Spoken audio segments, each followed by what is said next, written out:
north-south, go north-south, but don't like, oh, I need to go to mountain now. It's like, oh, I got reversed. I was like, you just gave up 7 points. Yeah, it's tough.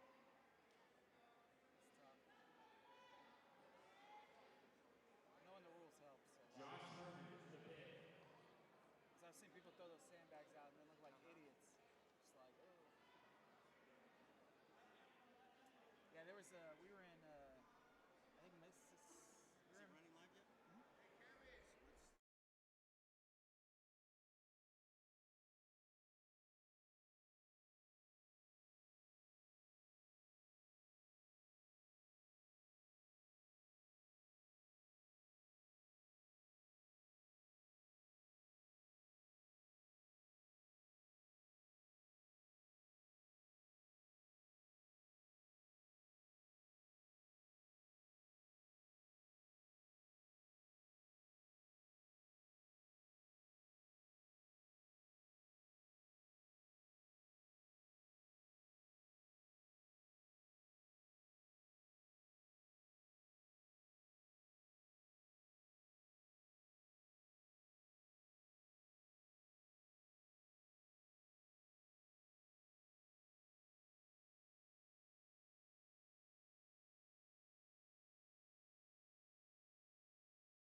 Okay, here we are at AGF US Open 2021. So we got white belt division here. What weight class is this? Up to 220, so it's heavy, adult. Okay, thanks, brother. So looks like he's working underhook and then got the takedown from there. Now he's just got to get past his half guard to get his guard pass points. He's up by 2. So it's Brady Brown, Cody DeWise, Colby, I'm sorry. DeWeese. Brady Brown. Brady Brown's up by 2. So if you're just now joining us, this is AGF US Open Mat 1. And right now we've got adult white belt heavy. It's up to 220 pounds. So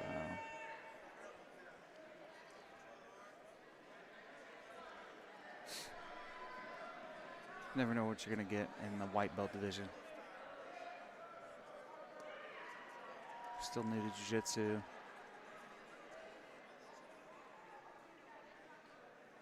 So I'll do all kinds of wild stuff sometimes.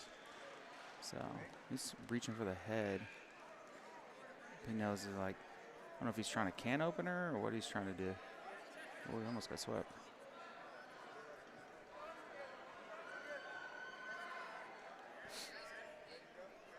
Keeps giving up his posture here, which is try to tell my students, like, in someone's close guard, you really need to have your posture.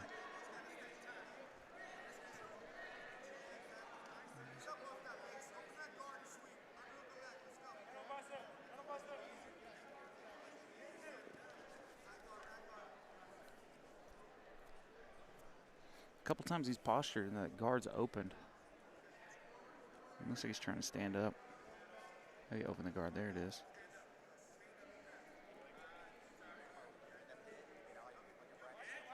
Oh, nice pendulum.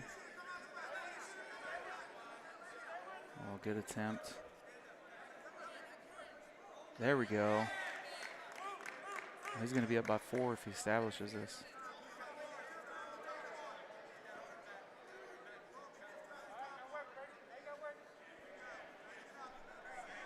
He's up by 4.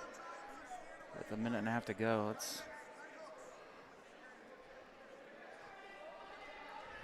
not a whole lot of time, especially now that he's in this gift wrap position. So, Colby's got a lot of options here. Take the back. He can choke from here. He can go to S mount. It looks like he's just going to elect to maybe hold this position. No, and he's going to take the back because of it.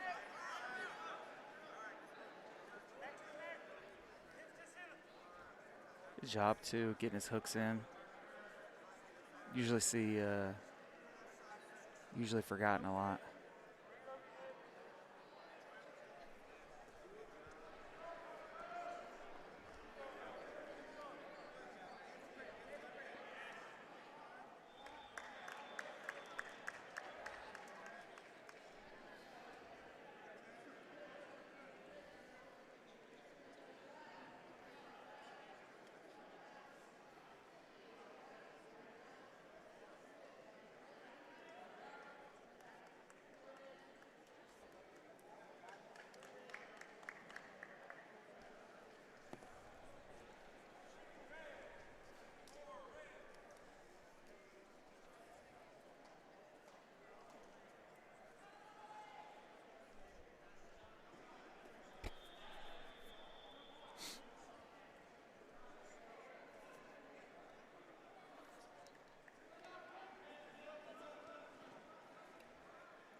Nathan Korn, Cooper Barnes on deck.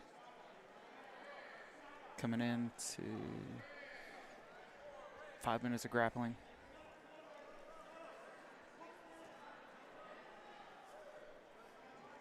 I was giving Nathan a hard time. He was asking, hey, am I going to be recorded? I was like, yep, you're going to be live streamed. He's like, oh, okay. I was like, yeah, don't suck. He's like, well, I am a white belt. So he's got to get some humor. Ooh.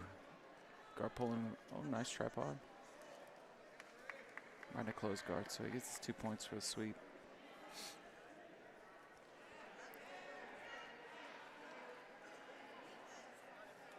Nice underhook. Back to the re-guard. Double unders.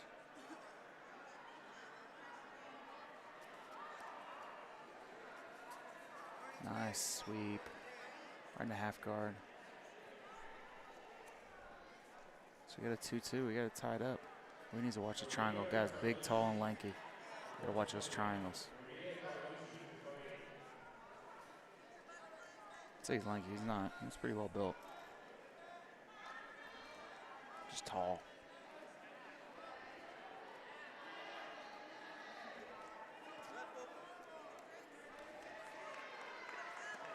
We'll come back up.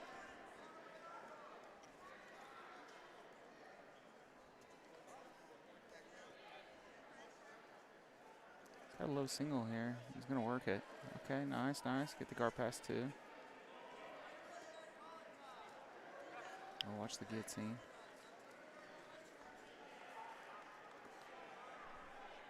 And Nathan's really calm here.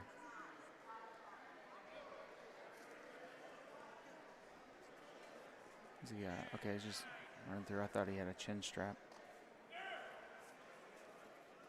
There we go. Now he's going to get his pass points. So he wrestled up from an almost a guard pass into a sweep and now pass guard. So Cooper will be up by 3. I guess it was Cooper I was talking to earlier.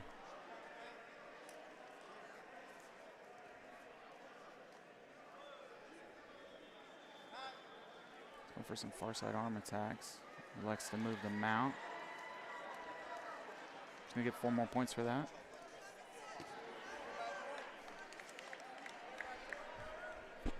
He's got an Americana here. He's going to go back. He went to half. Got put in half.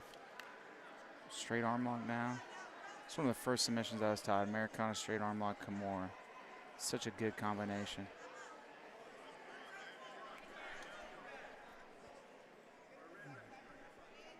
Nathan's not tapping though. It looks pretty calm in this submission.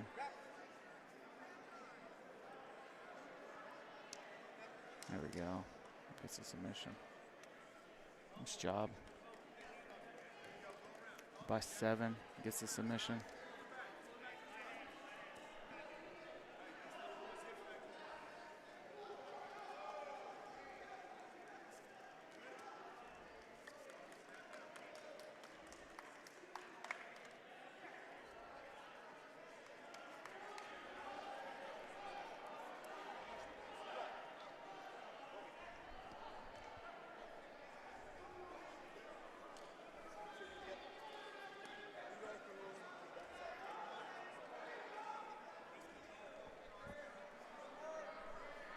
I'm gonna unhook this other camera.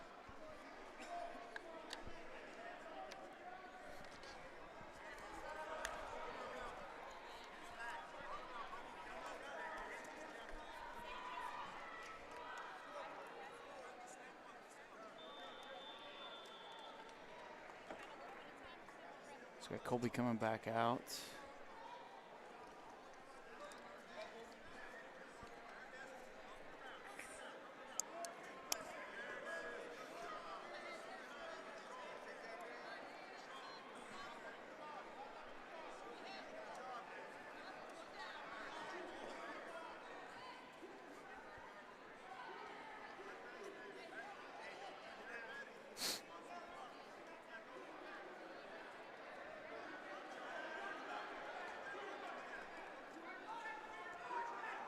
He's got double unders. Good position to have in no-gi.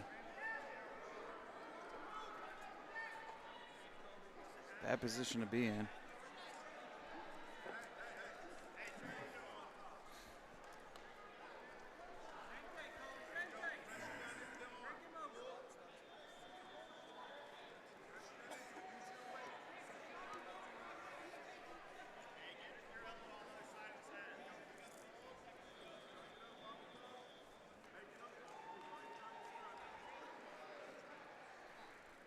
If you guys have any questions, just type them in the chat. I'll make sure to answer them for you. So if you guys have any technique questions, point questions, disputes, why something is scored a certain way, or what's allowed in these divisions, just let me know. I'll be sure to, if I can't answer them, I'll find somebody that can, but for the most part, should be able to answer.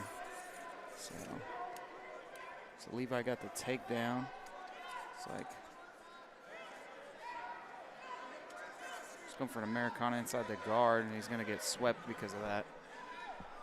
It's a habit I try to break of my students early on. So they want to attack inside the closed guard, and it's just not a spot to really mount an offense. You go for that Americana inside the guard. If someone just sits there and they don't know that it's not legitimate, I mean, I guess it can be legitimate if you just kind of sleep on it, but it'll get your back taken. It'll get you swept a lot. So you just give up 2 posts, attack one arm.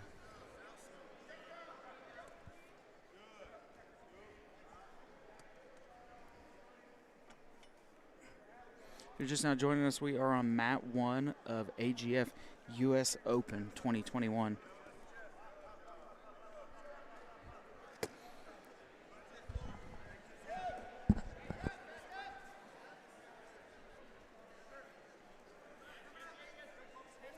So right now it's tied up. He's going to get taken back down on this. He's just open dogfight position. This guy losing the underhook here. He's got a pretty good whizzer. Yeah, there we go. Maybe he ends up in a pass here. Good crossface. Under the arm, though, which could set him up for a head arm choke. Looks like he knows it. Just going to need to tighten that up. Past the body. Oh, no, we've lost both ankle bracelets, too. The good thing is we got good refs here. He's going to be able to keep track of this.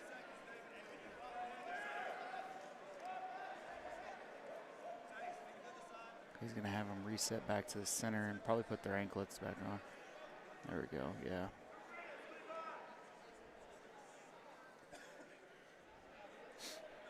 I don't see that happen that often. Then both of them.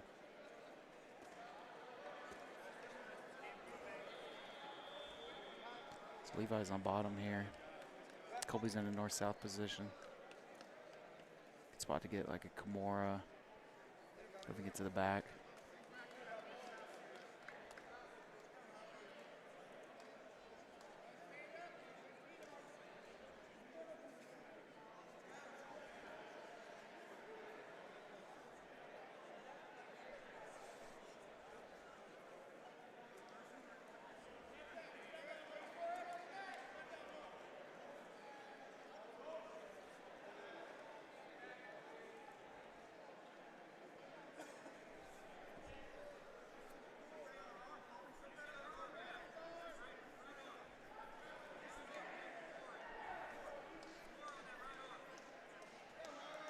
There we go. It's Coach Todd Ryan's calling for a Kimura. There's that arm right there. Looks like he's thinking north-south choke.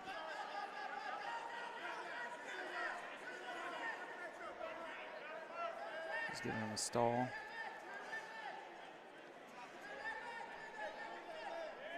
I don't know if it'll really matter.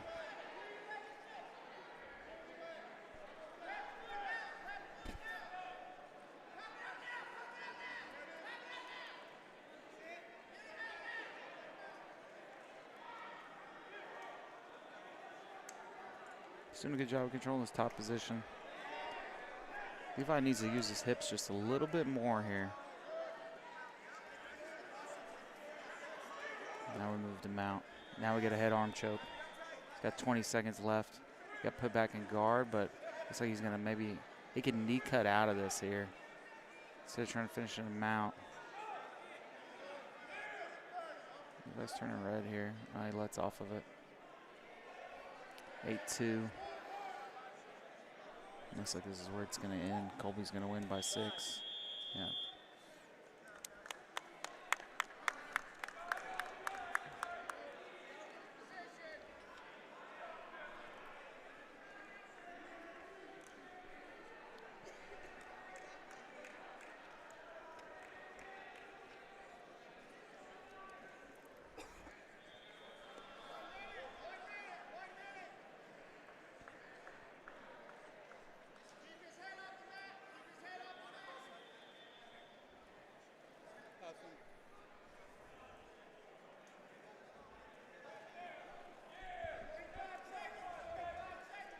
Cooper, you look fine out there, man. You look fine out there, dude. You did good.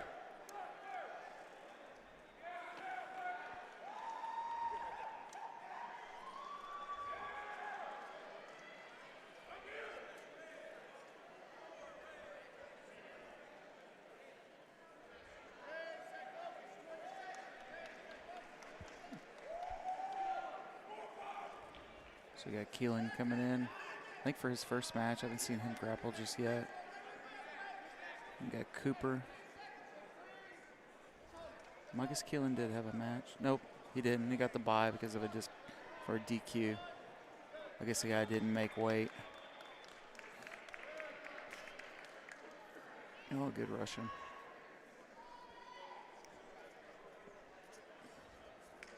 I'm feeling Cooper may have wrestled. Yeah.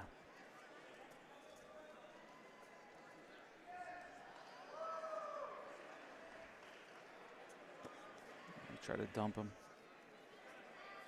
Try to go for a fireman's.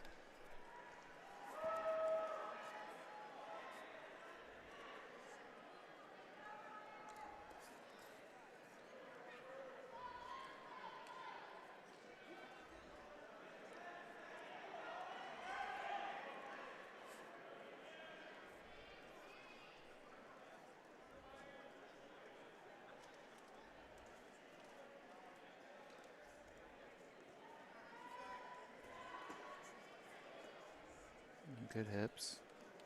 Outside trip, I'd turn. Anytime someone tries to outside trip me like that, I just turn and dump them. It's just not a good, takedown.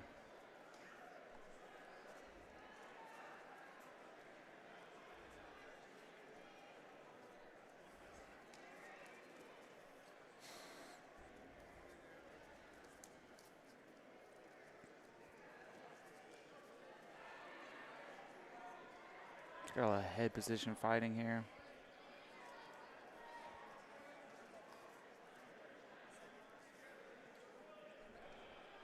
Keelan's got a good underhook. Let's see what he does with it here.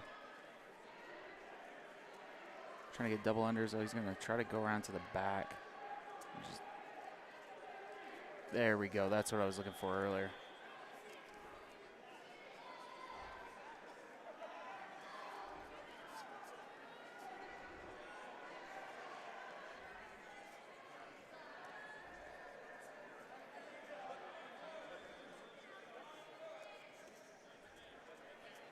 Boom. There's a throw right here. There it is.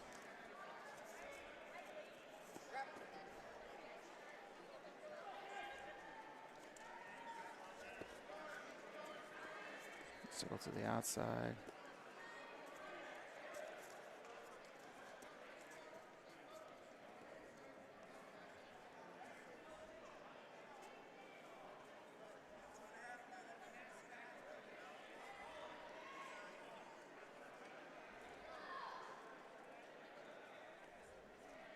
Several attempts by Keelan, but only a handful by Cooper here. I'd like to see him be a little more aggressive. He's got a very slow, methodical pace. I don't know if he just kicks that up at the end. I guess we'll see if they end up on their feet this whole round. Keelan really wants this Russian.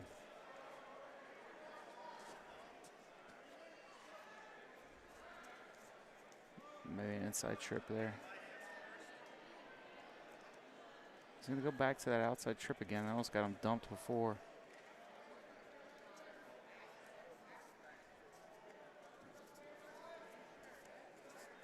That's the back. Oh, there we go. Good job, Keelan.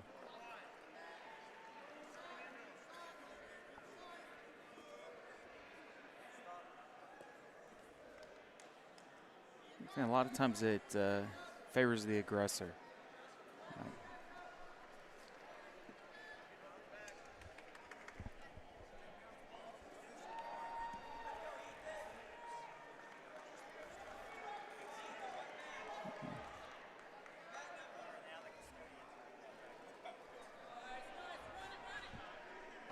Oh, there we go.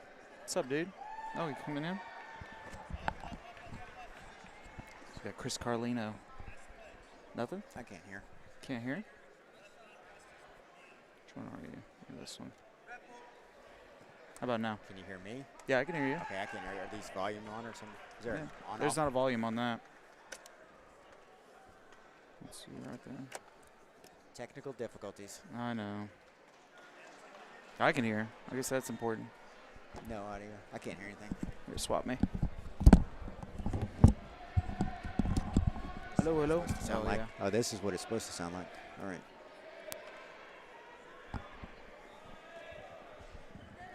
It's weird.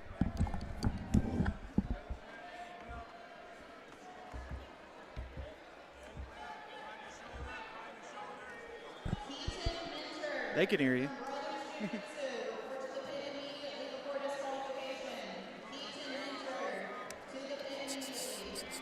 There we go.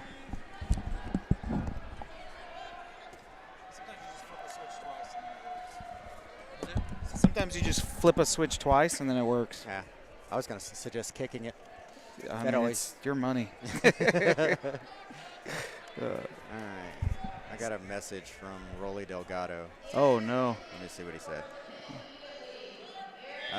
Y'all streaming that sick division with Italo and Walling, and then, yes, sir.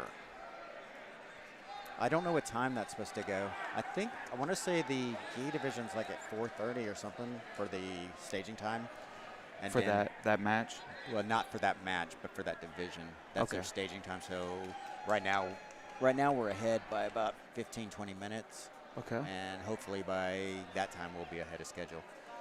You guys were talking about, I saw on Facebook, a new format that you guys are running this? For Is it- scheduling? Yeah. Yeah, it's just more of a way of practicing how we schedule. So I wrote the software for the scheduling, and so the way it works, it's kind of complicated. But we had a format that Brandon had done with the paper brackets, and then I translated it to code and made it a little bit easier for us to schedule. But Nice. then as we start doing more scheduling, we start noticing the trends that, of how to make things a little bit more efficient. And so that's kind of what we did. At least for my tournaments and when I'm running, I start adding a little bit more padding. So, because Okay. I'd rather us run ahead of schedule than behind schedule. Yeah. And so the way I'm padding a little bit more, it enables us to be a little bit more efficient and not be as stressed. So, if you're scheduled to be at, here at, your matches at 4, your staging time at 4, and it doesn't happen until 5, obviously that's going to have a lot of upset people. Yeah. But if I remind people to be here an hour early, it's not as big of a deal. Yeah. Yeah, I agree. If you're here an hour early and I run at 3:30, then we're good. Yeah, you guys haven't ran behind in a long time that I remember. Yeah, it's been a while for sure. I'll tell you what's pretty cool is this coaches area that you started doing. Yeah, we just got to make sure it doesn't get abused. It's supposed to be self-policing, with only one coach in there. Sometimes you'll see, a few people get in there. It's a little bit easier at this tournament because it's only just competitors and coaches. Yeah. On the floor. All the spectators have to be elevated. So I really like this venue. I love this venue. This is one of my favorite venues. And I know we lost nationals, the nationals name, so I wanted to come back here and just not have like the Tulsa BJJ Championships. I wanted to have something a little bit more special because this is one of our stronger markets. Yeah. And so I wanted to create something. So I said, let's go with the U.S. Open and see how that goes. And sure enough, it turned out really well. Yeah, a lot of tournaments have come in. They just I don't know. I would say the difference between what I've seen is definitely with the refs. Every time I come to these events, I see a lot of the same refs, which is comforting, and they're well trained. Yeah, I think that's one of the things that we've stressed on, especially this year, is we're traveling we travel our refs. We've kind of implemented a training program for them too, where I got a call. Kind of a training stage period for these guys. So the guys that are allowed to travel and work these tournaments are ones that have been with us for a long period of time. And so if we have a new ref, they got to do 3 tournaments with us where they're mentored by a senior ref. Where you have a ref sitting there watching them. That's good. It's good. I see less mistakes happening and just better reffing all around. Yeah, I'm sure we had some challenges, but nobody's come up to me, and I've gotten no emails from people saying, hey, you know, your refs were terrible on mat, et cetera, whatever. So looks like we need to fix that ankle strap over there. It keeps falling off. They've both been falling off. I think just repetitive use just makes it not the stick. Velcro. Yeah. If it comes off, as long as you can identify who's one of them. He lost both of them earlier, or they lost both of them earlier, and the ref stayed with it. I was actually pretty impressed. Yeah. So.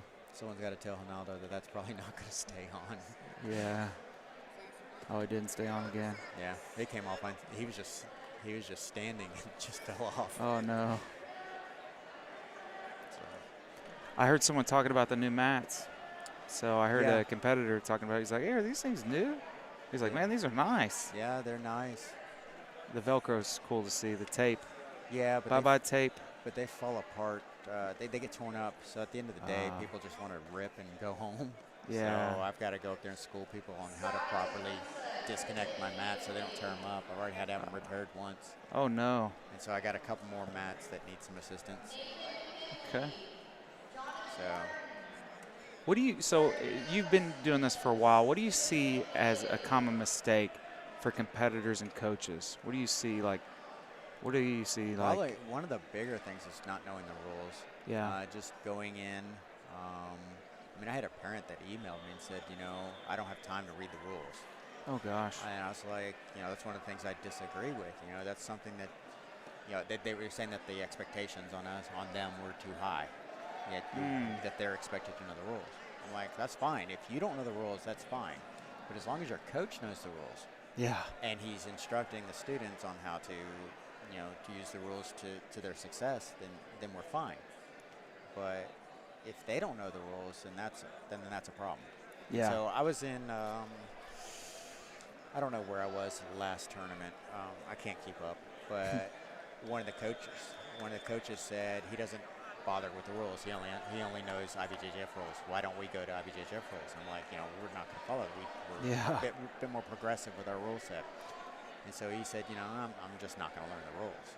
I'm like, okay. I mean, that's your prerogative. You know? I mean, you can certainly not know the rules, but that's going to come to be the disadvantage for your students when it comes to, you know possibly being successful. Yeah. I got you muted. Just got a bracket dispute going on, or bracket adjustment going on, so. Let's see what we got here. Tristan Raiden.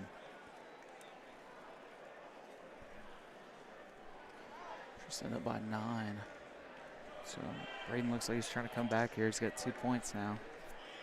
Got a lot of work to go. All right, I'm back. Perfect. So that's really one of the major things that I see. The other one is just weight, not taking weight seriously, not realizing that we are kind of strict about it. Like, this was the first tournament that I made the announcement that we are not doing any corrections. None, 0. Yeah, I saw that. I was like, Zero okay. tolerance. Yeah, that's good. You know, and that's how we need to start being moving forward. And so the more tournaments we start having that, of course, you know, parents can start, you know, paying a little bit more attention to it. I say, yeah, I do. I really promote your guys' your rule set and stuff like that. I'm probably the opposite. Like, I know a lot of coaches and stuff like that really do IBJJF. But, you know, we didn't have any IBJJF events until, like, the last year. Right. So, you know, if someone wanted to travel, then I made sure they knew the rule sets and stuff like that. And, they're very particular on certain things. So, but most of the time I just go off of you guys because that's where most of my competitors go is if they travel, I try to get them to go to your event. And we've done a couple of Dallases and stuff like that. But, I mean, not knowing the rules, not knowing the rules in general, just as a coach, sometimes you miss stuff because you don't know the rules, where things could have been this or that. But, you know, yesterday I saw a ref or a coach kind of getting into it with a ref because he thought getting a takedown into side control would get him more than 2 points. Right. And that's not the case, you know. So you got to pass the guard if you're going to get more points. So, yeah, I'd say that's a huge advantage. I mean, I think you're doing your students a disservice by not knowing. If I have a student that's like, hey, I want to do X tournament, I'm like, okay, let's do it. Let's look at it. As long as I kind of like the tournament and the structure, everything, and then I start reading the rule set. And then I make sure they know it. Then I challenge them on it, and that's. No, I think that's good. I think that's correct. I mean, I know that a couple coaches, they say, hey, we only do AGF, but all my students still want to try other tournaments. And I was like, yeah, I mean, that's fine. I mean, there's nothing wrong with them wanting to do other tournaments. But Chris will come and kick down your door. I don't beat you with an AGF medal. I don't care. But I mean, obviously you'll see the differences. But if you don't like those tournaments, just tell them, hey, you can go them, but I won't coach you there. Yeah. Yeah. So these are the ones we're doing as a team, and then as a team, the coach will go and support you at these. But if you want to go do these other ones, go have at it. Yeah. Usually, if I have a student that wants to do a tournament that I don't like, I just straight up tell them, I'm like, hey, I prefer you not to. Here's one that's coming up that I like. Right. And this is why I don't like this other tournament. So I've seen some tournaments do some crazy stuff, allow reaping in the gi and stuff like that, and just weird stuff, I'm just like scissor takedowns in the gi. I'm like that's. Well, I'm not a big fan of that because I'm old. But don't be flying at me. Right. We were doing the open mat here, and I remember I was rolling with Kendall Vernon. And of course, I'm sitting on my butt. She's standing, and I'm grabbing for a gi. I'm trying to get a grip. And I'm like, "Don't you flying triangle me!" Right. It's like I don't want to see you hurtling. She's like, "What? A couple months off pregnancy?" And she's like, "Don't worry, I don't have that in my repertoire right now." Right. Like, thank God. I don't want to get just flying triangle. Yeah. That's what people ask me about flying submissions. I'm like, I don't fly. Alan Shabaro said something one time. You got 2 feet and you can't fly. And that was in reference to takedowns, and I'm like, I don't fly in general. I don't like hitting the mat hard. Yeah, give me just a second. Yeah, go ahead. Can you see if there's another table that has a blue? There was one that had multiples. Oh, we're about to start this match with Cal and Lane.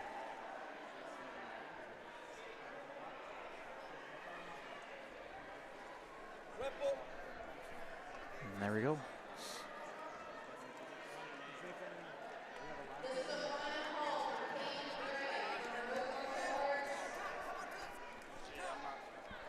Oh, yeah, you're back on. Yeah, I'm back. I had another person message me asking me when the black belts are going to be on. Let me just look it up. Let me just be proactive and helpful. What made you do the belt switch in no-gi?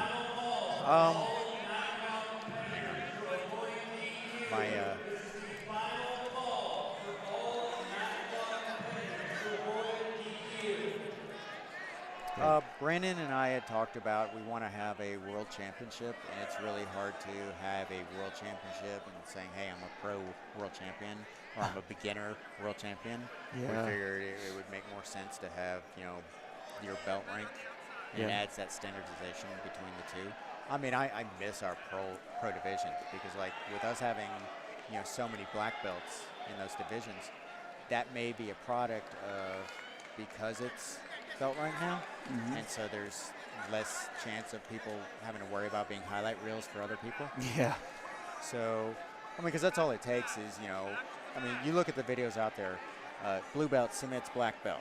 Yeah. Who's benefiting from that video? Certainly not the black belt. Yeah, not the black belt. And you don't see the same video, black belt submits blue belt. Yeah, exactly.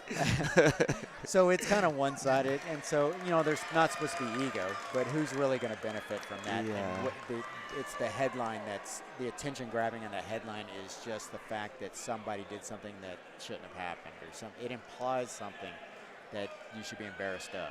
Yeah. So, Well, yeah, because the black belt in that situation has nothing to win. All he has is to lose. Yeah, because all they have is those expectations. Yeah, like you beat a blue belt, and it's like, well, that's expected. Yeah.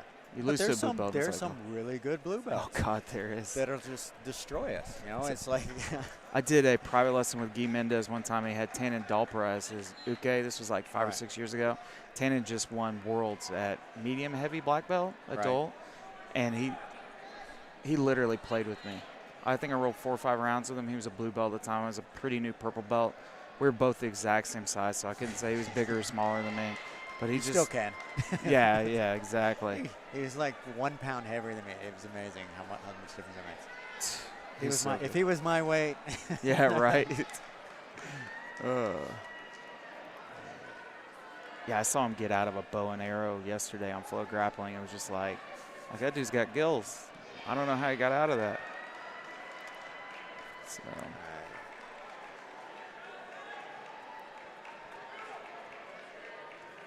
All right, so on mat 1, we have at 11 o'clock staging, we have the black belts nogi division starting. We have one. Yeah, so starting at 11, we'll have the Masters light belt division. Okay. Now that one is staged at 11, but if we're still running ahead of schedule, tune in between 10, 10:30-ish. Okay. Just kind of get ready for that. And then the next staging time is 12:30, and we'll have a full load of black belts at that That's one. the challenger? Is that what I'm saying? Yeah, that's the challenger. Okay. Adult, Black masters, and adult seniors. challenger. Ooh, nice. We're gonna have some fun over here. Yeah. And then let me see if there's any black belts going earlier. Yeah, it looks like that was the first one for It's the nogi. earliest.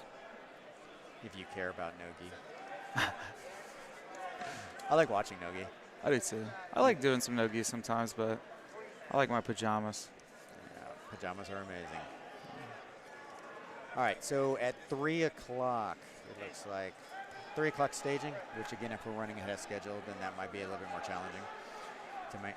We'll have to get on a little bit earlier. That's when we have the huge black belt masters division. So that's at 3 o'clock. So tune in. How many's in that? I think we have 11, but I think I lost one wow. yesterday. That one's got a lot of good names in it too. And It's up to 175. Oh, it's a yeah, up light. to 175. That's Okay. assuming everyone shows up. Yeah.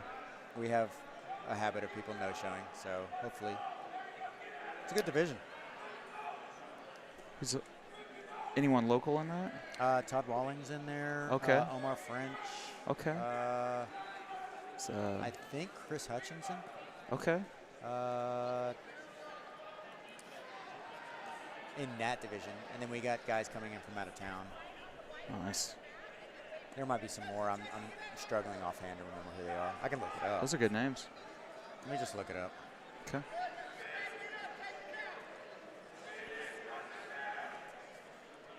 Somebody is yelling. I know. I was at the. I'm trying to remember where I was last week. Oh, it was in. No, where was it?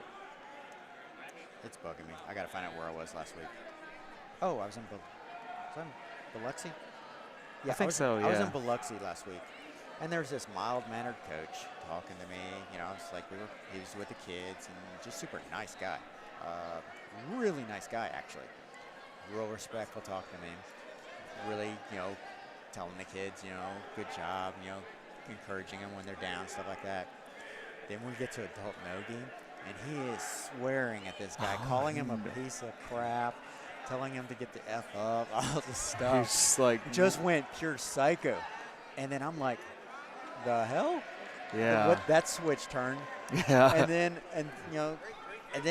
he's not being disrespectful to anyone except for his one student. And Poor guy. then I see him coaching another student, and he's nice again.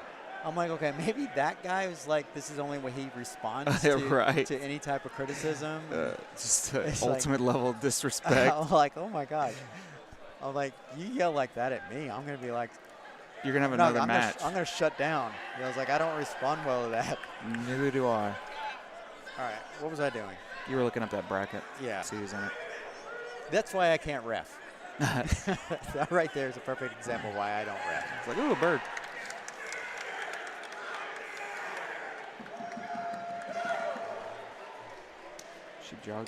Sheepdog Jiu-Jitsu coming out with a win, 12-0.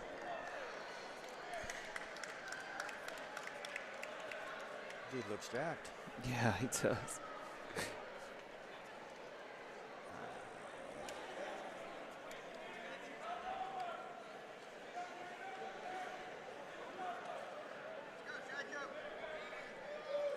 All right, Omar is in that division.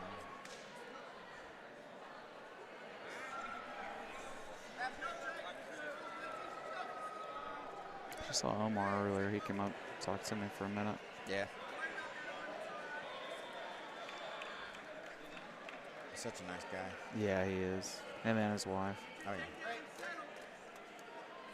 All right, so.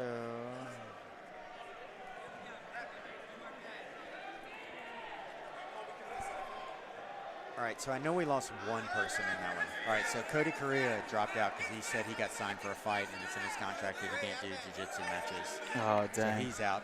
We have Wasim Danoa. I don't know how to pronounce From that Hibero. name. From Hibero. Andrew Doherty from Factory. Yeah. Omar, French. Kurt Huff from Rodrigo Valle. Chris Hutchinson. Robert Kickness. I saw him here today. Italo Lenz. Adam Osborne. I haven't seen him. Weston Vance. He's one of my buddies from Dallas. I haven't seen him yet. And then Todd. Nice. So hopefully. That's a good bracket. Yeah. It's a really good bracket. I don't know who the favorite is. Who do you think it is? It's tough. Some of those I don't know. So I've rolled with I finally got to roll with the Hibero black belt not too long ago, and he effortlessly beat the brakes off of me. I found out he's the #1 guy for 2 weight classes at black belt. I was like, okay, well, I don't feel as bad. So, but I haven't been so effortlessly swept. And I was so excited to roll with him too because I was like, oh, his guard's gonna be ridiculous, and it was. It's like so, but it was fun. It's on the board of We Defy. He just got on the board of We Defy, and he beat the brakes off me. Nice. Yeah. So. We've discussed this before on previous streams. It's interesting how there's just the different levels of skill and how easily some people beat you. Yeah. Like just looking at that open mat last night, I was getting worked over by one of our reps, and then earlier he was getting worked over by one of our reps. Like it's just like there's levels to this, you know. Especially at black belt, it just gets so deep. The thing I haven't enjoyed is there hasn't been really any easy rolls. No. Everyone wants, and then I realized like everyone wants to tap a black belt. But it's like I had guys as a brown belt that were just kind of like, just super chill, and then I got promoted, and now they're trying to rip my face off. I'm like, what is going on? Yeah, they know that they have a chance. Yeah, yeah, they're like, you're new. Yeah, I had several people tell me, you don't have any more easy rolls, and the second thing was like the first year sucks. So just deal with it. I was talking to my instructor. He came up from Dallas to coach some of the students today, and I was like, you know, I hadn't been training. I haven't been in the gym for 3 months because I have a shoulder injury. And I said, hey, I should like go up there and, you know, dress up as a white belt because he's got a bunch of new students. He goes, yeah, I'll just do the night class because I'm normally a morning class person.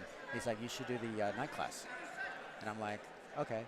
I said, but I'll probably get beat by all the white belts right now.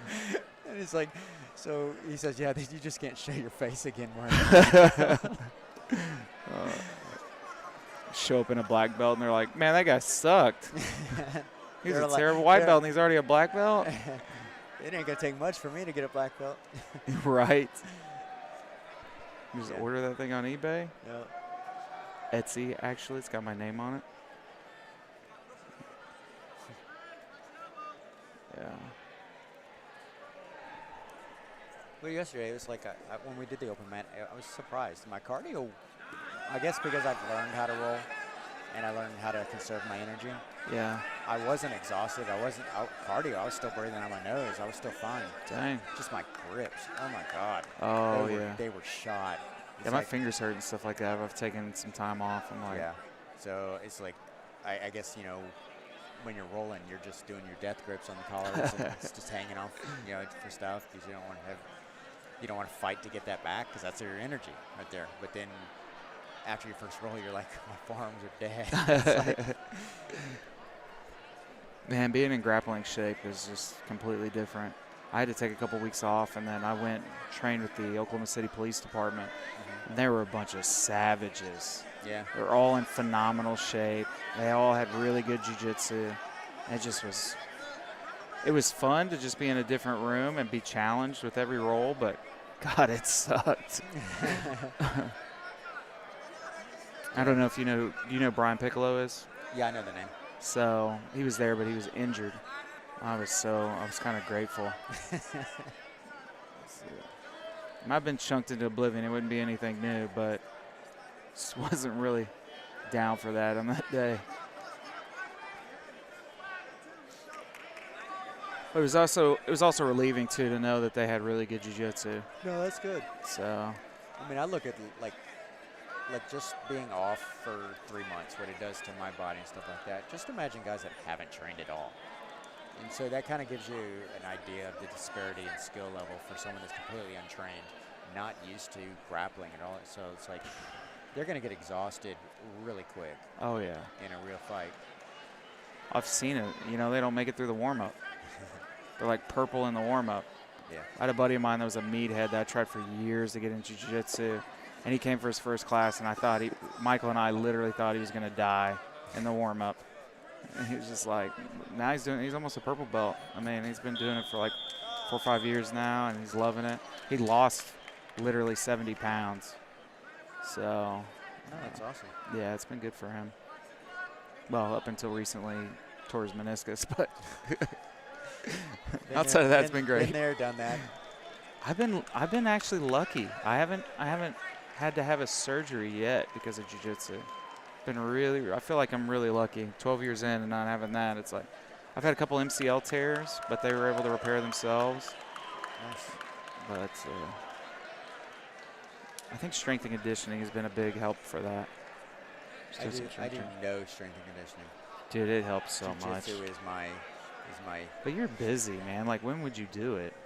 Well, I mean, if it's important to me, I make time. I just sacrifice other things for it. Yeah. Like maybe I don't read up about crypto as much as I go work out. The weights are just heavy, dude. They are. And when you get stronger, it gets heavier. It sucks. It's just like doing administrative work. You know, yeah. It's like you go through all your emails, you answer all this stuff, and then there's more emails. It's like there's no end. So it's just like weightlifting. There's nothing different. You know that thing's going to be heavy every single time. Oh, yeah. You have a new strength coach, and he is, well, I've had him for almost a year now, but he is horrible. Like, it's just, and the stronger you get, the worse it gets. Because then you're like, your 80, 90% is like something nuts.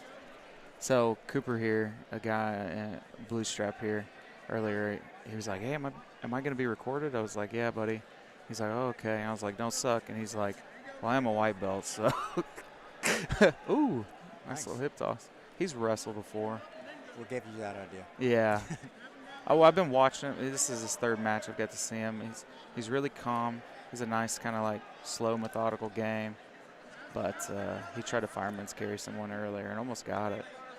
That's such a beautiful move when executed properly. Oh, yeah. When you nail it, it's like, see ya.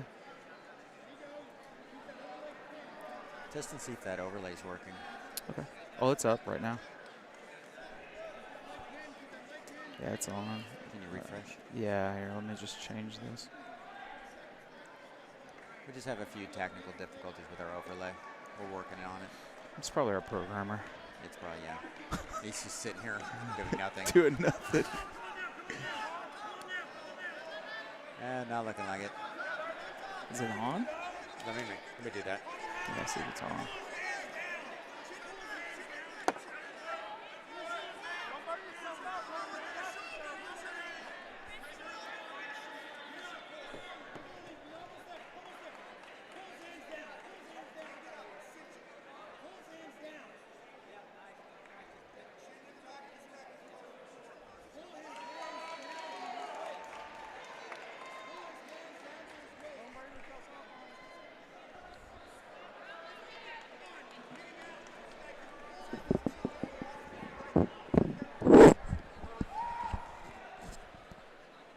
Still not working.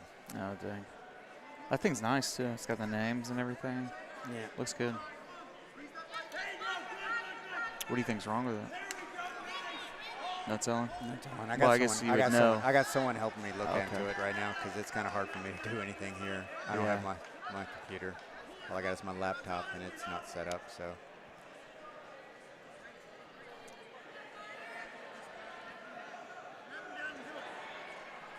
Probably some 0 where there's supposed to be a 1. It's probably something simple.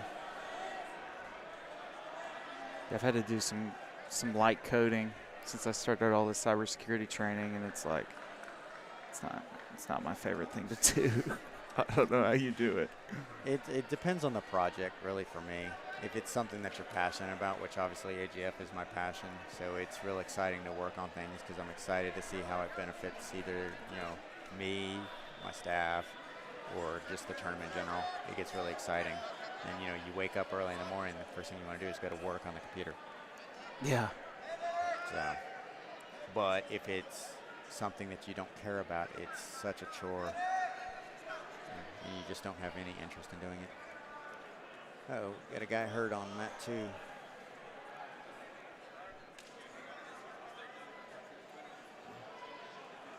Shoulder. I didn't get to see what the submission was. I didn't either.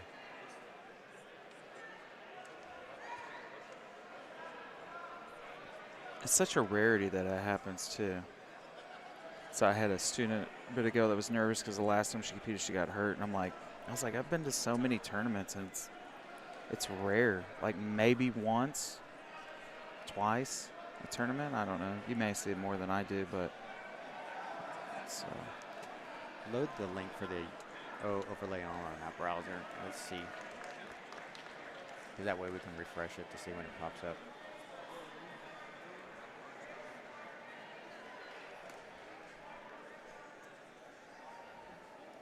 All right. So if you're just joining us, we are at AGF US Open. We're up in Tulsa, Oklahoma at the Tulsa UMAC. I'm here with Chris Carlino, one of the owners. I'm just chit-chatting. Watching some jiu-jitsu. Trying to get our overlay working so that we can let you guys know what the score is and who the competitors are as well as the time. But we're having a bit of technical difficulties. If Cooper gets this sub or passes his guard, he'll win.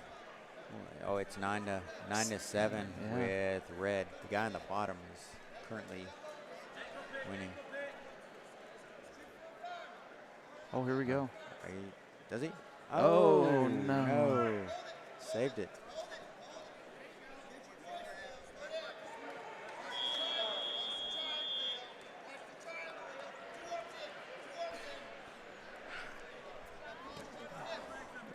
Your ref and I were talking about that just earlier. One of the most common things we see is students' failure to stabilize.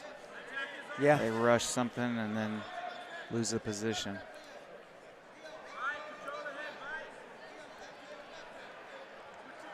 There we go.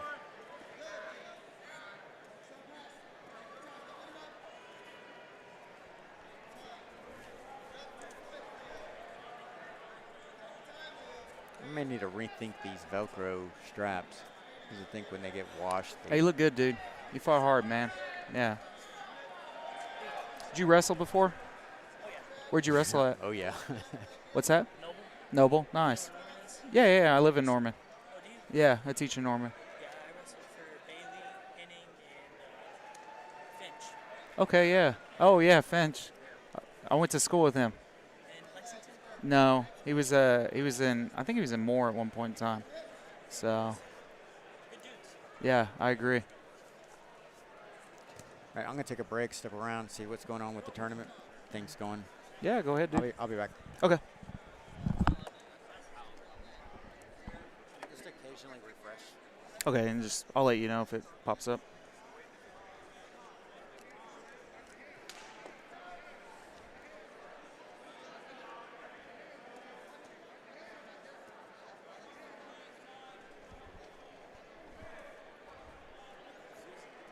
You're freezing? Yeah, it is getting cold in here again. I can go around with you if you want to warm up. What's that? Oh, yeah. No. You're right. He almost did because he almost got Mount there at the end, but he was down by 2 points. You were right because I knew his name. Cooper was the one in blue. Yeah. So.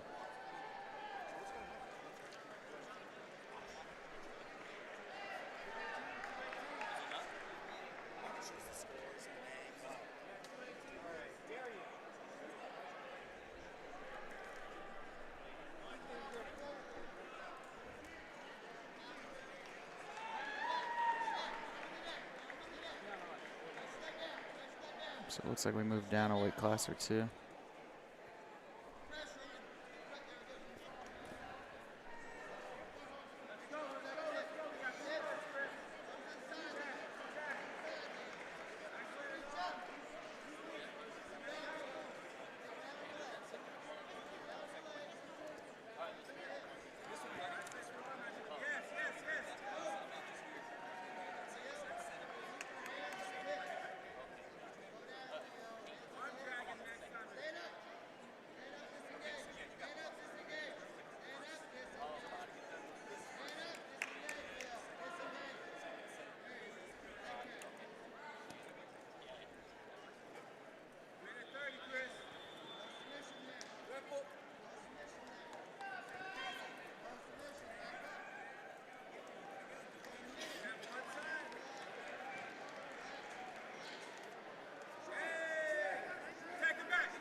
Yeah, this blue strap is not wanting to stay on.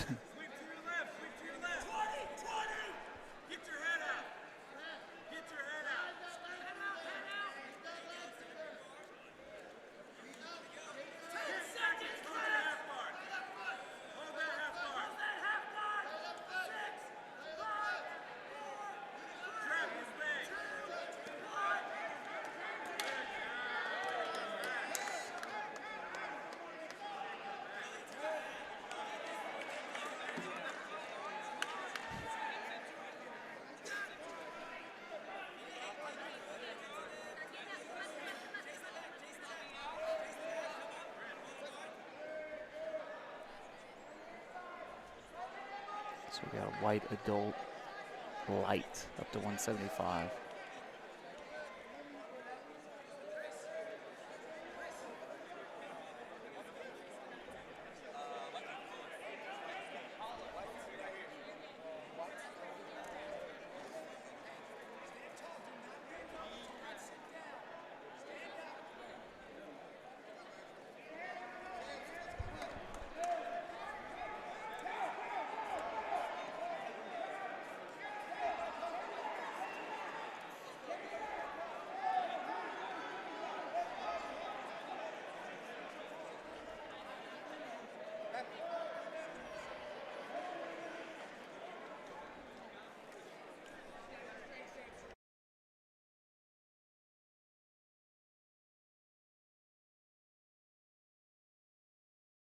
So I guess he went for a heel hook. That may get him disqualified. No, he's going to give him a warning for that.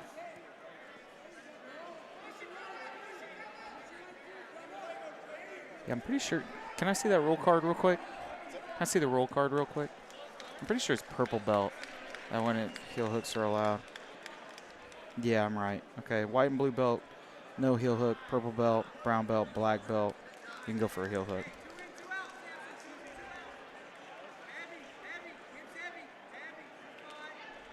Yeah, he can go for a straight foot lock.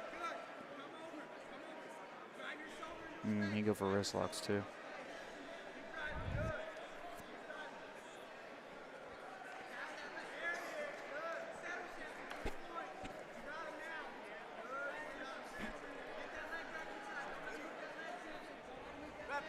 So you got a penalty and you got a warning. Does it again, you get disqualified.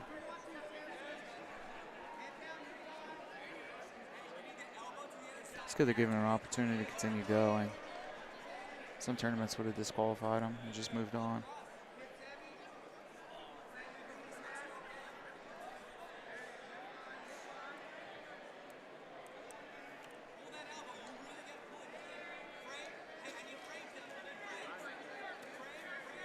Oh, nice.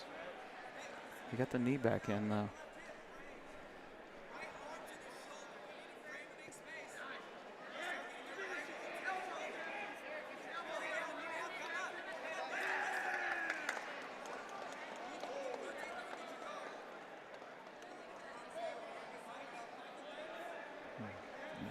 Blue anklet gone again. Red gone.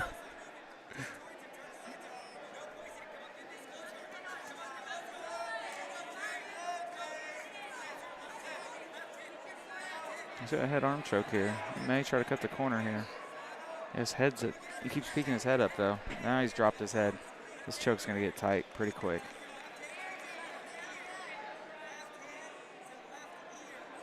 There we go.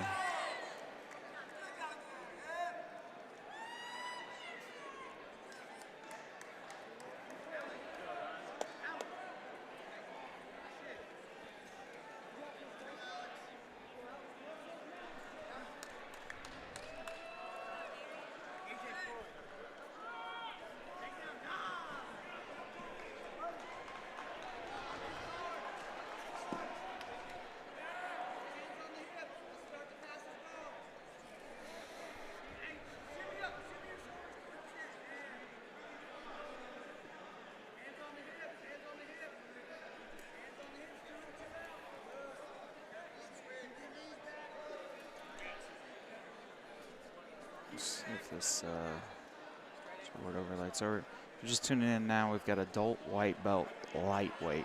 So up to 175. No fun stuff. No heel hooks, no toe holds, no knee bars, no reaping.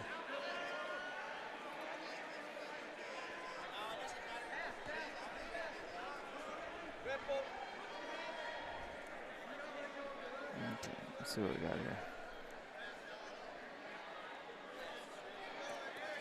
Okay, we'll snap down. Oh, we got it. Okay.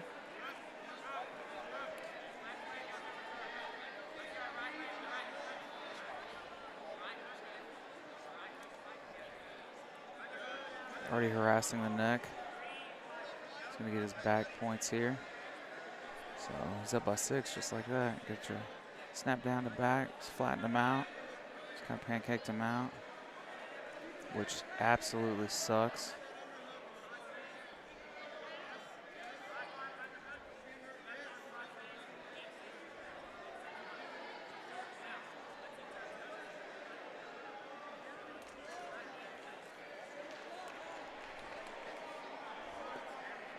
So right now Blue's got, he had good pressure there. He's going to get put back in close guard though. I was about to say he's got the underhook and the crossface. He's in a good position.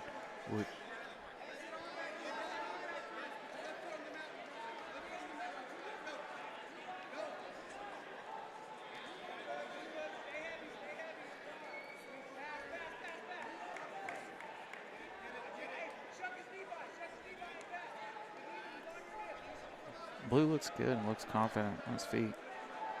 So.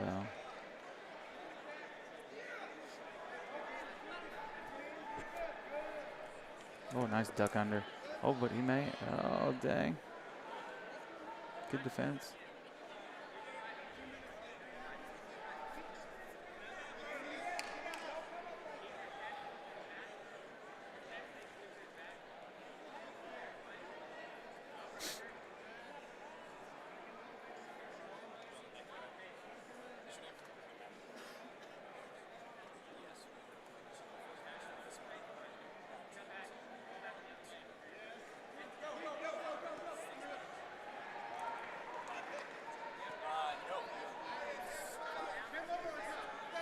So we should have black belts on deck in the next hour.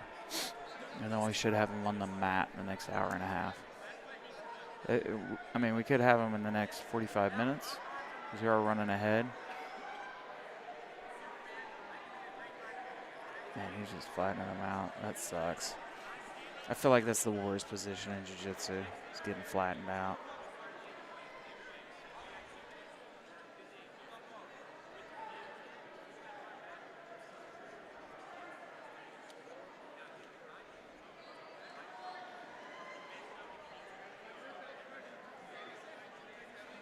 He's harassing the neck.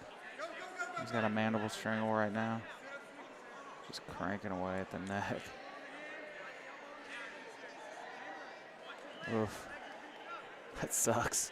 You guys couldn't see it from here. Well, maybe you could. But he had literally his head completely turned to the left there. You guys are going to feel that tomorrow.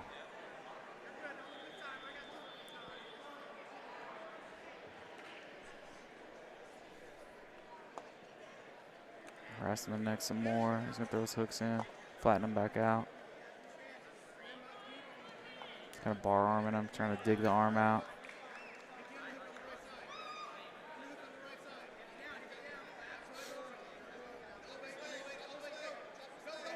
Throws it back on the neck again. Oh, this may be it. He's just tough, man.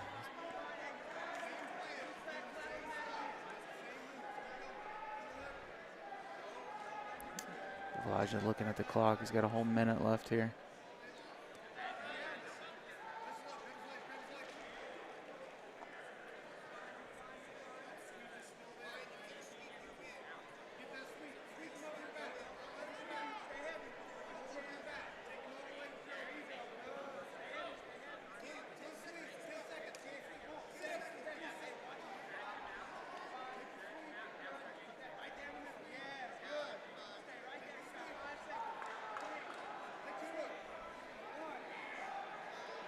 He needs to isolate one of these. I mean, he's doing a good job about isolating one of the arms, but he needs to do it in a way that he can isolate it with the leg.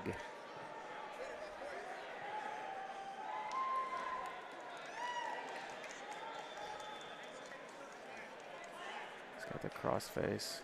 Back to the mandible strangle again.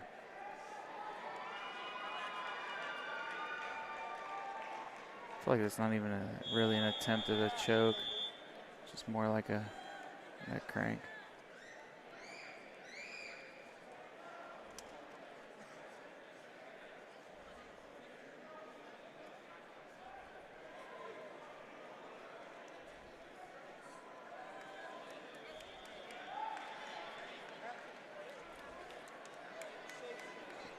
Tough match.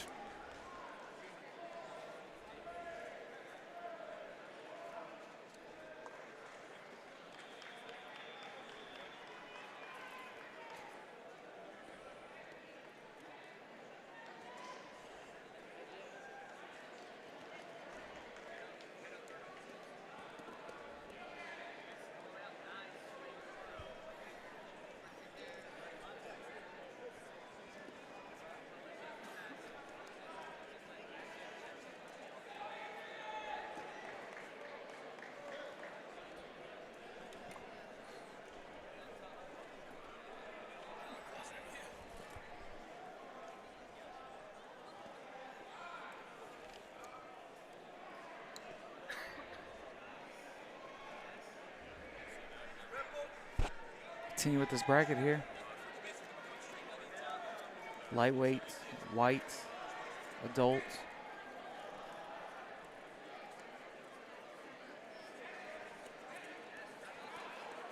He's gonna hit this Uchi.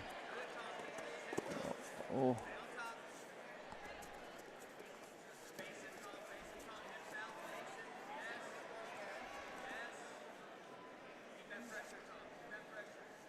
And that arm is in a bad spot.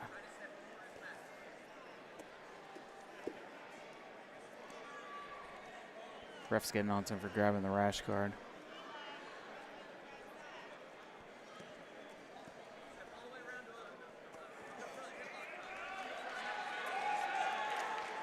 Yeah, hit the switch on him. Still gotta be careful here. Put your leg in a bad spot. It's gonna connect though.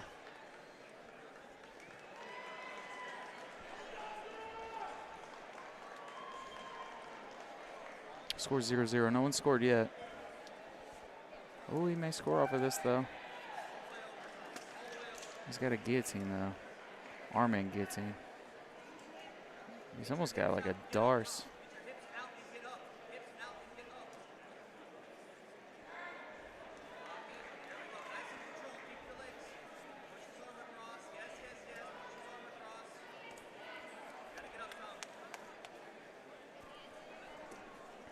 Chase scored 2 points off of that. It was a good fight. Fought hard for that, for those 2 points.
He's sitting back for a straight ankle lock here.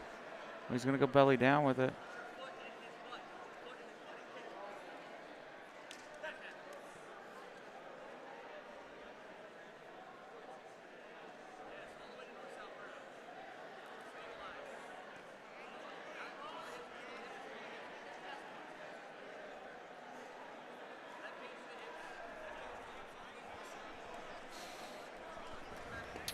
Under by straight ankle lock.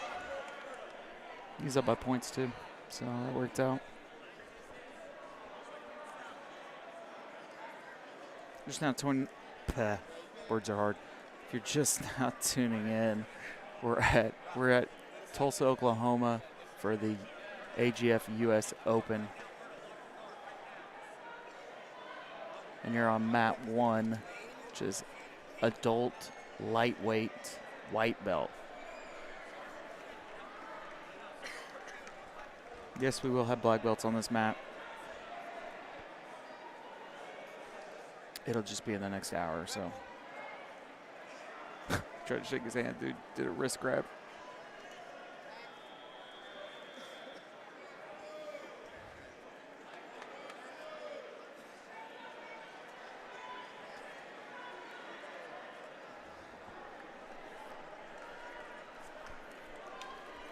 Oh, there we go. Oh, looks like commit.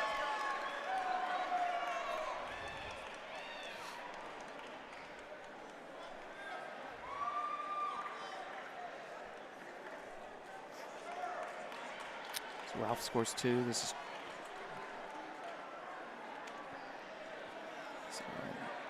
is what I was talking about earlier, though. You're in close guard here.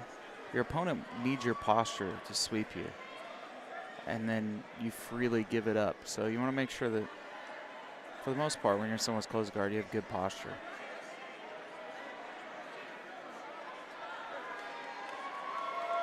Oh, he's getting put in a triangle. Technically reaping.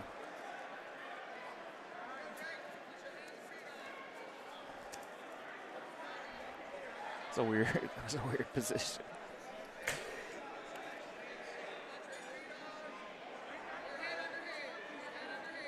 Good scramble though. He almost got 2 points off of that. Or he almost got a pass off of that.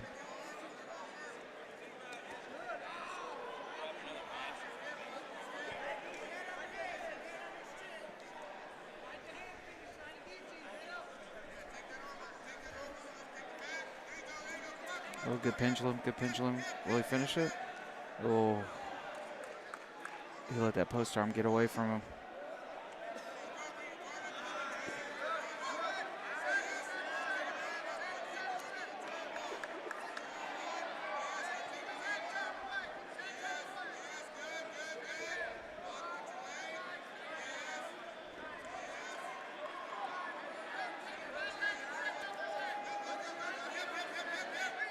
He just lets that guy post on his elbow there.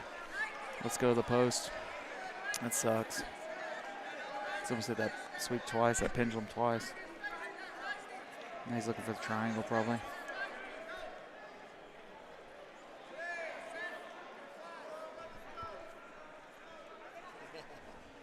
Oh, what the heck? He's got a buggy choke. Yeah.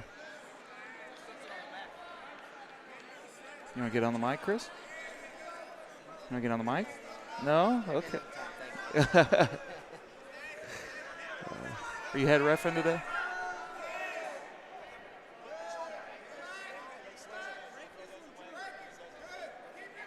Okay.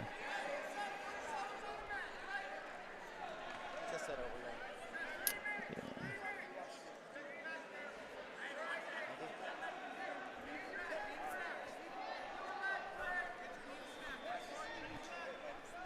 Trying to get our head ref, Chris Westfall, on the mic. He declines.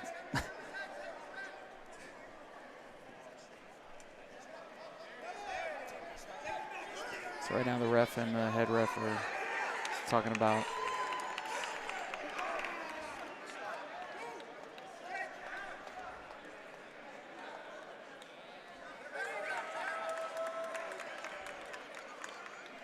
yeah, Matt too here. We had a guy that's just stuck in a buggy choke.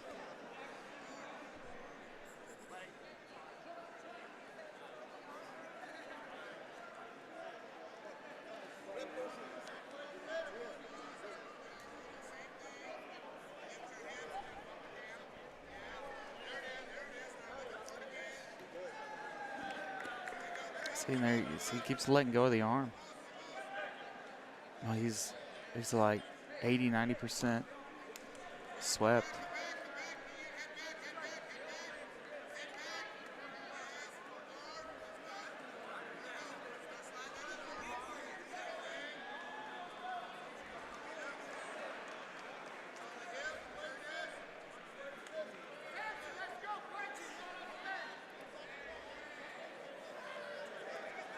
Some switch here. Switch, maybe look for the triangle again. Yeah.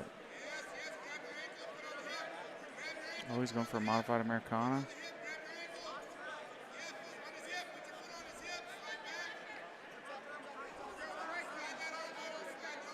His arm's in good position here. It's just triangle. There we go. We'll get the sweep off of that. He won't get points for mount off the triangle. He may end up getting an advantage out of this. So blue, Ralph on top, is actually up by 2. Oh man, he's in a really bad spot. He's gonna try to get it behind his arm. I don't think he needs to, he just needs to hip into it. That's what his coach is calling for. Just need to squeeze those legs. There goes the arm. Oh yeah.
He's got a good chin strap here. He's got a good guillotine here. It did until the grip broke.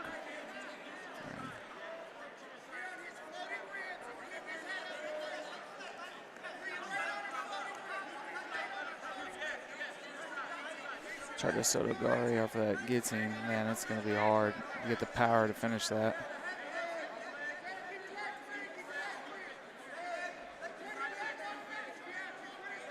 So he does take down points.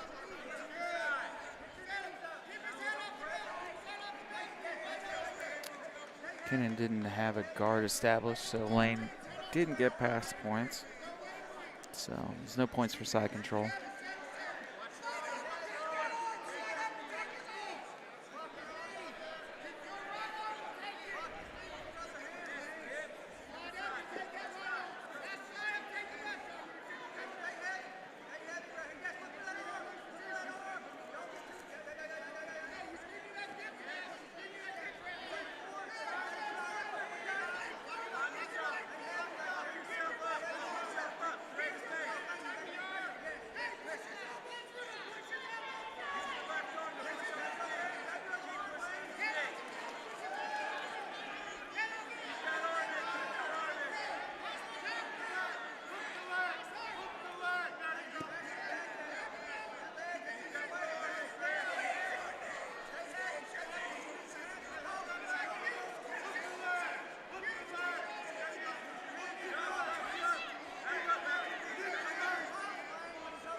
That head arm choke here is going to get tight quick. He's going to answer the phone, but that's just temporary. Like, you got to get that, yeah, you got to get that elbow down like he just did.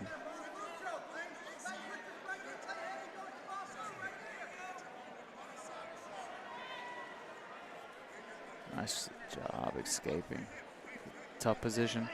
Down by that much, it's easy to just like mentally give up and be like, yeah, you know what? I'm just going to get subbed here real quick and just be done.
No winner by points, 9-0.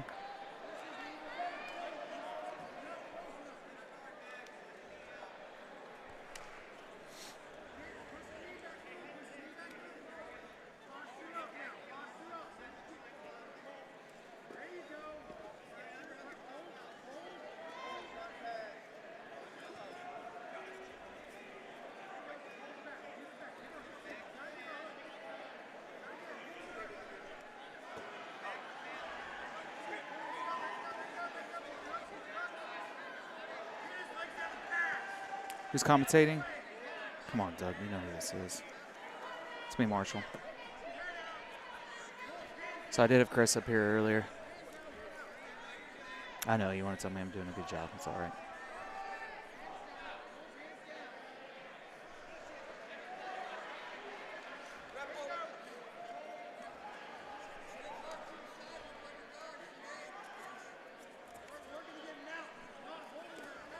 Hit that snap down again. Got arm-in guillotine. He's going to roll it through. Go into mount. This is already looking ugly. He doesn't have good occlusion of the neck there. He's going to switch and go for the arm. Good defense going into the armpit. Just got to be careful about overextending here and mount. Bottom mount, that is.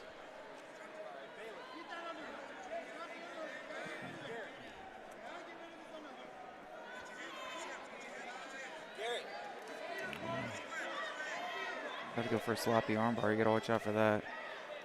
Oh, here we go. Here we go, feet out. When someone does that to me, it usually lets me know they're pretty flexible, and I just stay hips on hips. I won't go up to high mount on them. That'll take care of that, usually.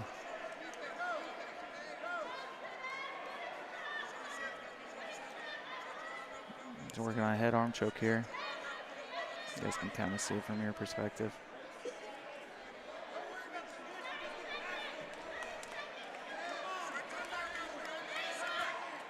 Oh, he tapped.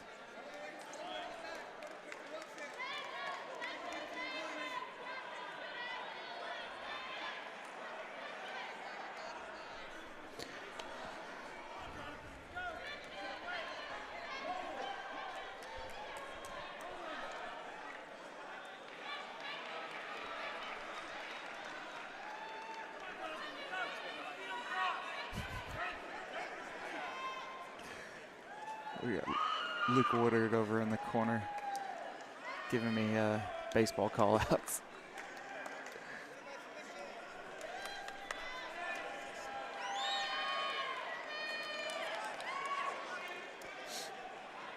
Slap bump and we're ready to go. Let's see. Forge with their awesome shorts. Got Santa on the back with a Tommy gun or an AK. Oh gosh.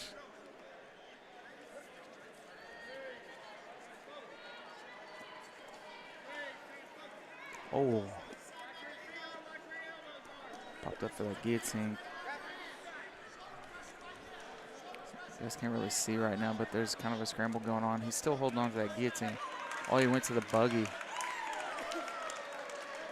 He got the buggy choke. Nice job.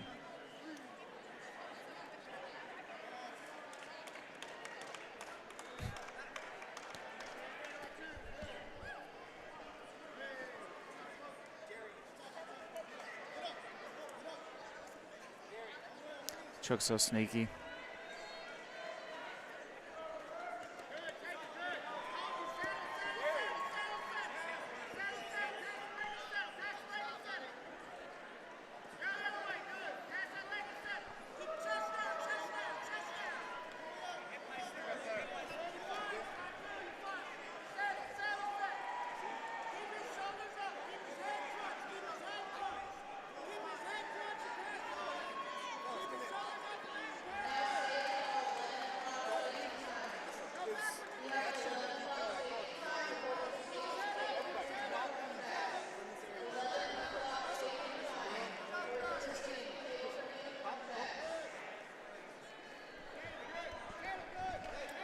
Table worker laying down the smack.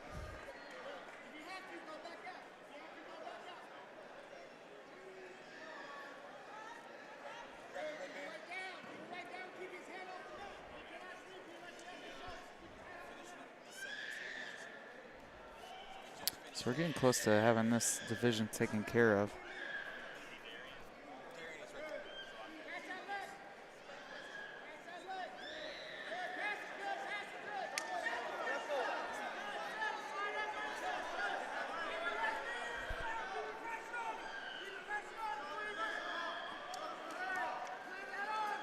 Oh, he gave up a takedown.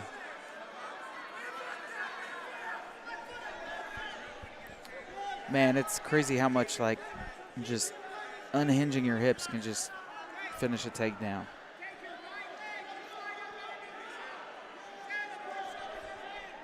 That's exactly what happened there. He went for the double, got the outside single, and then Darian unhinged his hips, and that caused him to get taken down. It's a common thing I'll see too with guys and gals that are really guard centric.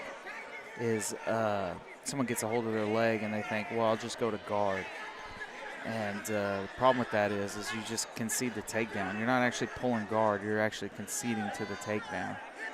And that can cost you a match. Like right now, he doesn't have an underhook. Tristan has a good crossface. He just points his knee up. He can start getting out of that lockdown.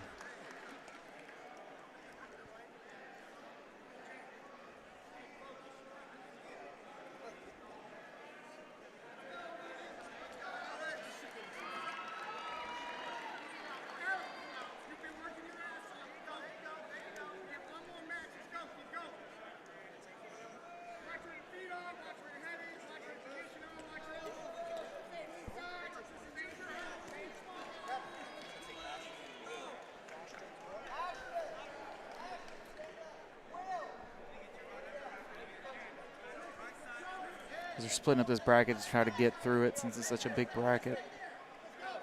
Well, I think we have 16 in this bracket.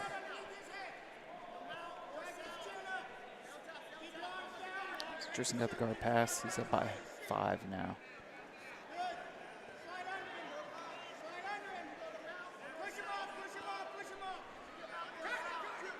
So Christian Durr over here on the right side.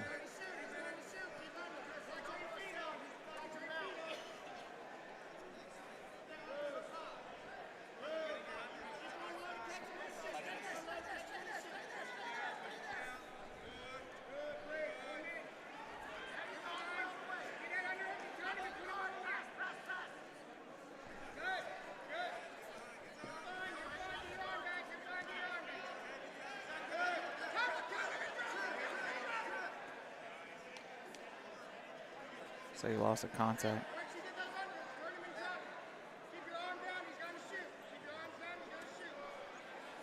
Oh, that's the worst. I hate losing a contact.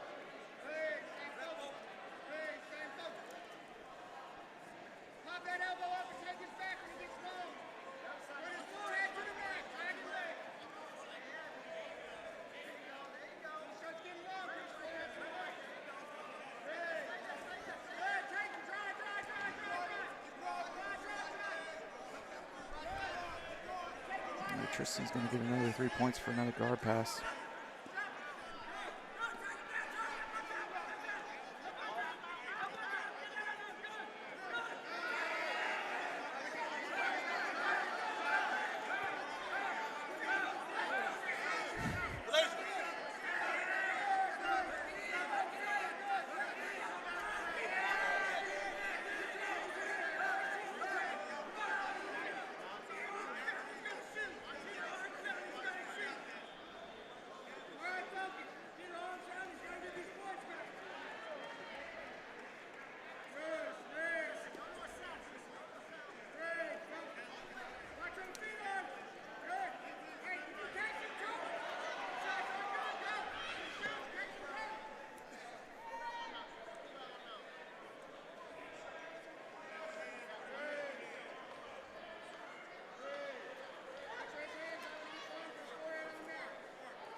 He's got Kimura here from side control. Okay. You can use that for a lot of things. You can use that for a reversal. So yeah, he's going to use it for reversal, and then he may get the finish here. So he steps over the head. He uses a step over the head. Okay. But he's going to switch it to an armbar. Oh, and he gets it. Wow.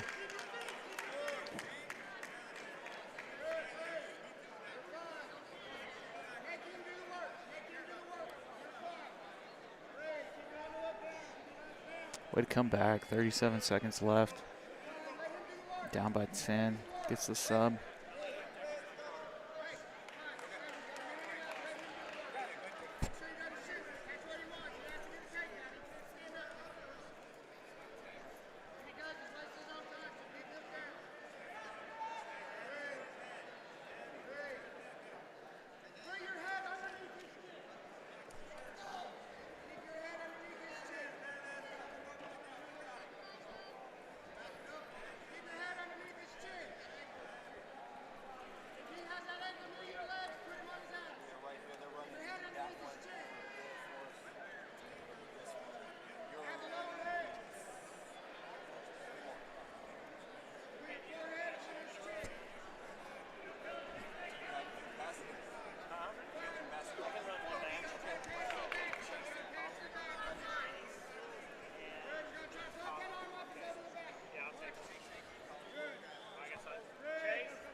Got a couple Oklahoma City boys.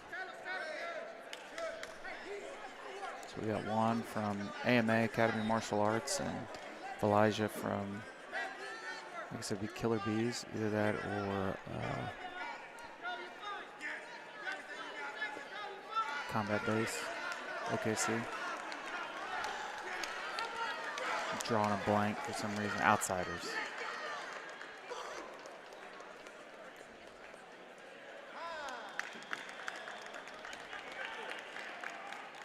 Kendra Coleman on the left, coaching, owner and operator of AMA. One of the first pioneer black belts in Oklahoma.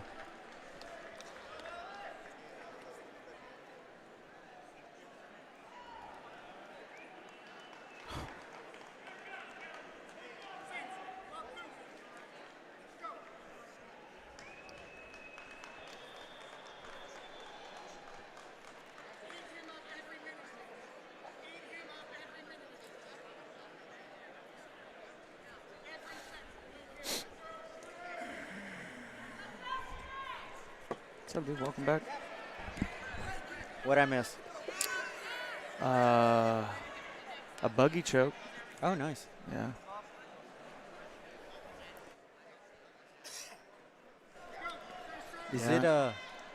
Is it bad for me to get on the PA announcement asking people if they need to throw up to please try and find a trash can and not just throw up in the middle of the floor and then not tell someone? Someone threw up outside our staging table. So I had Kevin Williams doing uniform checks, and he had to leave because he can't be around it without feeling like he's got to throw up himself. Oh man, I just got a text message about my son. It said your mom said he threw up 4 times last night. The first time he said straight up and threw up all over the side of her face. I was like, I'm so glad it wasn't me. Sorry, Mom. I guess there's a stomach bug going around. The lady that was that came with me, one of the assistant coaches at my academy, she was sick all night. We had a few people bail from competing just because they're getting sick. It's not corona, thank God. It's just like normal, just sicknesses. Yeah, Glad to like see those are lower back. GI stuff.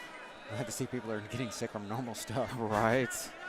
What's interesting, and I know I'm probably jinxing myself right now, is I've not been sick at all this year. Not even a cold or sore throat or nothing. Yeah, I think I've been pretty good too. And I'm usually get something at least once. Yeah, especially when the weather changes, I usually get sick. Yeah. I see the black belts are in the staging right now. So we're running about 45 minutes ahead of schedule, it seems. Nice. Ooh, nice takedown. Yeah, Elijah's got some good wrestling. You know this guy? What's that? You know this guy on top? No. I just saw the match before. He really out-wrestled the guy. That is Elijah, Cato, and Juan Sanchez. Guy commented on it. Oh, you don't need this.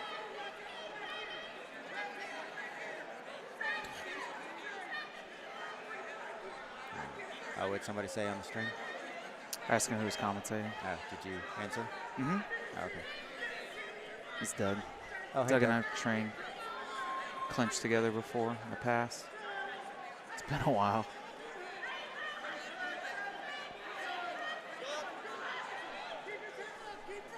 See the Forge's shorts are always entertaining. One of the guys in this division has Christmas shorts and it has Santa on the back of it holding an AK.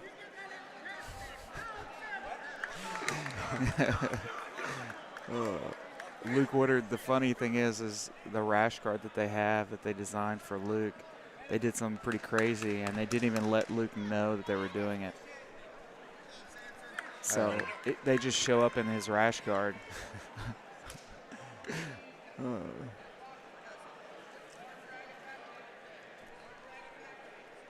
They get poked in the eye or something? I don't know. They got the medic checking him out.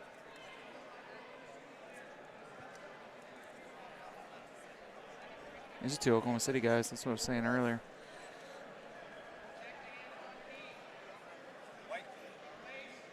Why is that? Some blood on his rash guard. Okay, great. This guy's like, yeah, I get another takedown. Exactly. Oh, nope. Dang. Nope. Yeah, he was ready too, man. He was ready for him to go, and he's going to go hit him with the Jordan Burroughs. We got a penalty. Oh, they're already hand fighting. Oh, to be a white belt again. Man, having good wrestling in no-gi is such a lethal thing.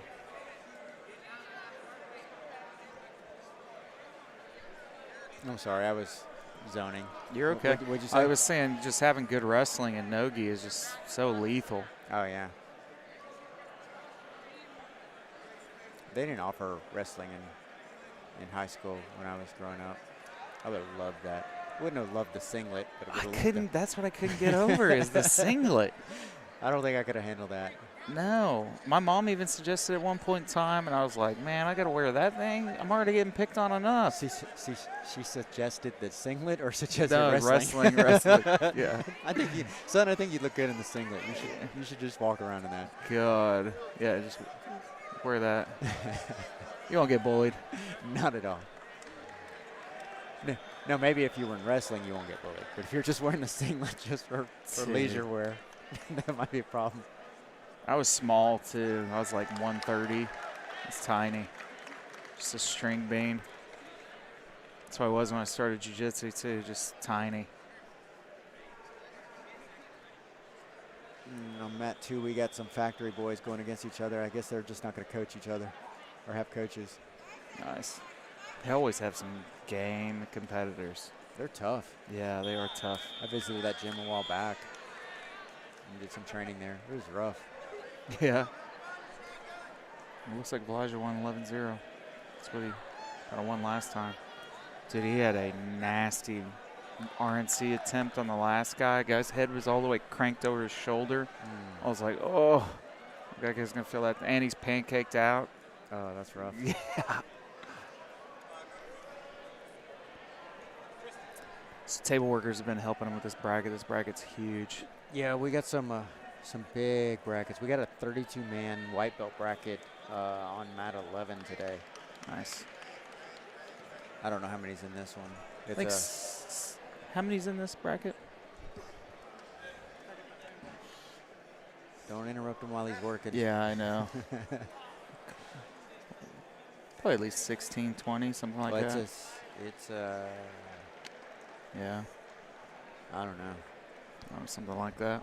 It's a lot of people. Yeah, it is a lot. I told my guys, I said, you got to warn people if you walk away from the table.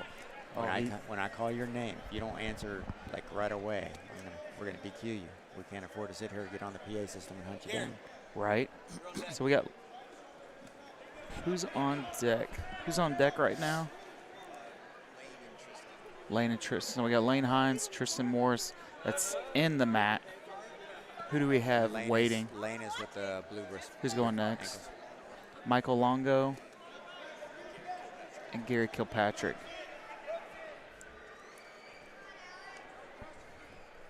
What's up, Jesse? How are you? This is. Have you had anybody stop by to do any commentating with you? No, I tried to get Chris Westfall. He was like, no. That's what I thought this was. Jesse, are you the same one that trains down in Altus?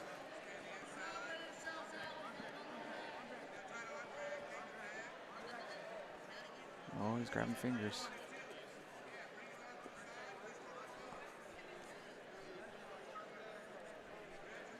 God, I hate when people do that.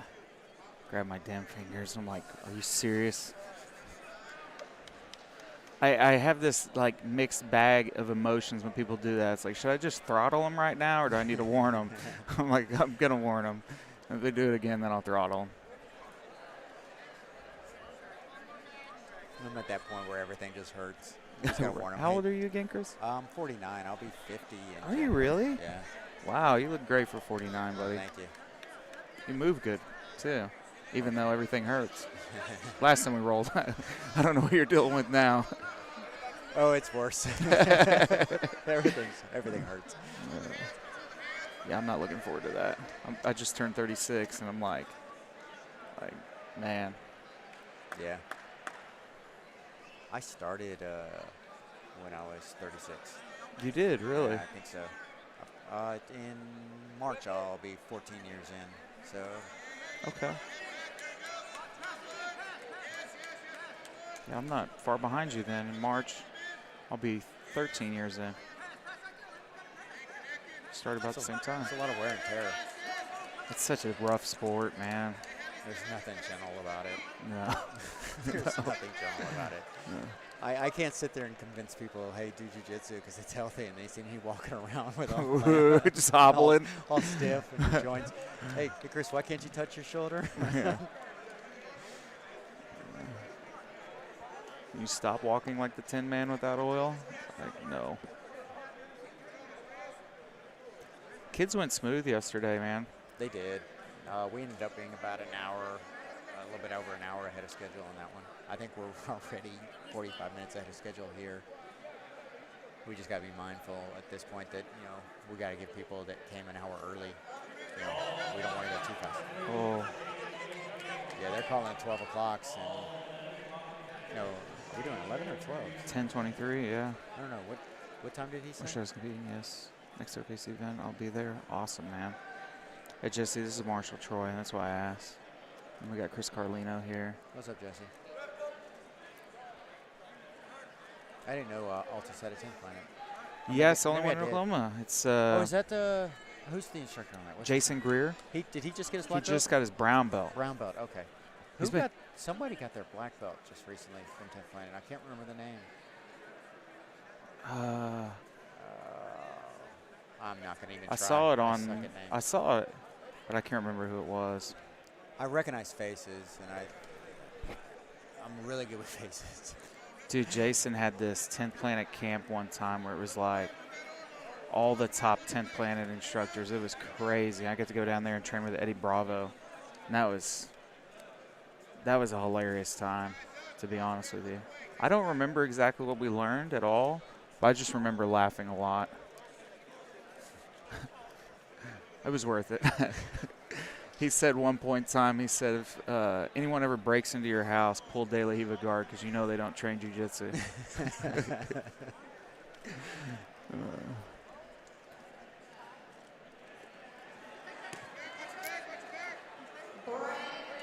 You know, the crazy thing I've noticed with this bracket is, like, most have been really calm.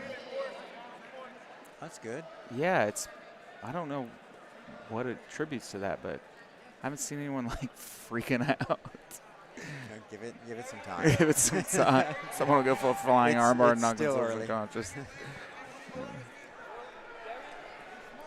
Okay, so we got empty mats, so we are so far ahead of schedule. I know, We right? need to slow this tournament down.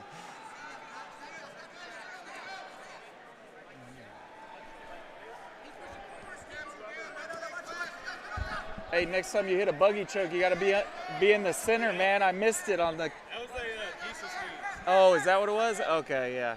That's tough to get out of, bro. I like the shorts too, man. All right, so educate me because everything's got different names and stuff. Which one's the diesel squeeze? So it's a guillotine where you like grab your wrist and you like shove your knuckles in the neck. So it's like a Like an guillotine Ezekiel. Okay, I'm familiar with that. I just wasn't familiar with the name. Diesel squeezle. Yeah, it sucks. Is that what Walling does a lot of? Yes. Yeah. Walling put me in one when he first started learning it, and we were competing against each other, and I was like, dude, this is it, right? And he let go of it, and I was like, oh, thank God. Later on, he asked me, he goes, hey, man, was that diesel squeezle in? I was like, yeah, dude, I'm so glad you let go of it. I don't think he's going to let go of it at all. No, that's awesome. I've seen him do that, hit that in competition in a lot of places. And I think I asked him a while back what that was. I didn't see, we've been on this mat the whole time, Jesse, so I don't know how he did in Blue Belt Masters. Carlino BJJ. I know it sounds like a mafia deal, like it's a cover. I am not going to do a gym. I decided against it. I was talking to one of our refs. I don't know how you would. I think you'd have to do it after you retire this. Dude, I don't want to roll with, like what if when you're starting your gym, it's going to be small, right? Yeah. And so you don't know who's going to be there. I'm not going to be fortunate enough to have like a 160-pound dude that doesn't know anything coming to my gym. I'm going to have that 320-pound guy that wants to lose weight, and he's going to be my only guy there. And he played football. Yeah, and he's a college wrestler. Yeah, exactly. Like that. And I'm going to have to roll with him, and I don't want to do that every single day and for 5 times in the day. I mean, I think the other option there for you too, though, is you could just buy an established gym. No, I'm going to stick with what I'm good at. I'm good at running tournaments. Yeah, I would agree with that. It's kind of my niche. This should be a good match here.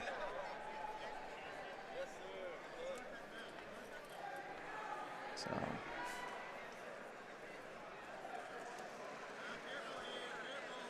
Yeah, I thought he hit a buggy because the guy was in side control, but I guess that makes sense. That diesel squeezle, even if you pass, you're still in it. That's what sucks about it. It's just a guillotine with it. Yeah, and it's just, but that knuckles hammering you right in the carotid, that it just sucks. Yeah. It'll put you out. It looks like he's looking for it. Please don't go on the table, boys. I know you're lightweights, but still. This is 175? Yeah. They look huge. I know, right? So is that what I look like when oh, he had it. Because they're all young and jacked. Like low body fat. Unlike us. So you're saying I don't look like that when I'm out there? Maybe shirtless, Chris. I'll have to subscribe to your OnlyFans. Maybe not. They keep going out. I mean, this match space is big. And they keep finding their way out. Every time he has the guillotine,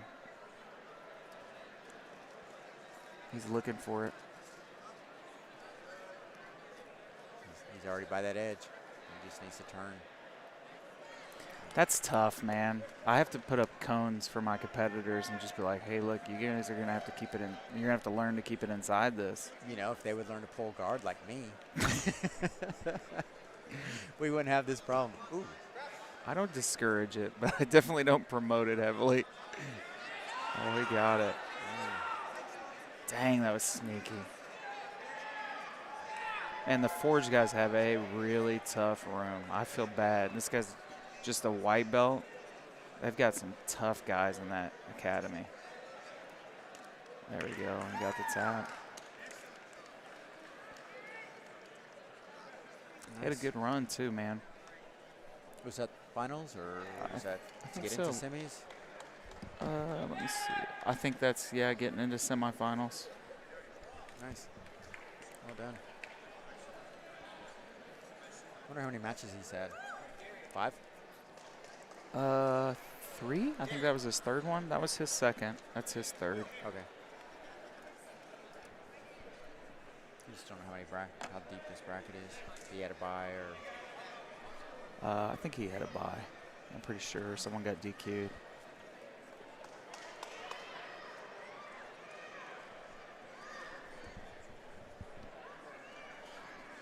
So apparently, I got a note from my friend that's looking into this overlay issue. Apparently, I broke something.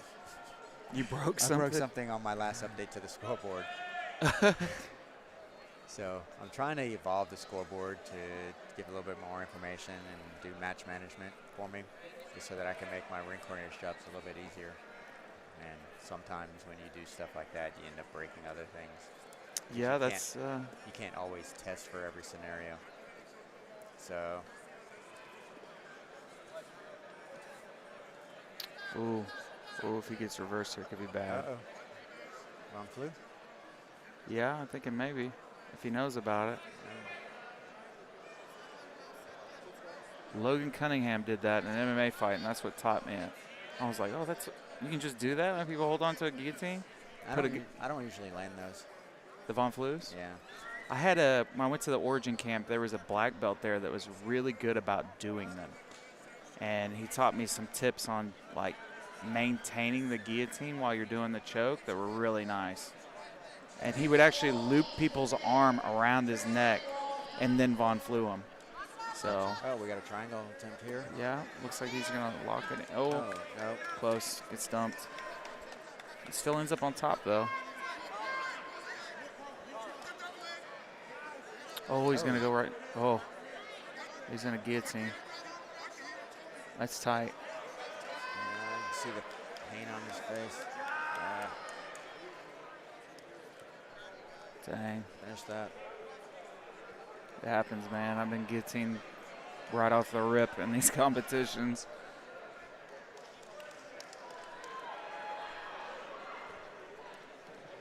It's like we probably have Elijah going again. All right. I'll be right back. Okay, buddy.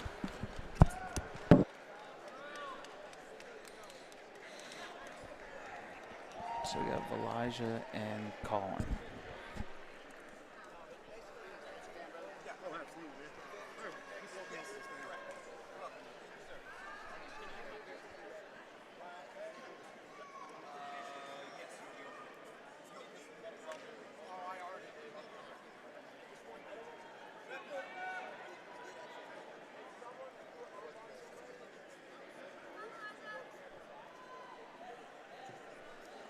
Oh, nice.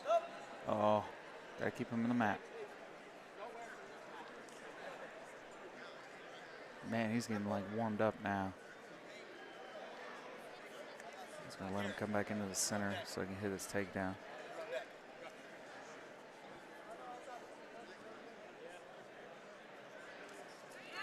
There you go.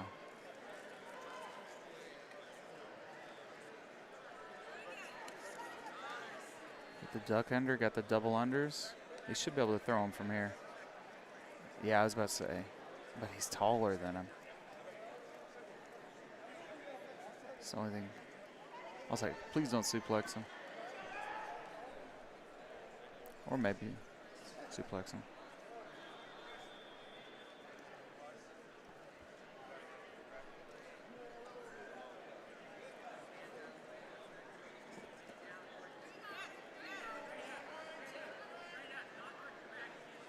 Got the guillotine. He's got it locked in.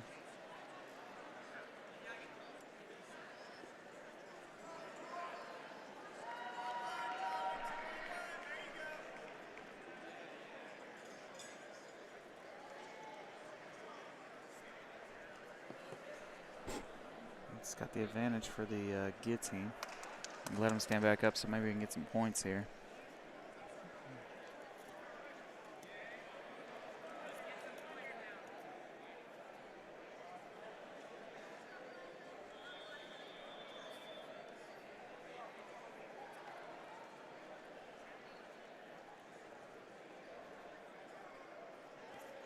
Nice duck under.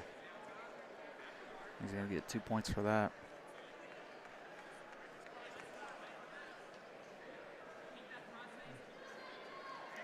So yeah, underhook crossface half guard. Hey, what's up, brother? How are you? Good, man. I'm doing good, dude. Okay, good. One of our refs is going to be competing tonight. He's a really good black belt. I was hoping I could have stayed yesterday and rolled with these guys because they're solid.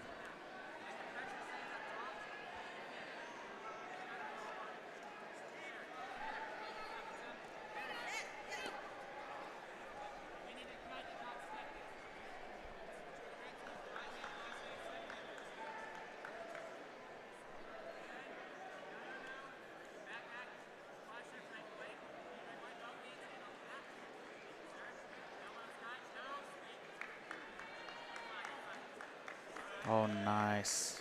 Baited the sweep. Get the guard pass.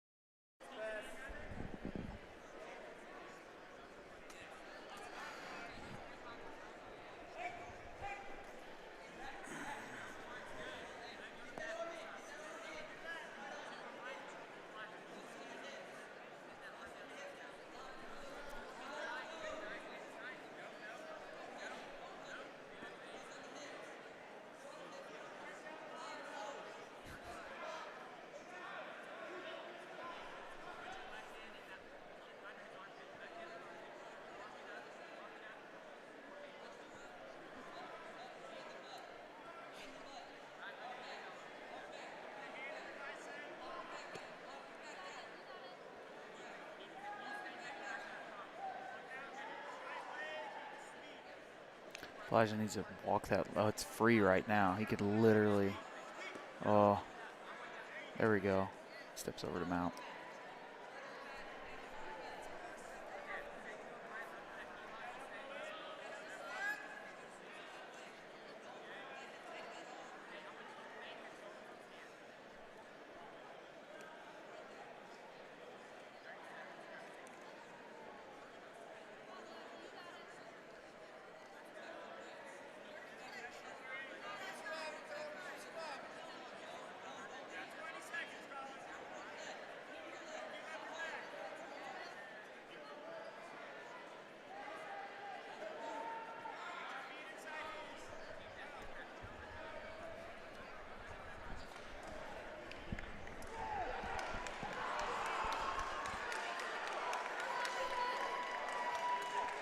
He's got 5 seconds left.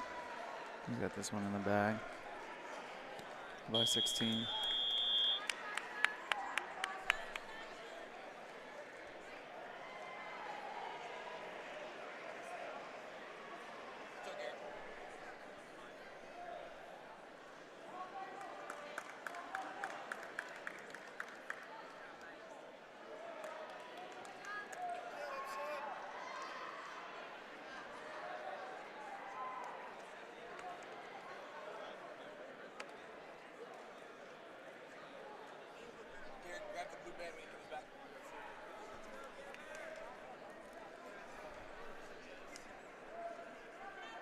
This should set up for a finals match here.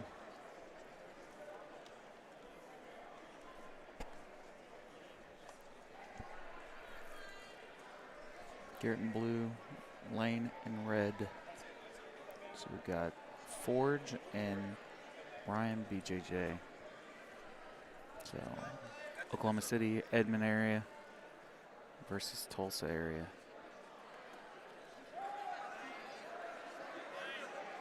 So the winner of this match will go against Elijah.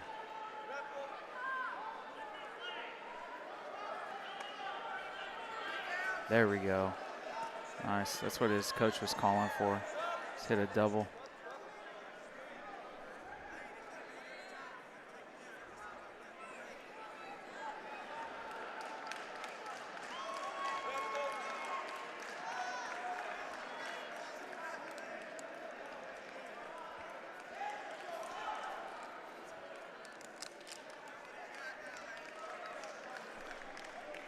Lane scored 2 off of that.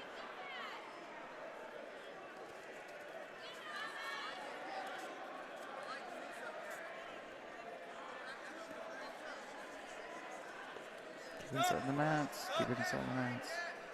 He needs the post, circle, shoot.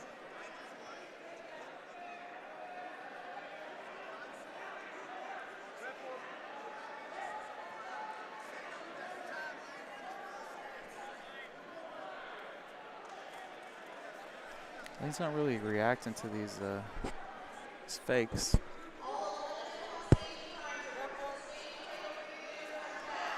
He's standing up taller than Garrett, which is going to lead to these good takedown attempts, if not takedowns. Back out the mat again.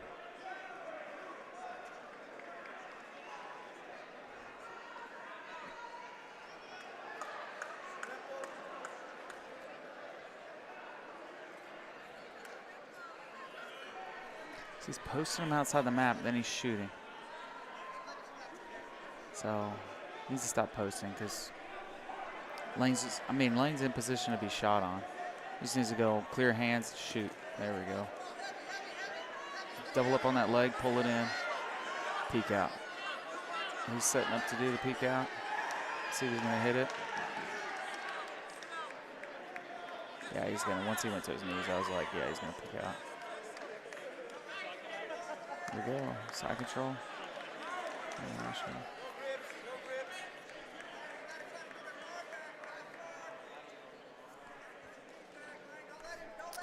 Good pressure on Garrett. He's on his toes, driving forward. Oh, don't rush the mount.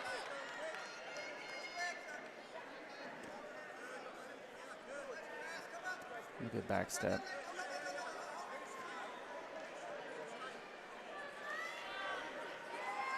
Scissor chokes there, yeah.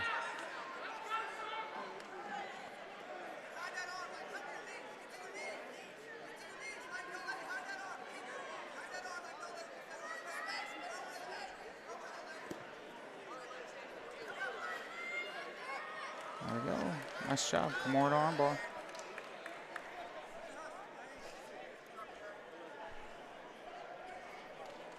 Garrett's looking good in this division. He's going to have a tough finals match, though. Elijah's game.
So we're going to run third place, I would imagine, and then we'll run first to give the Garrett give him a break.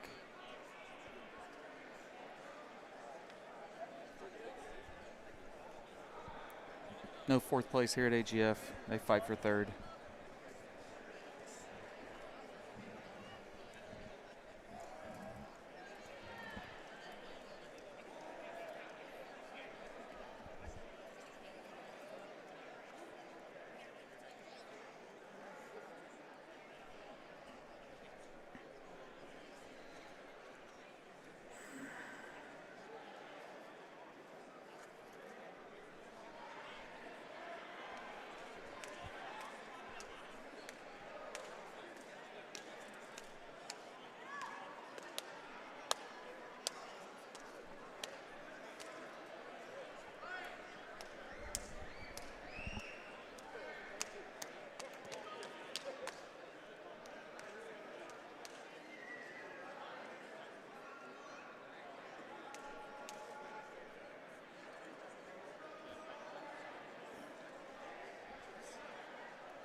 So we're just on hold here to give him a break, and that looks like that's over. So we got Darian Inks and Elijah Cato.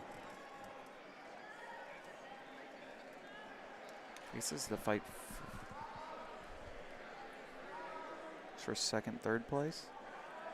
If Elijah wins this one, he goes on to first place match, finals match.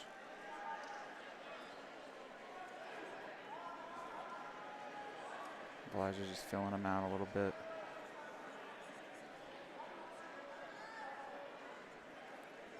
You tell usually pretty quickly if someone's comfortable on their feet or not. Oh, there was a good snap down attempt. Could have been.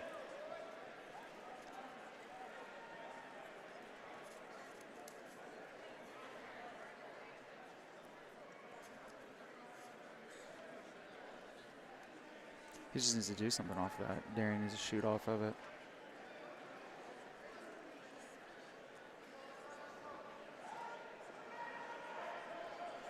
Something I try to teach my students, so just watching some grappling here. So Darian's leading with his left leg. He's posting with his left arm. The bad thing about that is he's leaving his lead leg unprotected. So, which Elijah may play off of that. It looks like he's going to, yeah, he's going to try that snap down off a clinch.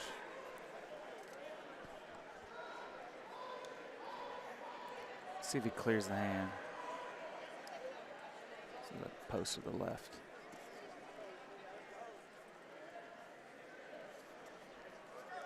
So you'll notice if Elijah does the opposite. He'll post with his backhand.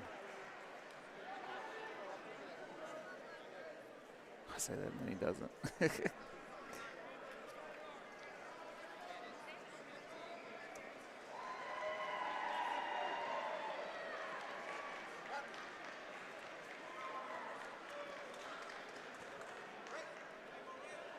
Ref's checking time, seeing if he's going to catch him for stalling.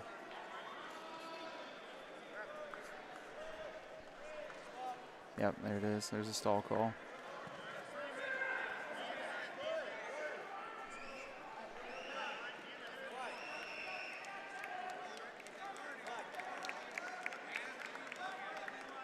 And they both get one penalty off of that. And you can get, so the next one's going to give points. You're going to get a penalty, and you're going to give your opponent points. And then the after that, you're DQ'd. Ooh, nice ankle pick.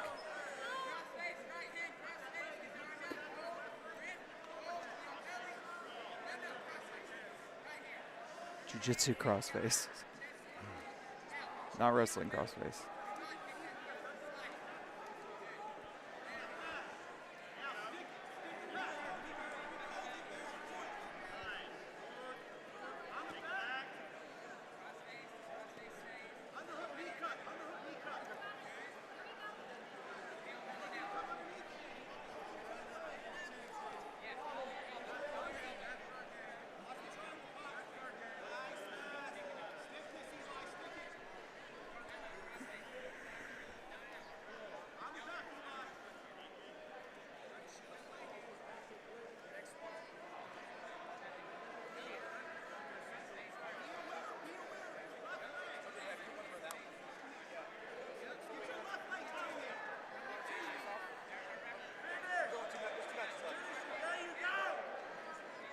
Something good about stabilizing his position. He's going to get put in half guard, though.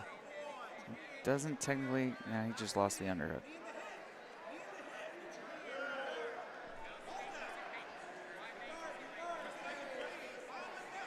Yeah, it's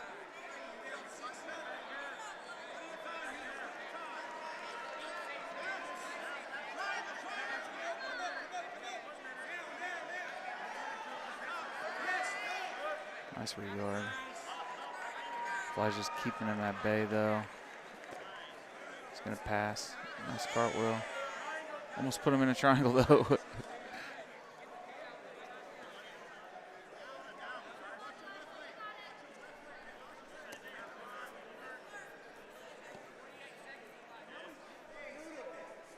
Elijah's up by 9. 40 seconds left.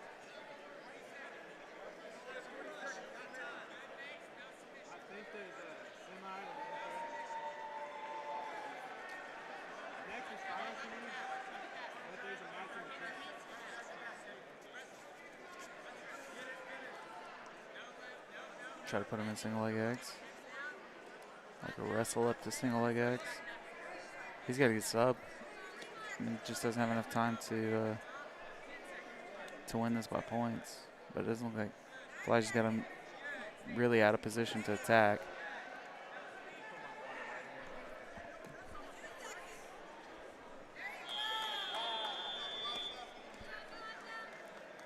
Elijah wins 12-0. I don't think he scored under double digits this whole time.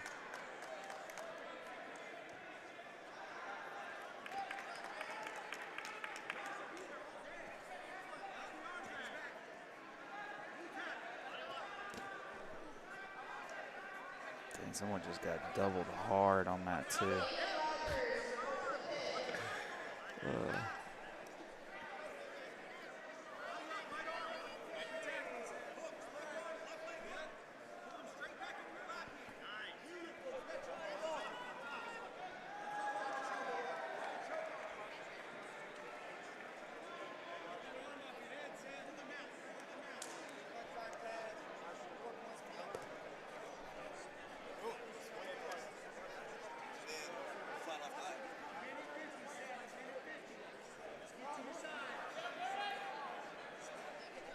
So we got Elijah and Garrett.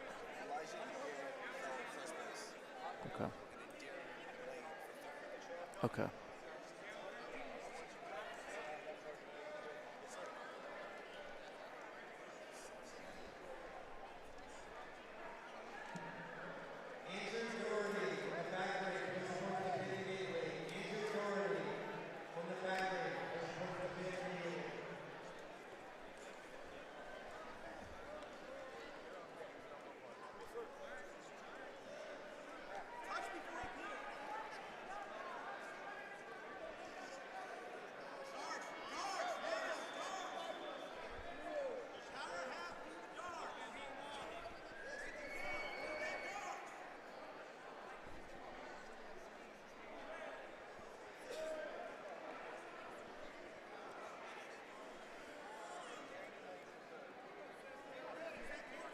Okay, we're just waiting for first place.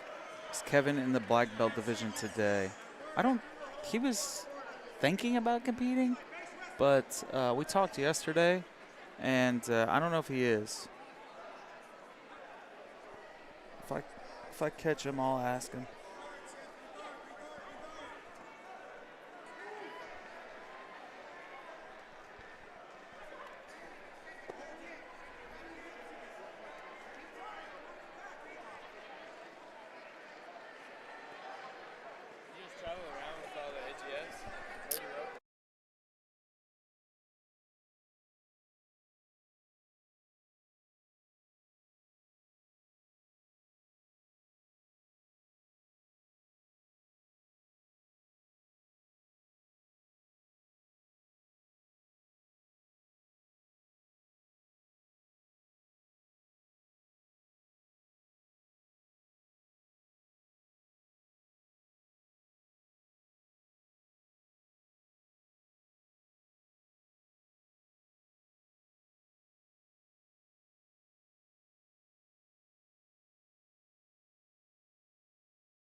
So we got another minute 40, and then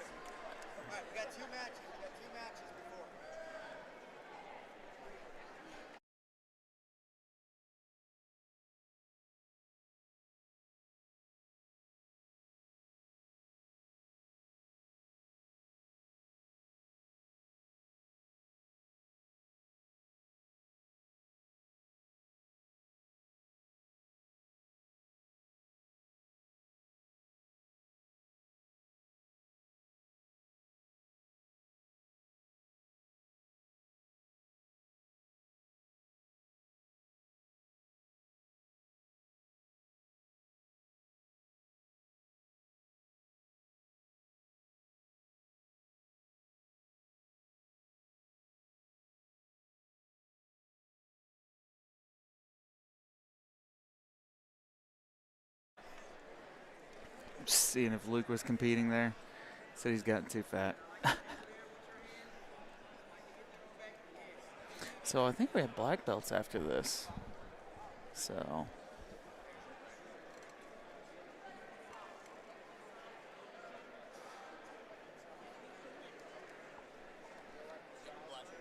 it is black belts. Awesome.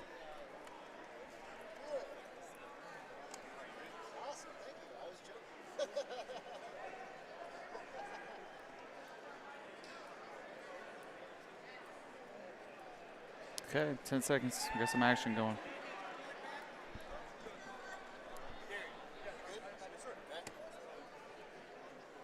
This is for third place. And then we'll have first place after this. And then we'll have black belts.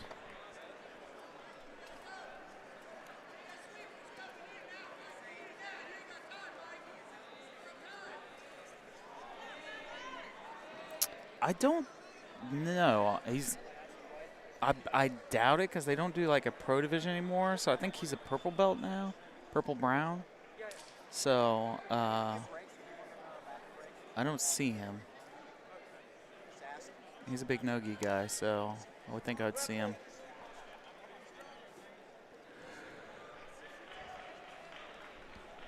Talking about JR, right?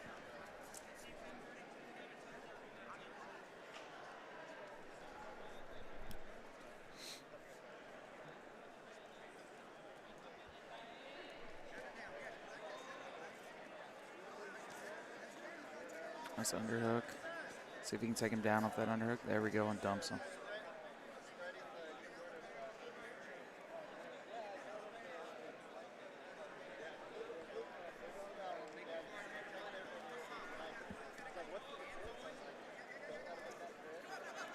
Yeah, he is, dude. He's nuts. He's got single leg X. He's going to drop on his own straight ankle lock. Wow. He's like double outs. No, he's not. He doesn't really have it set up. He may get smashed from here. So it's all tied up now, 2-2.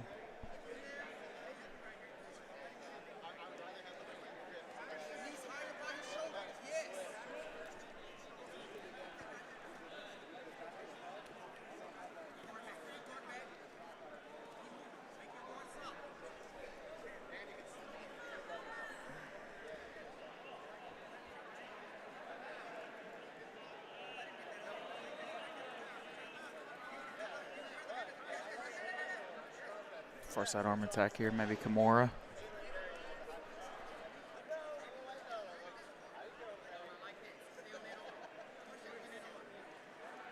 He's almost in a bicep slicer here.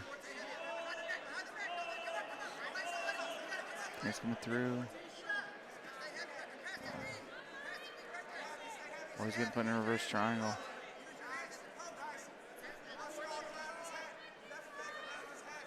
Back on the Kimura though. Wrist locks there. And a straight arm lock, hit that wrist lock. Oh.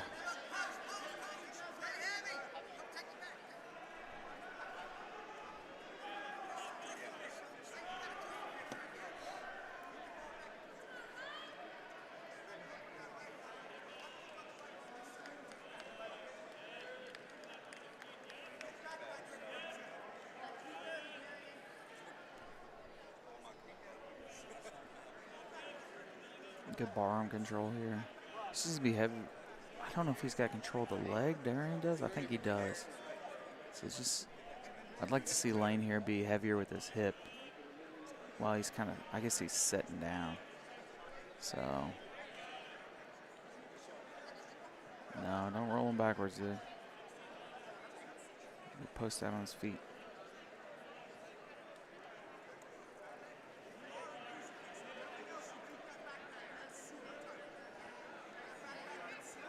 There we go.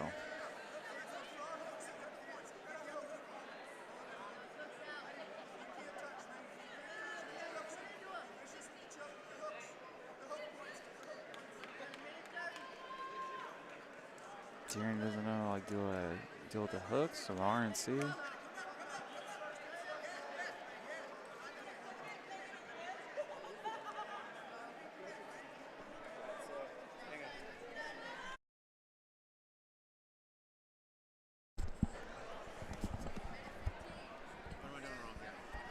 There you go. Technology. It's confusing. Just adjust it a little bit. All right, so watch. I got a video here, and I'll put it on Facebook in a minute. Oh, okay. All right, so this is a match going on one of the on map 4, and this guy shoots this power double and just brings it all the way and takes out one of my. Oh my refs. God. Oh, is that Westfall? That's Ashley Westfall Oh, just no. getting laid out. She's Is she fine. okay? Yeah, she was laughing.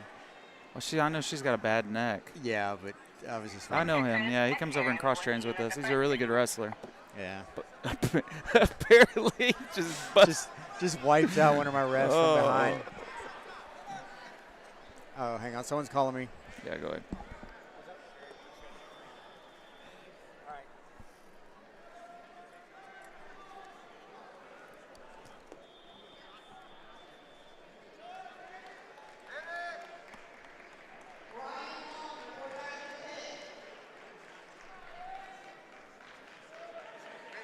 What happened here? See what happened? Oh, okay. That sucks.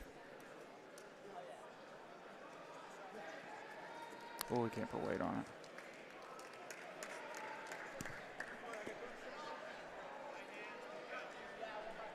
What a trooper. Down by 7 points, 30 seconds left.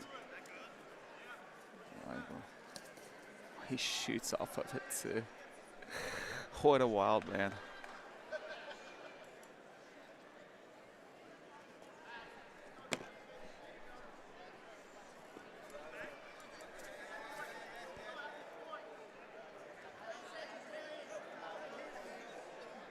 Five seconds left. Scores another 2 points. 11-2. Looks like Lane's gonna be your third place. First place is up on deck, and then we got black belts.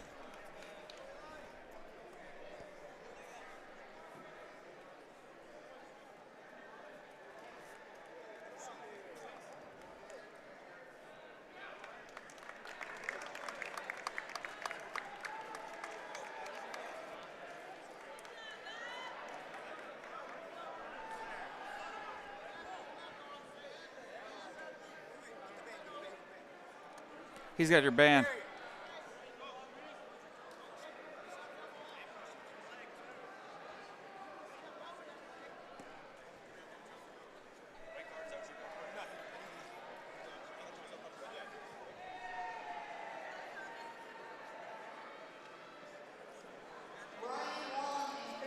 Okay, here we go. Championship match.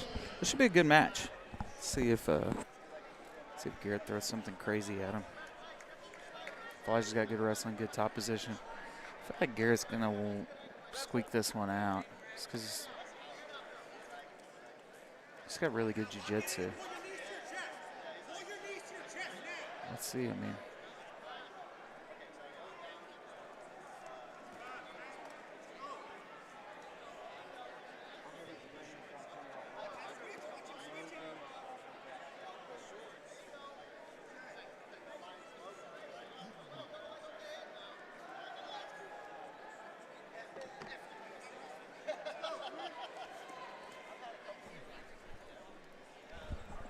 should be a good match.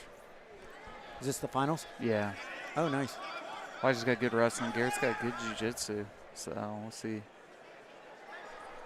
Hey, Kevin.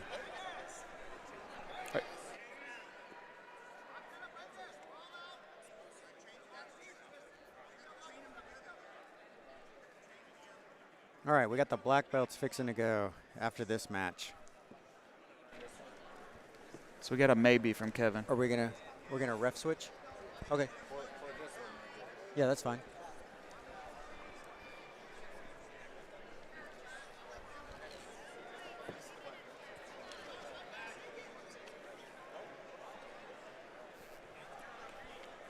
I think we lost one or two of our black belts Okay.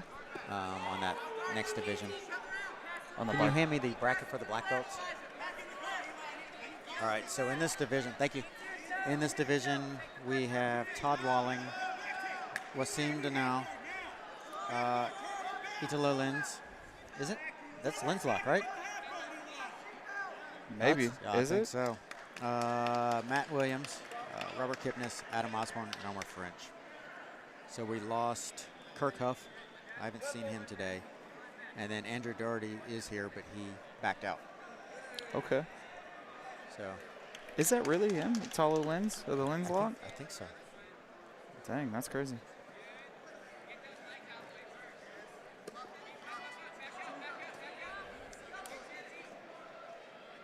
I never knew his name. I just knew the.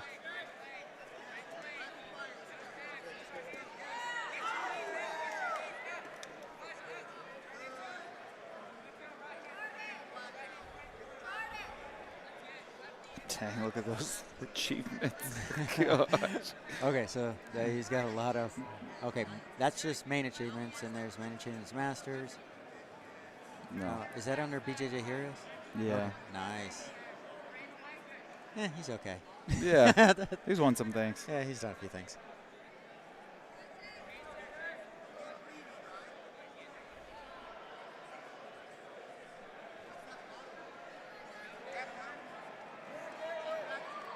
I think I pronounced his name wrong, though. Yeah? Is it Italo or Italo? I don't know. He's here, right? Yeah. I don't want to.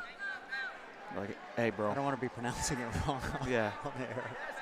Why don't you be that guy and ask him how to pronounce it? Is he in the hoodie? Yeah, he's sitting next to Kipnis. Oh, okay. I'll go ask him. I'll be right back. Yeah, you be that guy.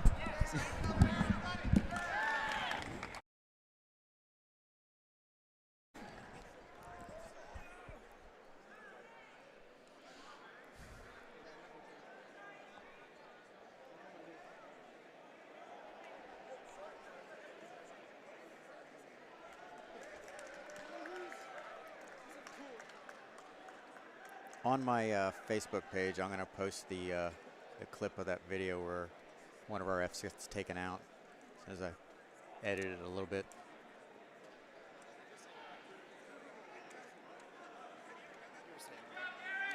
Which one is it? That's Italo. Italo. Okay, that's not what I said originally. Send me over to Robert. Who won? Oh, I wasn't even paying attention. Dang it. Again, another reason why I am not a No ref. rep, right? Let's all right, so I'm gonna post the video of Ashley getting taken out. Garrett, did you win? Yeah. How'd you win? North-south. North-south? Nice. Good job, dude. Good job, man. Congrats. All right, this is gonna go on my personal Facebook. Omar does have his work cut out for him today. It's going on your personal? Yeah, on Chris AGF Carlino. Okay. For those of you that want to see it. You see Mrs. Westfall get wrecked.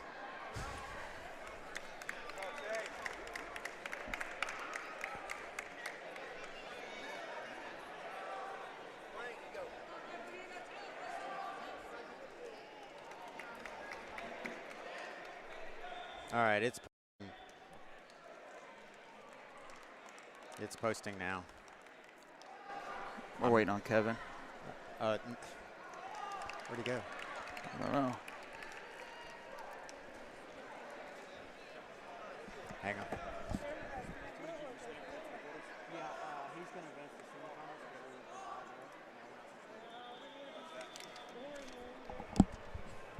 semifinals. Okay. Cool. All right, it just finished uploaded, so if anybody wants to go check it out. And if you are going to the video because of the stream, comment so we know that you found out about it on the stream, so that way people will maybe hear about the stream Yeah. and watch, because we got the black belts coming up now.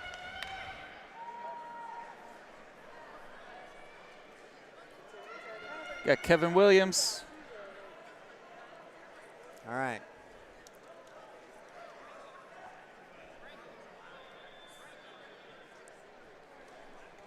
All right.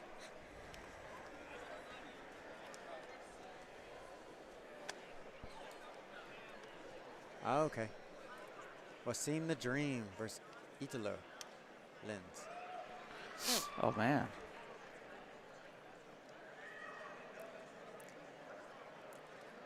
Starting with the two visitors. Are they doing gi later, too? Yeah, Oh, I believe so. nice. All right, let's do this. This is up to 175. It's my weight class pre-COVID.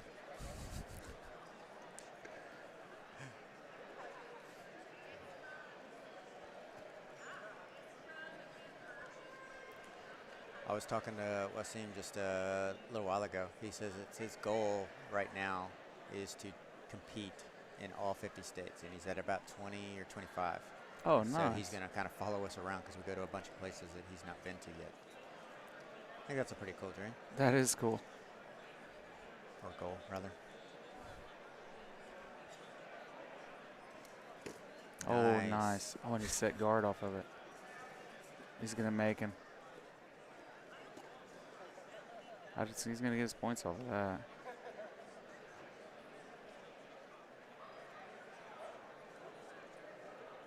Never stabilized.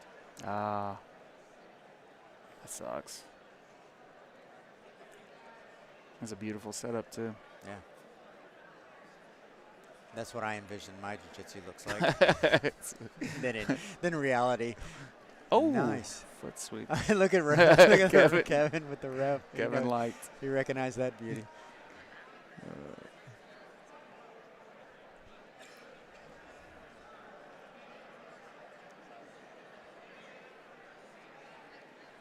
Kevin said he signed up, but he just doesn't know.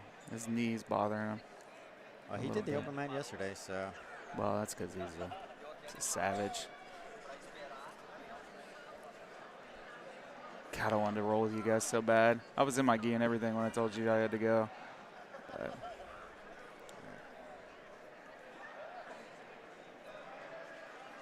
the open mat's fun, man. Yeah. Especially the refs here. Oh, yeah. They're monsters. This is a tough first draw. Yeah.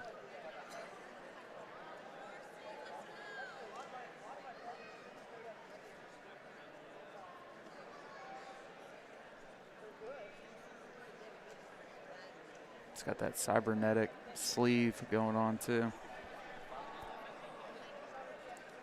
Look how relaxed he is.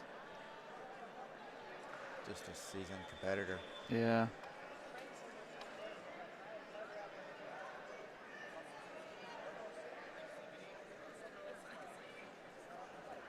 Oh, good regard. All the fun stuff's unlocked in this division too. Yep. Right now it's 5-0 for Italo with 3:18 left on the clock. My apologies for not having the overlay working. Chris broke it. I did. I actually did break it.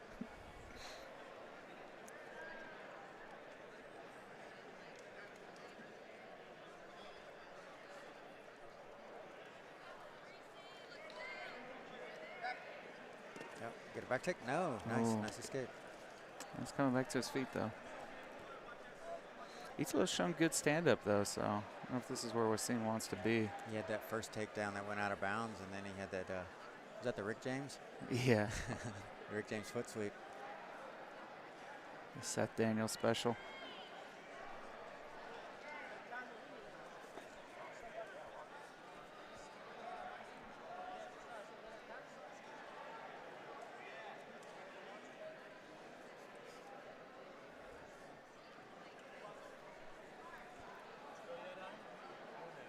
I guess Italo's a third degree, I think is what I saw on BJJ Heroes. Oh, tried for the foot sweep again. Seems like you got me once.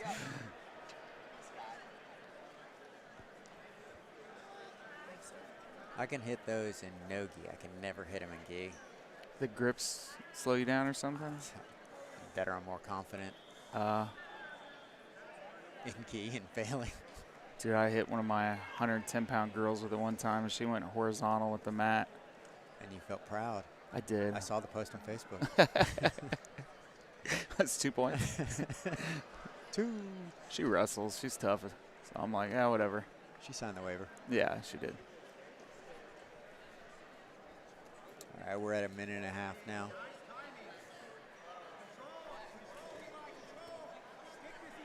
Italo's still up 5-0.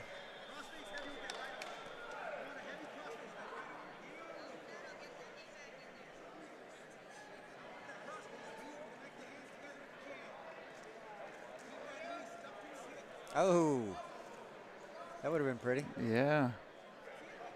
Oh, he may it still have actually it. may be still be pretty. Yeah. Advantage. So that was an armbar with both legs. Chest in the chest. Yeah, that's Was crazy. I saying that right? You've seen that before? It looked like he triangled his legs and tried to pop it on there. Have you seen that before? I've seen like close to a variation of it, but not like that. You seen a flying one? Oh, a flying one? No, God no. Yeah, where he posted on the hand and flew up. Yeah, that was Yeah. crazy. Almost like a scissor takedown, almost. Uh-oh. All right, so we're 5-0 still, 1 advantage for Idolo. And we got a triangle attempt here. Oh, that's in. 16 seconds left. Can he hold on? Nope. Oh, he let it go. Oh, he doesn't want to wear his legs out right now. First round. Right to an Omo. Oh, did he just sit there for the... He's like, just hang on for... I made it through the round. Jeez. Advantage again. So that's 5-0, 2 advantages. Oh, thank you, sir. Got lunch delivered. You got it here. All right. Ooh, nice. Leave that here in a little bit. I want to watch this division. Yeah. Good job, man. Did he make you proud, Kevin? Did he make you proud? I saw the look on your face. We saw the look on your Black face. belt debut? You feel sick? Locate that trash can now. All right. So what do we? Who do we have coming up? We got Matt Williams versus Robert Kipnis. Yep. All right. I walked up to Robert because I thought that's who you were talking about. I was like, how do you say your name? He was like, Robert. I was like, oh, wrong person. I was like, wait, I know you. I don't know if this is Robert's first time competing at black belt or not. Robert's based out of, I believe, Fayetteville, Arkansas, and Matt Williams is out of St. Louis area, I think. Okay. All the out-of-towners going first round together. Oh, nice. Robert knows he's being streamed. Got the re-guard back on him, though. Matt's got a pretty good half guard, but seems like Just turned to the wrong side, but he does have the underhook on that side. hey, got to watch out for that Ezekiel right there. Oh, he's not going for it. Just going for head and arm. Or guillotine. Yeah, he's still got that guillotine grip on him, doesn't he? I can't see that left arm. I think he does. Maybe chin strapping him? Yeah, he's definitely got something. Yeah. Oh, That's gonna be no. tough. That's going to be tough. Close guard.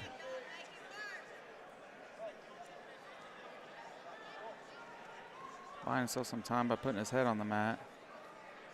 I think he's got a hand. He's fighting the hands. There you go. Good job. It's 2 points, yeah. Man, at this level, that could cost you the match. Now, Robert used to rep for us a long time ago.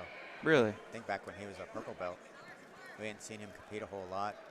I think he competed a little bit as a brown belt, and then he kind of disappeared.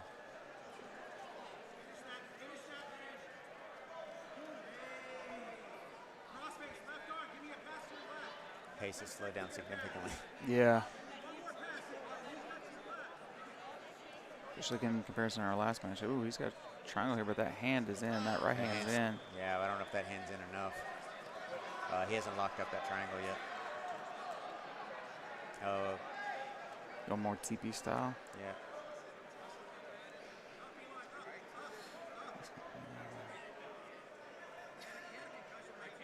Yeah.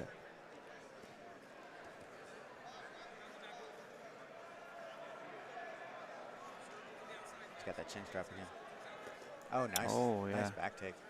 Michael teaches that back take. If I do that back take, I'm probably going to kick you in the face. Yeah, I'm always worried about it. Just heel kicking you right in the mouth.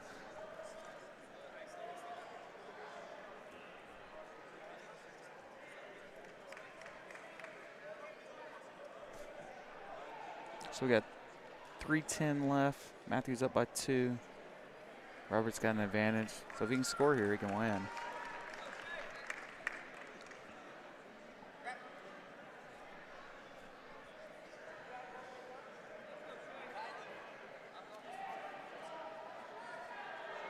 Robert's got his head on the mat a lot, so I'm wondering if he's tired. He burned up his tank early. He's attacking though. Yeah.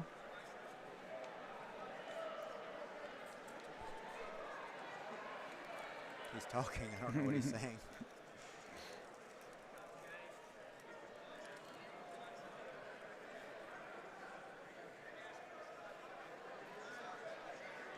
I'm interested in seeing.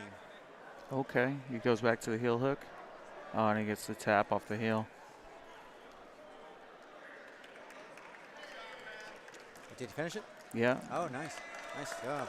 Outside heel hook from Ashi. Nice. Yeah, that's a big compliment, Jesse. So does that put Matt against Italo in the next round? Well, we've got that bye for Todd. So I think Todd Wallen goes against. Let me see. Yeah, Todd Wallen goes against Italo. Oh, okay. So Matthew's going to go against the winner of Adam Osborne or Omar French. Okay, we got Adam over here on my right and Omar on the left. This is Adam's black belt debut. Nice. He says he's not nervous right now, but after the match, I said, find the trash can. Oh, that's what you were telling him Yeah, to find the trash. find that trash can Yeah, now. locate it. Locate it so we know where you're going to need to go. Don't throw up on the equipment.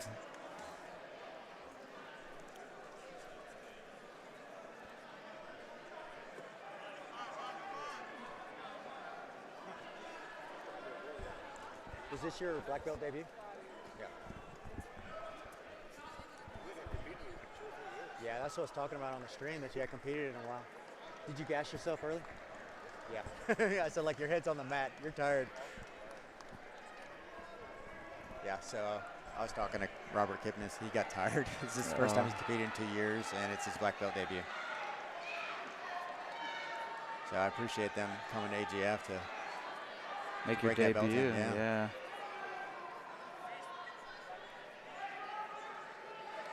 Oh, no. Omar's going to be able to wrestle up off this knee cut.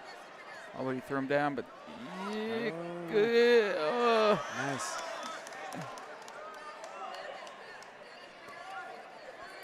Now, Adam's out of Alliance in Arkansas, Okay. and then Omar's a local.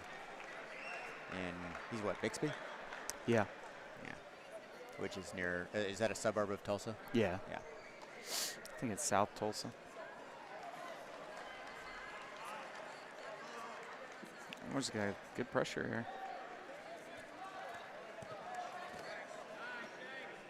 I think he's a smaller one of this division, too. I don't know if he quite weighs close to 175. No, he was in the 160 division. He saw how huge this bracket was, and he's like, Chris, put me in this one. Okay. I was like, all right. And then I think it was him and Matt that was just here earlier. They were both in the division again together, and I think he requested to be moved in this one. Nice. And so Matt came by association. I didn't give him a choice. He's a gamer, though. He likes to roll. He likes to compete. I knew he'd want a part of this. Yeah, Omar's got his wife coaching him. Just imagine that. Like, you're like, shit, I can't get away from her. And she knows what she's talking about, too. She gives you any advice, you're like, well, shit, I actually have to listen to her. I wonder if this was Matt's first win at black belt competition. Because I know I think last, when I saw him in St. Louis, I think that was his debut. Let me go ask him real quick. Yeah, right.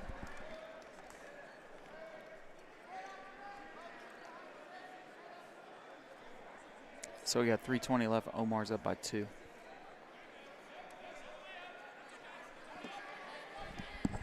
Yeah, it was his first win in black belt. Nice. He had some tough draws in St. Louis.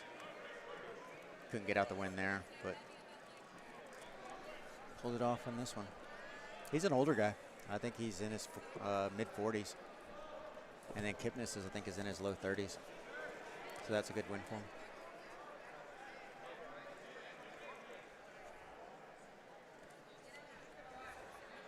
I know he's been calling me out.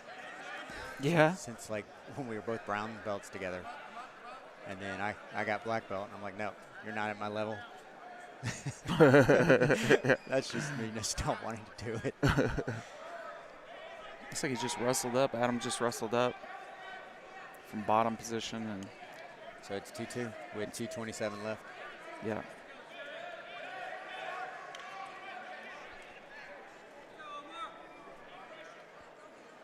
Marsden, this is not a great spot to be in a butterfly on your back. No. I like to do that headstand pass here. Yeah, like a kind of like a tripod. Yeah, I just kind of done then do kind of like a flip forward off my head. Ooh. Jeez. The guys on the right are going crazy.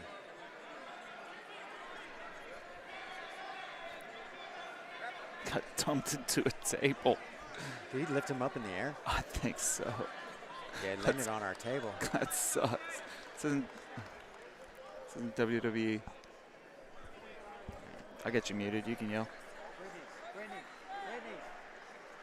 Sean, pull that table away. Oh, you're back on. Yeah, see, this is like what I like to do. I like to isolate one of the hooks in my hands. And then start working away. I've always got to worry about that Kimura on that one side. Oh, yeah, and that's what Omar's working, is that omoplata. Yeah. Oh, nice save by Kevin. You don't want to move them down one, Matt. Are they two wrestlers? I know one of them's a wrestler. The one that's launching everyone into the table, off into the other mat.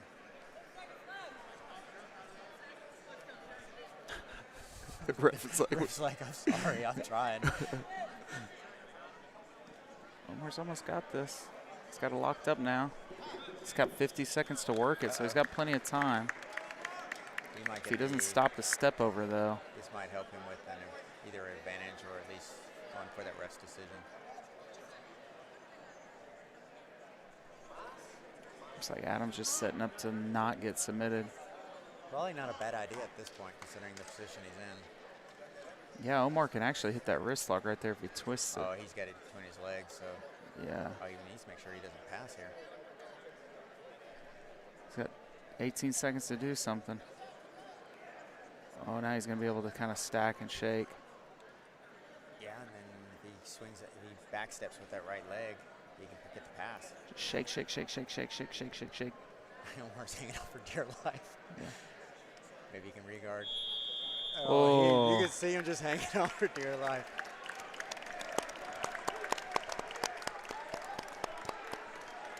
All right, who we got up now? We got Todd Walling and Itala. Is that who we got next? Yep. All yeah. right. Easy decision there. Good decision on that one. Yeah.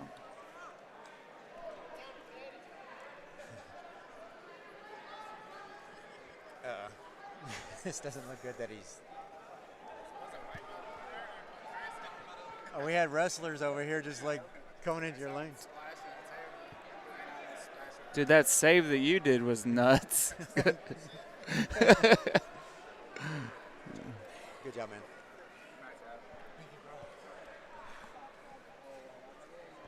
You did good. That was a good match. You're good.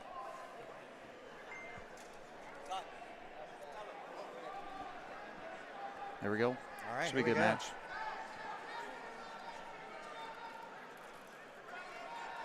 Todd Walling, local from Brothers Jiu-Jitsu. It's a Triton affiliate. You've trained up there, haven't you, Brothers? Yeah, we went not too long ago. It was a lot of fun. If you like nogi. All right, here we go.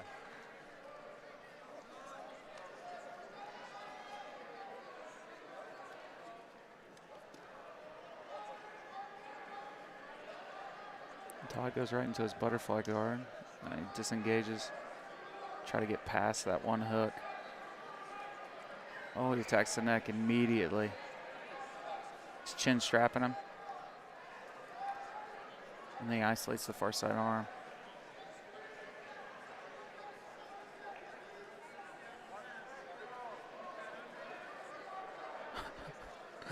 Someone said, "Watch your neck, Italo." It's like, oh, really? Like, okay.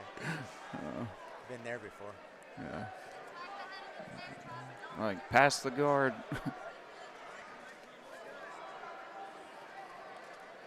Oh, nice sweep. I got swept like that yesterday at the open mat. I was like, what? I fought so hard. I know. You saw him swing him like 3 times. It's like, oh no. Todd's trying to invert on that leg. Italo obviously has good leg lock game, so we'll see how this works. Can't tell how he's controlling him though on the far side. Looks like he's got a, yeah, it looks like he's double on that arm. Is he darsing? Oh, it could be, yeah. His right arm is under the neck.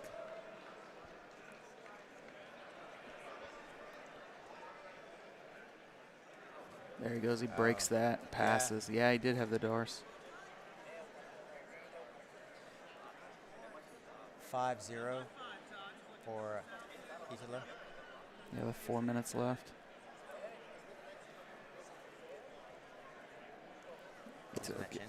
Oh, there we go. Good job, Todd.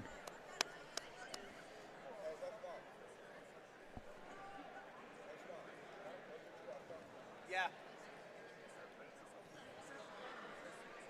What's a penalty for?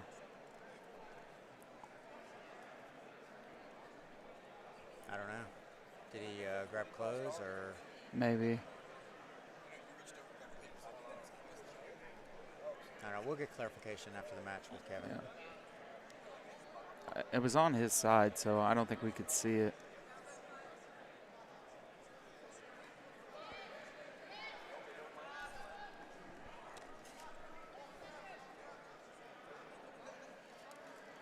Todd needs to get to this wrestling quick before Italo sets. Did Todd wrestle? No, but there. I mean, you've got to in that room. Oh, I mean, you had Hunter Colvin in there and all kinds of stuff. Even his coach is a great wrestler too. James. We get James, but I'm drawing a blank over here. That's sitting here coaching him right now.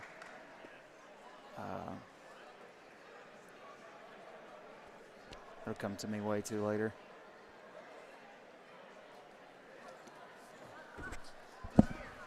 There you go. Oh, he's in a guillotine though. So is he?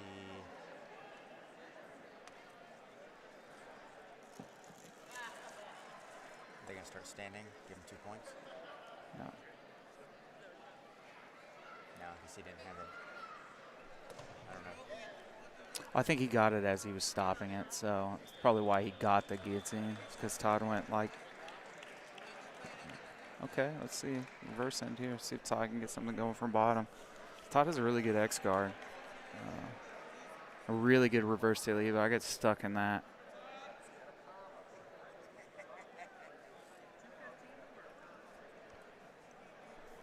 So we got 2:10 left. Italo's up by 5. Italo has 1 penalty though.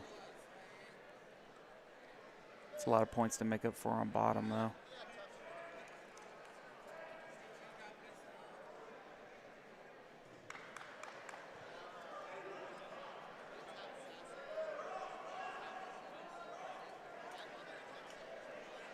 So switch to butter half.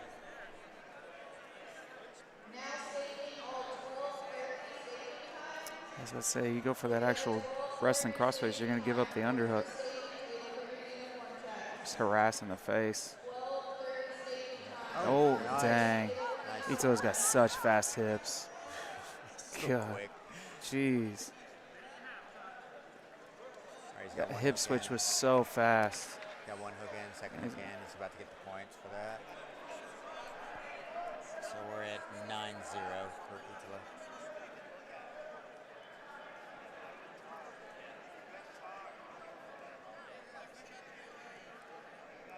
Italo trying to lock down that arm. Yeah, he's getting him down further into his hips too, which is giving some triangle options and stuff like that. But Oh, he got it? yeah, so he may just be trying to isolate an arm so he can attack the neck too. Okay, he's going to switch to Darce here, maybe. Some kind of head arm. So you got 35 seconds left. For that arm triangle, too, when he comes up. Yeah. Yeah, it looks like what he's doing. Yeah. Todd goes to his back. Yep. Armbar might be here. Slow move armbar.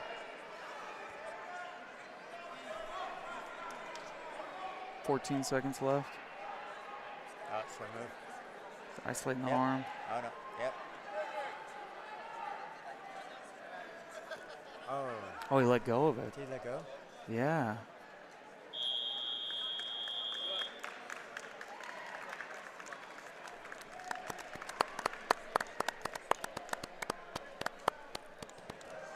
Good job. Nice match. That's such a fun match to watch. That was a good match to watch. Granted, it wasn't as exciting as that white belt match next to us. Jeez, that one's crazy. Good job, Todd. What was that penalty for? Oh. Okay. You grip the shorts.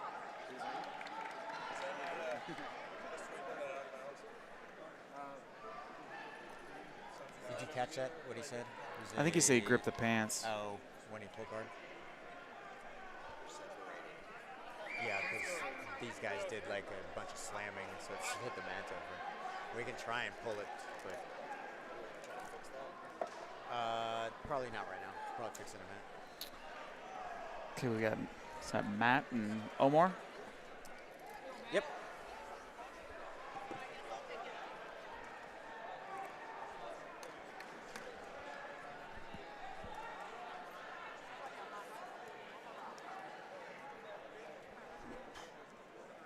Goes inside De La Riva, gets the sweep. Goes for the leg. Toe hold. That's in. He just needs to rotate his left elbow. Instead of sticking the toes to the butt, rotate. Did he He get it? taps. Yeah, he got it. Oh, wow. And it looks like Omar was grimacing there. Nice job.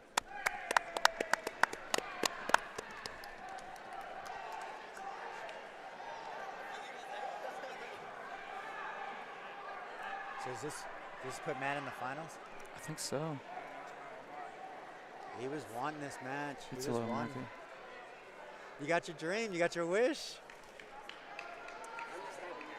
You wanted to be tapped by him on a stream, didn't you say?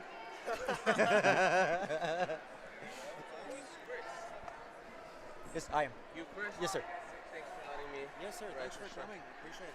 Thank you. That's I been know the grocery store's closed, so Yeah, no, we appreciate you coming. thanks. Let's, hey, after you get done with this division, come over and talk to us. Yeah, sure. Yeah, it'd be cool to have you on. Oh my God, he touched me. Uh, All right, we're doing our break for rest. Omar lost. So it's going to be. You're fighting Omar. But Omar's also fighting. Omar lost to Matt, so Matt's going against Italo. You're going against Omar. You're for third place. What about the other guy? He's out because he was in the quarterfinals. you got 2 buys. That's why you're like kind of. No, I know. Oh, You okay. got one bye. You got Oh, one bye. okay. I'm saying Everyone else didn't. No one else had a bye. You were the only one. Todd's not wanting to go against Omar because they're like She's got it. Right there. Right there. neighbors and teammates. that's what I'm saying. I want to go there. Adam lost. So the way we ran the bracket that way, we I put know, you I guys didn't on know. opposite ends. 'Cause y'all were affiliates together, so we put you guys on. Thank you, Jason Ryan. Jason Ryan's watching. Connor Dibbler. Thank you. Jeez. Yeah, I was like, I went blank as well. I did enter the Nugget Chopper, so. Okay. Is Italo in all of them? Huh? Was Italo in all of the divisions? All 4? But that was big. Isn't it Master? The gi division's bigger than the no gi division. I know you're excited about that. That was tough. It was just tight. Todd hates doing Tried laundry. inverting on the K-guard entry. Could never fully get inverted. But I felt great like very beginning, set guard, and I jumped to that guillotine. And he kept that knee in so close. I was like, well, I'll try to get him out. But Yeah. Hey, you looked good. Yeah, you did a good When you attacked the neck, I think you surprised him quite a bit. yeah, he was didn't want to full guard after that. Yeah, so the no-gi. Oh, that's seniors. Oh, sorry. You're not there yet. How old are you, Todd? I'll be 34. 34? So you're 33. All right.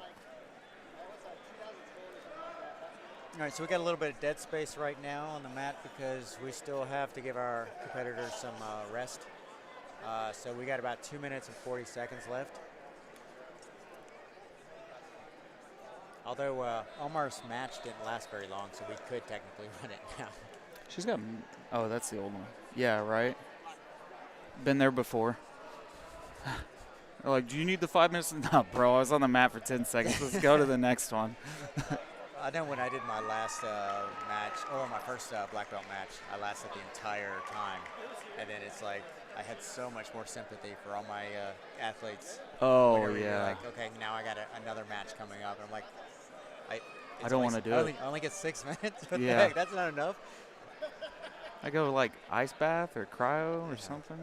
30 minutes? Can you give me 30 minutes? It's like wrestling, right? Someone said that the other day. They should run the jiu-jitsu tournaments like wrestling where they give them like longer break. I'm like, bro, I don't want to be up there till 12 o'clock at night. No, this is a long day today. I think our last pit time's 6:30. But I mean, as I said, we're running ahead of schedule. I don't know how far ahead of schedule we are, but it looks like they're loading the pit or unloading the pit.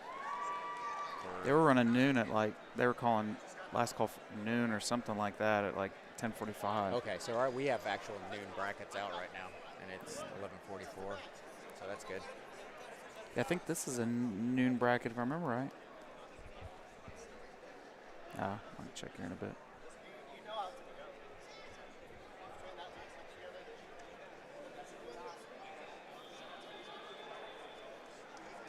Oh, we could have done our lunch during this 5-minute break.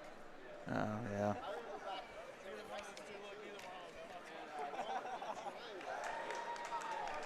My teeth are floating, so that's what I'm looking forward to. Hitting the restroom after this bracket's done. I was wondering, I was like, teeth are floating. What is that?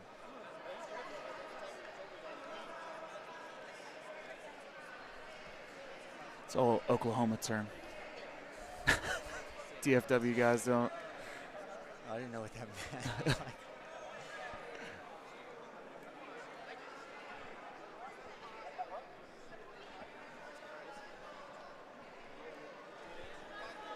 There we go.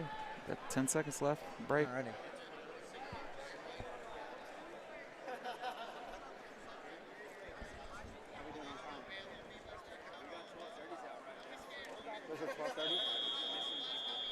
Okay, so we're actually way more ahead of schedule than I thought. We have 12:30s going right now, Oh, wow. and it's 11:45. What's that mean? You want me to ref in Amarillo? Not if you're, not if Derek you're- said he's going to not fight if you're you? local, I don't want you We're in the working same division. Work the table or something? Because I can. there. Let me What's see that how weight? What's the weight? Oh, it's I Challenger? probably don't want you repping. Me and my wife. Is this final? Did you get Todd figured out? What's Todd gonna do? He's right there. Are they gonna compete? I guess. Okay. Oh, we're in the finals, I we're guess? running the finals. Hang on a second. Brittany, are we not running the?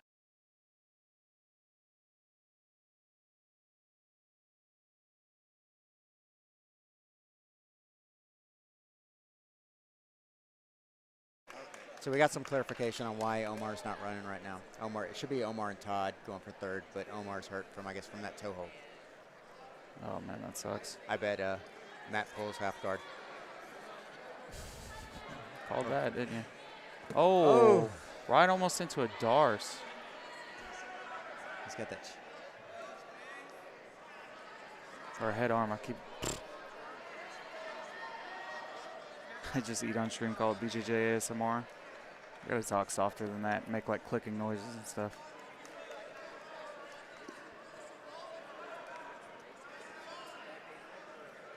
ASMR. I don't know that acronym. Do I want to know about that on air? It's like they use these really high-dollar microphones a lot of times, and it's binaural, so it like if you're on the left side of the mic, it plays in the left side of the headset, stuff like that. And it's usually like people clicking on stuff, brushing the mics. It's supposed to be really calm and relaxing. Yeah. It's usually done by very attractive women. That helps. Oh. I guess we don't qualify. Yeah, we don't qualify. All right. He passed and went straight to mount here. Oh, we're into mount a a triangle. Matt wanted this match. Yeah, well, he's getting all of it. He's getting the full experience. And he's going for the legs, too.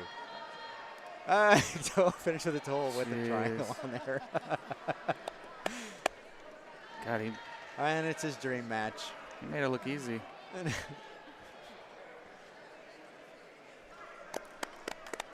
Good job, guys. So Matt, I think, was mentioning something about how he attended a seminar when he was like a blue or purple belt. With Italo? With Italo, yeah. And so this is kind of his dream. What is the Challenger Series? Who's in that? I don't know. I honestly don't know. I don't remember things. Is that it? That's it.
Okay, guys, I'm going to take a break for just a moment.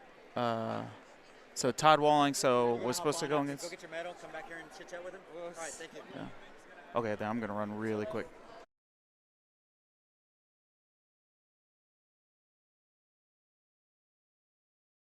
So we'll have Italo Lins back after he goes and collects his medal that he earned, and then we'll have an interview with him. So let me know if you guys have any questions for him personally or any questions for a high-end black belt competitor.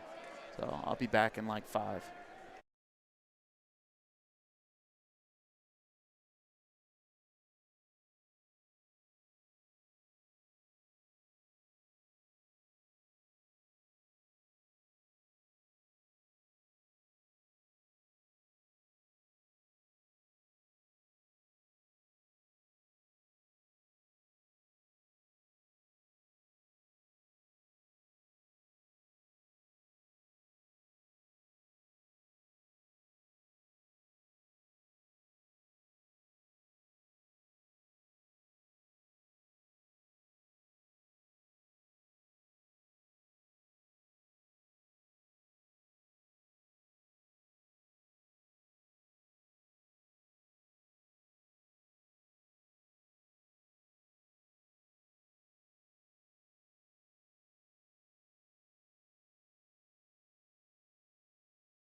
Okay, here we go.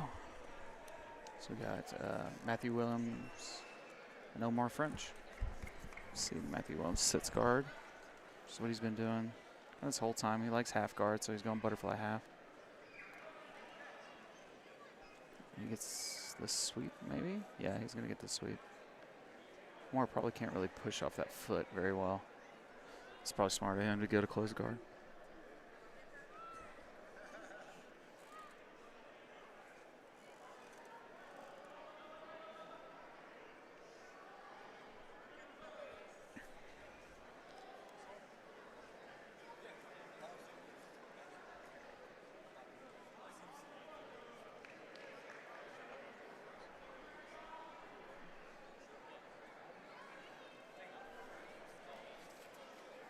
Oh man, he's going to attack that foot.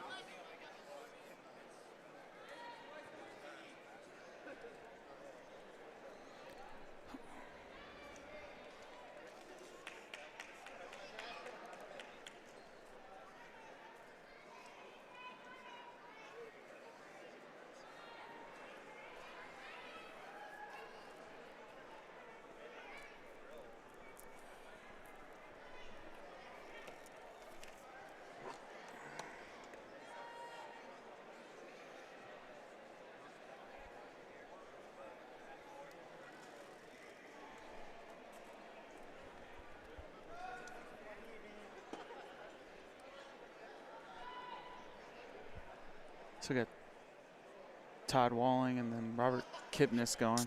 Should be a good match.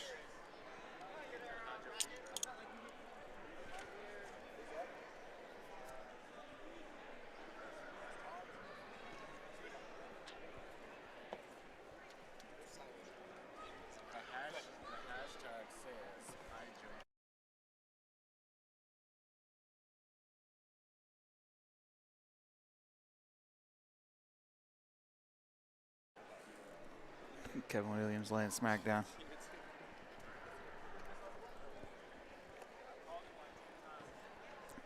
So the winner of this goes against Todd. No, that's not right. Sorry, the loser of this will go against Todd.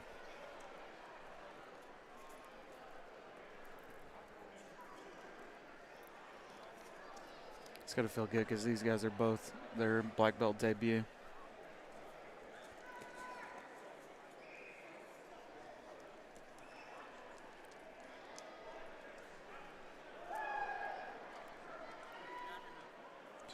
Robert on bottom, Adam on top here.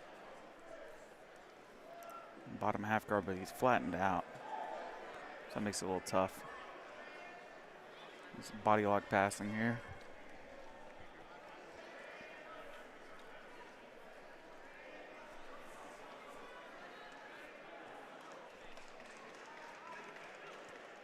Professor Lenz looks like he might be making his way over here.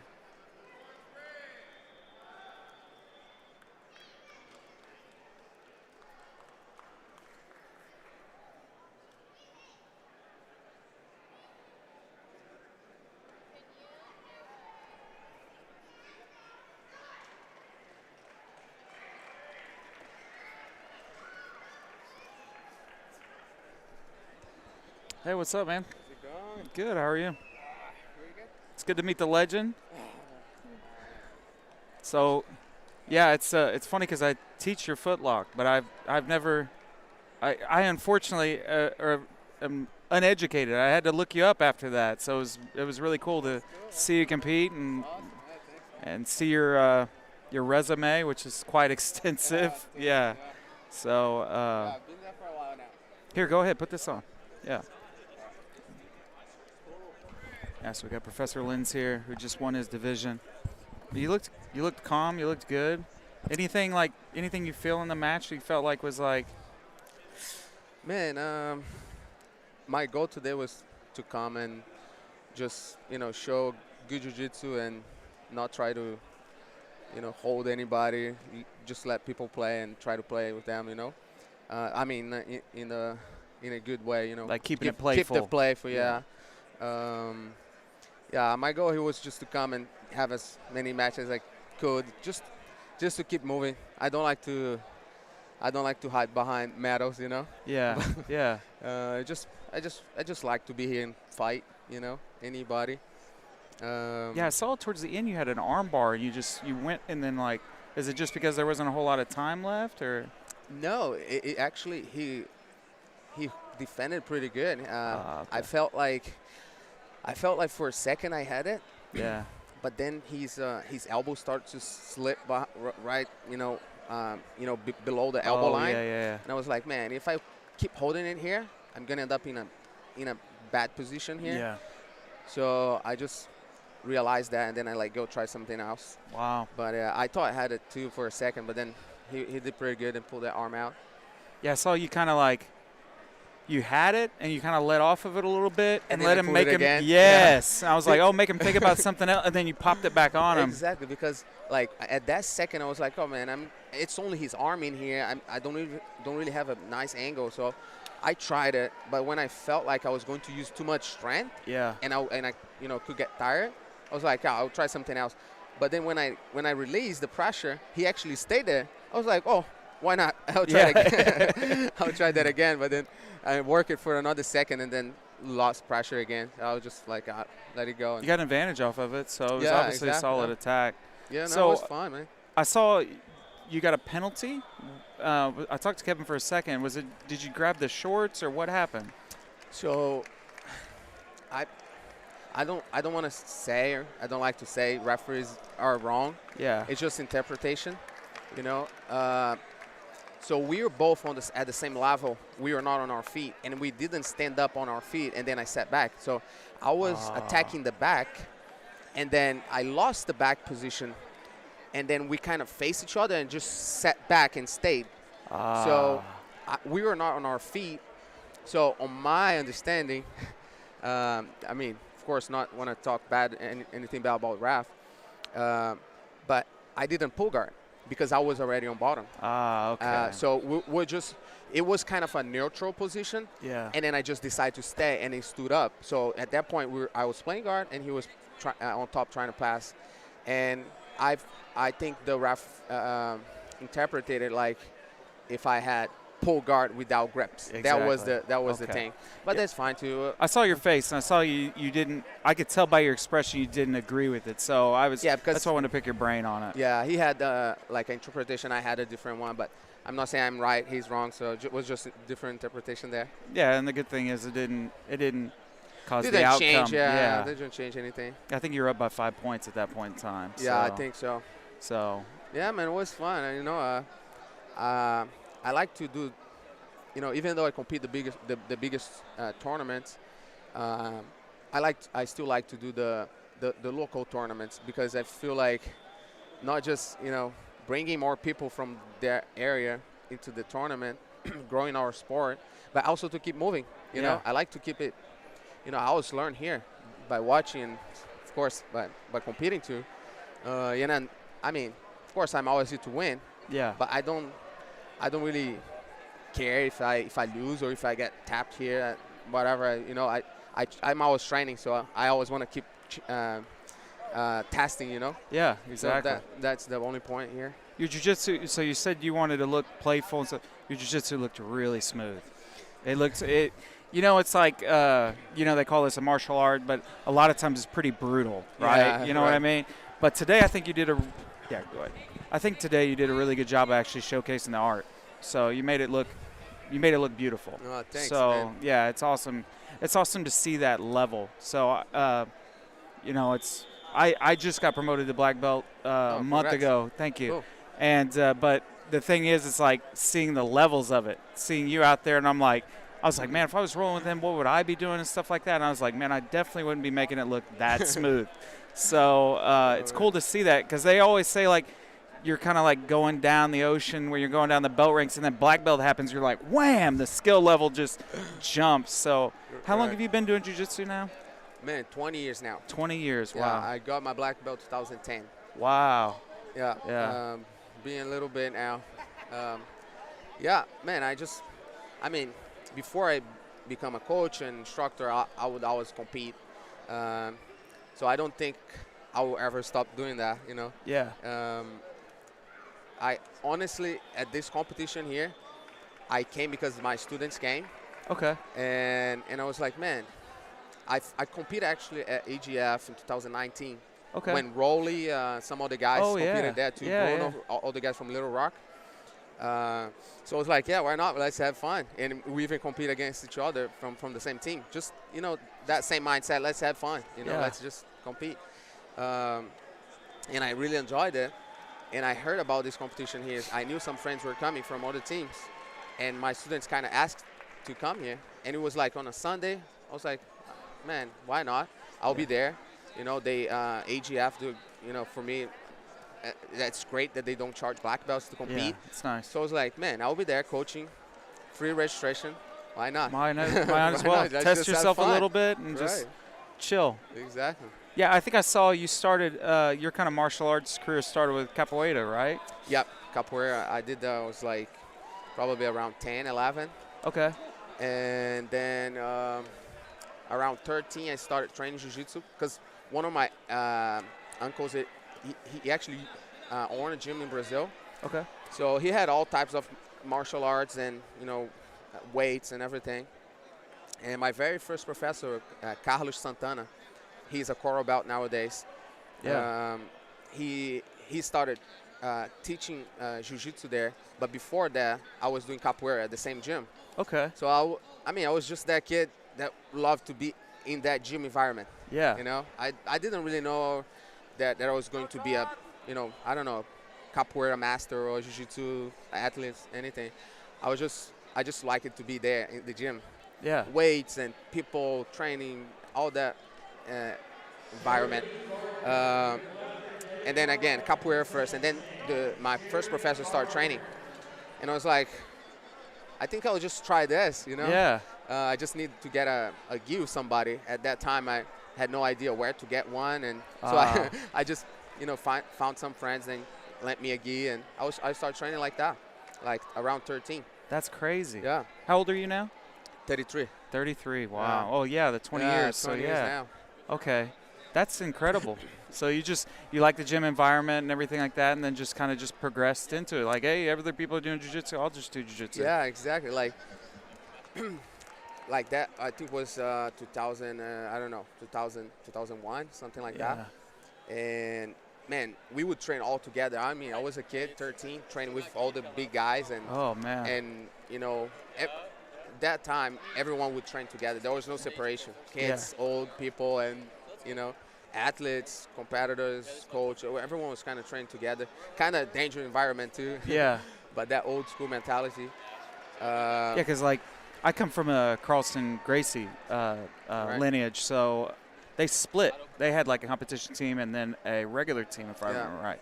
So it's interesting to hear the difference of that. So so obviously you have a footlog named after you. Yeah. So legs, yeah. how did you kind of come across that? Was it like normally where I catch it a lot of times is like people coming over like regarding, so they put the foot too deep, and so what about for you? What made you kind of like aha? I'll just first talk a little bit about the footlock itself, the history. I hope Rolly is listening to us right now. Yeah. And I always tell that story to everybody. Rolly is actually the guy who taught me the technique. Oh. I think it was 2012 or 13. Okay. I can't really remember exactly.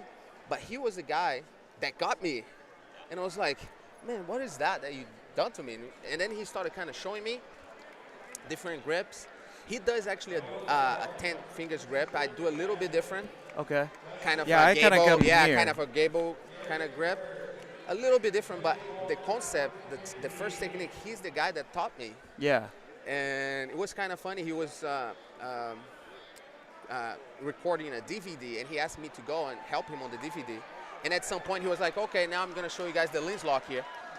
And I looked at him. I was like, I think he said something lens. My English wasn't very, it wasn't good at that time. I just heard lens. I was like, whatever. And then years later, I found out on his DVD, he actually showed the lens lock. The reason is, he says, I was the guy that was doing that the most in Brazil. Like, as soon as he taught me, I was kind of trying to develop it, and I started doing a lot. Every competition I would do it in, at least 2-3 matches. Wow. Finish with that submission, and I was doing it over and over and over again. And then he kind of spread it. He would teach saying like, oh, okay, now we show the leans lock here now. But it's actually crazy. I learned from him. Yeah, and I think that's a lot because I think at the beginning it was called like a corkscrew toe hold or something like that. Something I remember I learned because I started in submission wrestling first, and there was a lot of footlocks in that. And then when I got into jiu-jitsu, it was kind of like in this weird area where it was almost frowned upon. So that was probably about when you were talking about. Footlocks started becoming a little more popular. Yeah. Because I know back in the day it was like, and you probably remember this because you were taught in a very traditional. Were they frowned upon a little bit where you were at, like footlocks and going for footlocks and stuff like that, or did they just kind of were like it's part of jiu-jitsu? Man, that's actually a funny question because we have that kind of joke that people used to make in Brazil, sapateiro. Yeah. Sapateiro, the guys that only goes for the foot. I mean, my lineage, it was long time ago, was well known for foot locks. My lineage is Fada, from Osvaldo Fada, which is non-Gracie lineage. My lineage is Fada, then, Munir Salomão, Júlio César Pereira, and then myself. And all that lineage, my master, Júlio, he used to do straight ankle locks a lot, like, ripping, the knee. And, 20, 30 years ago, It was all out. It was just jiu-jitsu, you know? But then we started kind of get those nicknames from other teams and other lineages saying like, oh, you guys are all sapateiro. You guys only know foot locks. What does that blah, blah, translate to? It's like sapateiro is like roughly saying it's like the guy that works repairing shoes. Like sapateiro. Okay. The very roughly translating, it's like the guy that works repairing shoes. That was just a nickname they would call us, like, oh, you guys are sapateiro. You guys just know foot locks. You don't know jiu-jitsu, things like that, because the match would end very quickly. Yeah. Sometimes take down, boom, wouldn't pass the guard, just take down, foot lock, something like that. And then it kind of started to fade a little bit because of this. Mm-hmm. And then things start kind of change a little bit, and then kind of disappear a little bit from our, I would say, from our lineage. And then nowadays, then I heard all this, the wrestlers, all the MMA guys, they kind of start bringing it back. Yeah. So now we kind of, going back to the tradition, kind of doing foot locks again. And I mean, I always liked the foot locks because I learned foot lock. I was a white belt. I used to learn straight ankle locks, and everything. And there was no, like, those rules like, oh, you cannot cross the knee here, you cannot do that. Yeah. It didn't exist. So we kind of adapt to what IBJJF would say. Yeah. And then, like, we went more to the sports side of jiu-jitsu. Yeah. Like competition focused. And we kind of not stopped doing it, but we kind of slowed down all those bottom leg kind of techniques. But that was kind of good because we developed so many other techniques, all the passes and back takes and lapel, everything. Now I feel like I have learned, both lower body and upper body and everything else. So you're very well rounded. Yeah, I like to train everything. I don't really like to be called that guy that, oh, this guy takes it back really good. Yeah. He just do that. Just take the back. So I like to train it pretty much everything, every situation. You never know who he's going to face. And also because I'm an instructor, so I don't want to be in a tricky position that somebody gets there, train with me, and like, hey, Cal, I don't know, go ask somebody. Not that I know everything, but I would say I know a little bit of everything. Yeah. You showed that today because you went to the back from Turtle. Your hips were insanely fast. It was like Todd went to sweep you, and you did a hip switch, and it was like a millisecond. Right. You were like, bam, and you're back. Right. 'Cause we were like, oh, he's going to get swept, and you were like back straight up. I was like, oh, my gosh. Yeah. And then you circled around to the back. Man, yeah, this dude is strong. Like, you know, like when I left the mat, I told my friends, I was like, man, now I feel the 175. You know, Oh, yeah. because today I weigh 168 with all my stuff. I'm probably 163, 64 right now, and I was like, man, there's a difference over there in 10 pounds. You know, 10, 12 pounds, a lot of difference in strength. I felt really, really strong. Yeah, he is. And I was like, oh man, his guillotine too, one-hand guillotine. It was like, I was like, whoa, you need to be careful here. So I kind of started defending more, and I was like, can't really give much space. Need to work really tight, and then be quick when I can. So that's what I did. But very good fight. It was, yeah, and he went to inverts on you, and you didn't overcommit at all. No, that's what I was saying. I was like, man, if I start moving too much here, I knew he was going to trap that leg. So what I did was he was inverting, and if I would let him finish that roll, he would end up on my leg, like in a leg entanglement. It wouldn't be a very good position for me because he started. So I would be kind of in a defensive mode. Yeah. So what I did, I kind of put my hand in between us, creating like a bar. Yeah. And then I start to attack the arm triangle. Yeah. The darts. Yeah. And that's what I felt was really tight. And I was like, I'll just sprawl here and see what happens. And then he kind of opened his leg. I was like, good, pass the guard. Yeah. But I mean, he was in a good position there for a second, and then I was like, I need to be safe here and then pass the guard. It was good. It was a good experience. I feel like if you start hipping into that, then you get swept. Exactly. So I try to stay very heavy on my hips, trying to keep that knee on the mat, and then put the bar in there, and I kind of started attacking the neck to see what he was going to say, what he was going to do. And I felt I was really heavy there when I had that hand in, and I had my wrist. I was just kind of scared of getting the arm here because I felt I was kind of getting loose from here to here. You know, I was like, man, that transition here, I'm kind of losing the pressure. Yeah. So I was here for a long time, and when I felt really good, I changed to the darts, and I squeezed it. That's when he opened his leg. So, yeah, it was a kind of tricky part of the match there. What made you start competing?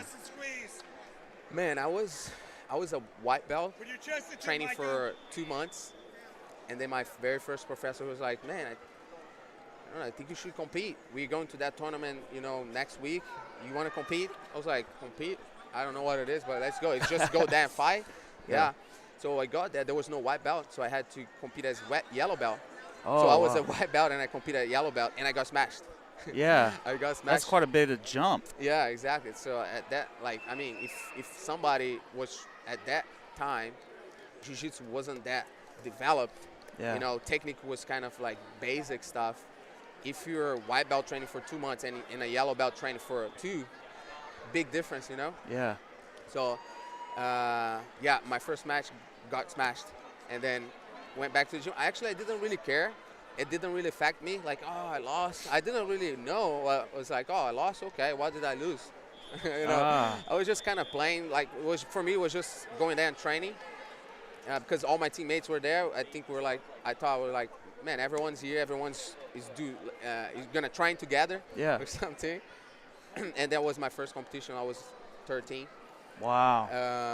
Then I just kept training. And so you've been competing for like 18 years. Yeah, pretty much. Wow, that's incredible.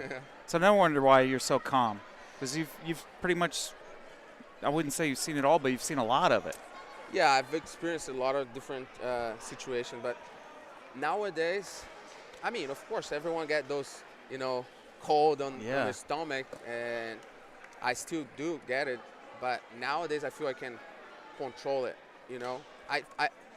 I think if you lose that, it could be dangerous. It's good to have a little bit of, if I can say, fear, but to protect yourself and always be ready. Yeah, I think I try to tell my students, they're like, oh, I'm nervous. I'm like, well, if you weren't, you would probably be a psychopath. Right. You know what I mean? It's like you're about to come out here, you don't know exactly what's going to happen. You know about what's going to happen, but you don't know exactly. And that's where anxiety really lives, is in that unknown. So yeah, I think it comes more from like fear of losing. Yeah. And not only that, but like what people will think about when you're losing. Yeah. So, you know, my mindset nowadays is like, man, I'm fighting for myself. I don't really fight for anybody. Yeah. If I win, if I lose, nobody cares. Yeah. So I just come here and have fun. Like if Exactly. I fight well, I'm very happy with me. If I fight really bad, I'm, you know, I'm the only, you know, person that nobody else could do anything for me. Yeah. And nobody's gonna care too. Yeah. Next day, everyone will go back to their normal life, and Exactly. you know. So nowadays, I just have that mindset, man. Nobody cares. They just want Win to or be lose, entertained. just go there and do. I mean, I always train, and when I'm training, I always have fun. So I want to have fun here too. You know, that's what Such I a try. good attitude to have. I mean, it's a great attitude to have. So you mentioned being an instructor too. So I've asked this of other instructors too. So what do you do to prepare a first-time competitor? So actually, it's a good we talk about that. I just opened my school in Bentonville, Arkansas. Congratulations. Thanks. Yeah, we've opened for like almost 5 months now, and you know, I've been teaching for, I don't know, at least 10 years now, over 10 years now, and I've seen a lot.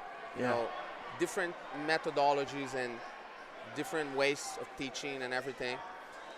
So what I did was like, I took a piece of everything that I liked from people that I learned, and I tried to put it together. So I built my own academy methodology and curriculum. So your question was like, how you prepare the person to compete the first time. So first answer would be, I don't let them compete before they have at least 2 stripes on their white belt. And I know if they have 2 stripes training under me, they know all the basics. Yeah. They have experienced every situation of the fight. And, you know, around that, you know, that by the time they get 2 stripes, they're training for at least like 5 months. Yeah. At least. So 5 months, I think it's a good time to understand more what's going on right there, you know. I can understand more of the fight. And I'm sure in 5 months, all my students, they experience every situation of the fight. You know, they know how to take the back, they know how to escape the back, they know how to stabilize a full mount, how to pass the guard, standing, you know, on their knees, or, you know, every aspect of the fight, I put that all in my curriculum so I can pass it forward. So I know if they got that second stripe, they know not everything I have on my curriculum, but I know they have seen everything. Yeah. So after that second stripe, I allow them to go and compete, because I feel like if they go before, they could get, you know, not that they're not going to get frustrated if they go after the second stripe and lose, but it feels like give them more chance to win if they're there, you know. And they will understand more. They will know what to do when they're fighting, because it's very frustrating, you know, to lose, but not only lose, you lose and you're like, man, I lost because I was literally lost. I didn't know what to do from that position or this position here. So, I mean, my students, eventually they will lose, but not because they didn't know anything. Yeah. But because, I mean, anxiety or nervous, or they froze or something, cardio, got tired during the match or something, but not because they haven't seen that situation. Exactly. You know? So that's what I try to do. I keep them under my, you know, under my umbrella, doing all that curriculum, getting them ready. And I don't do that only for people who want to compete. All my students, they pass through that curriculum, and then they step up to the intermediate classes. Okay. So yeah, I separate all my classes at my school. So we have beginner classes, intermediate class, and advanced class, and they are all different.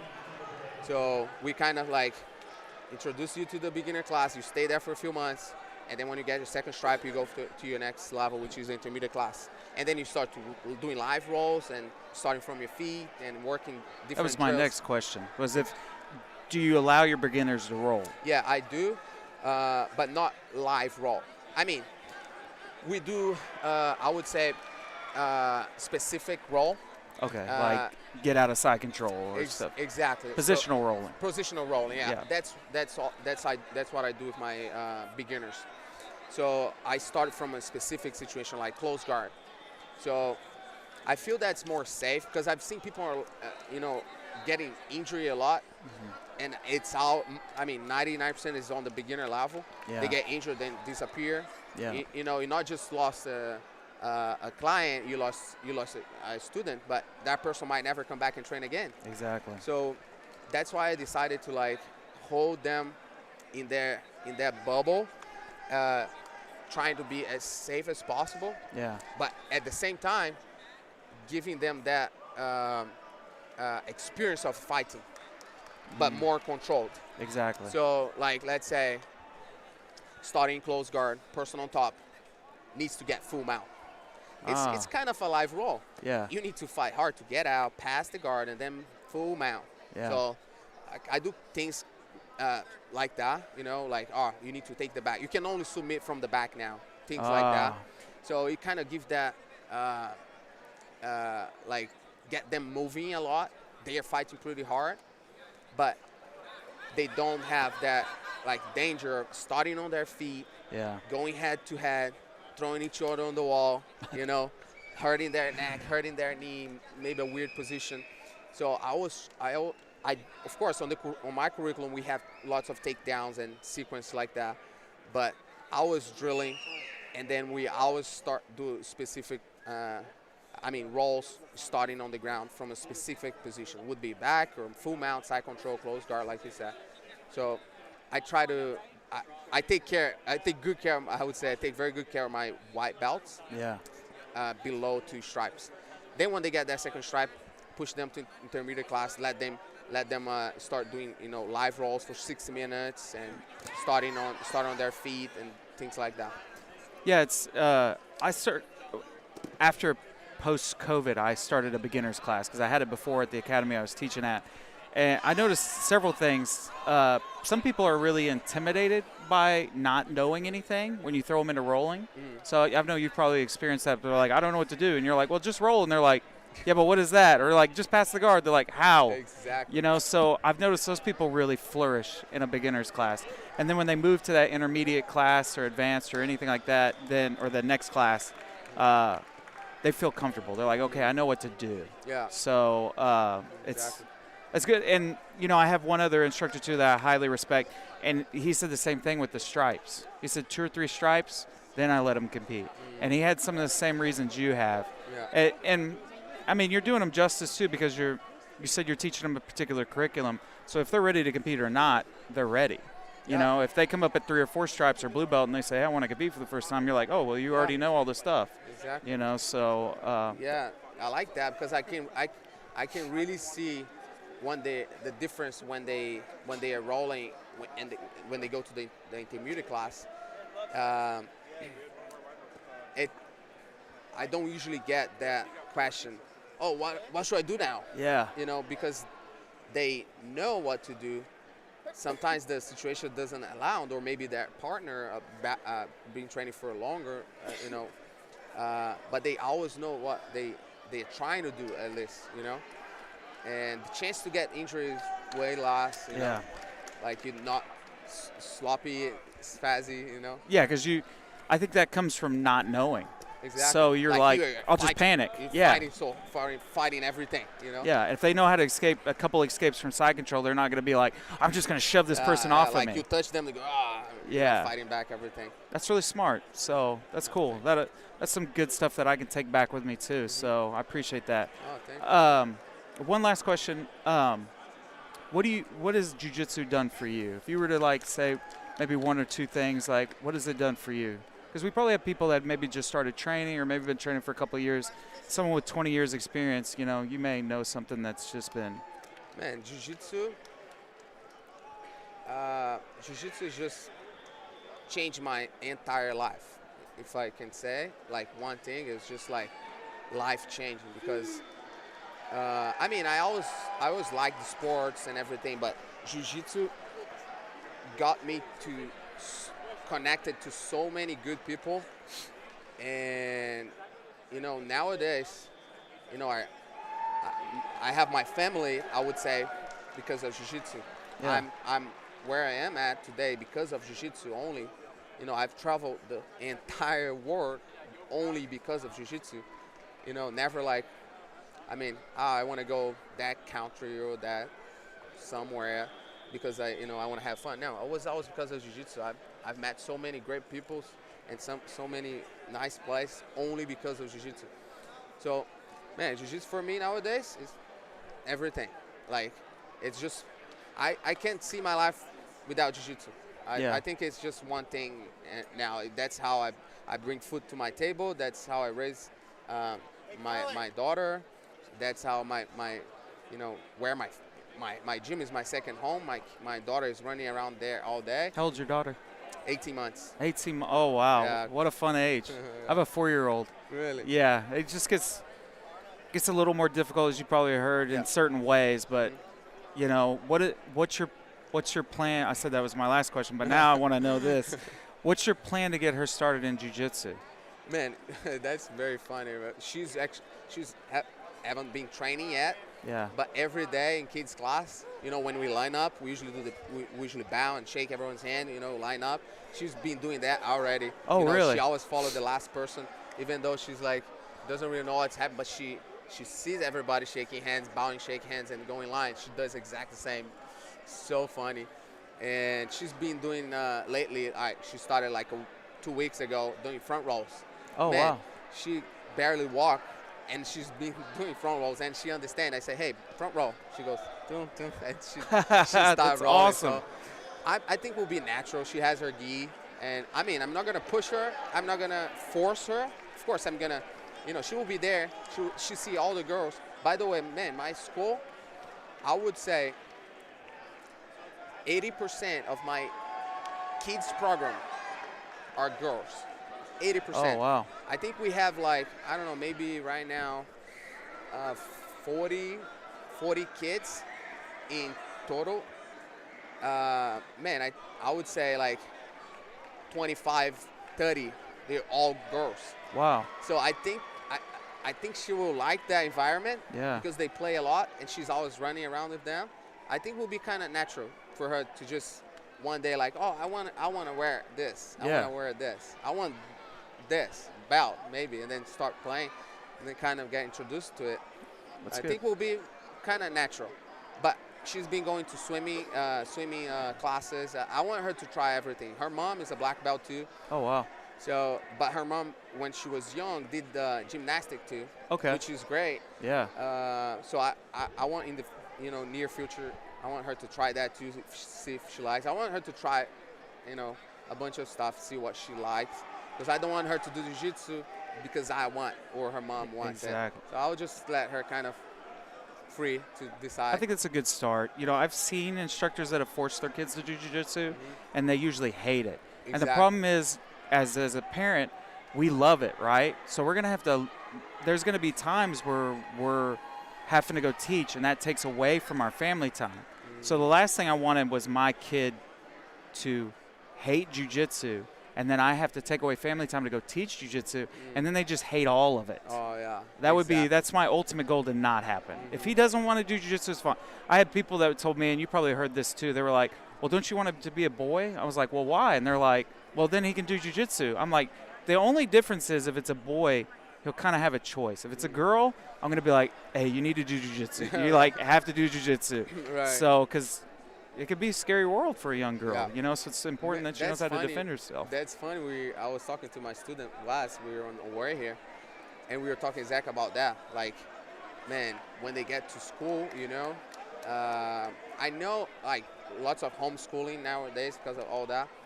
But I feel like it's important kids to go to school to have that connection with people. I agree.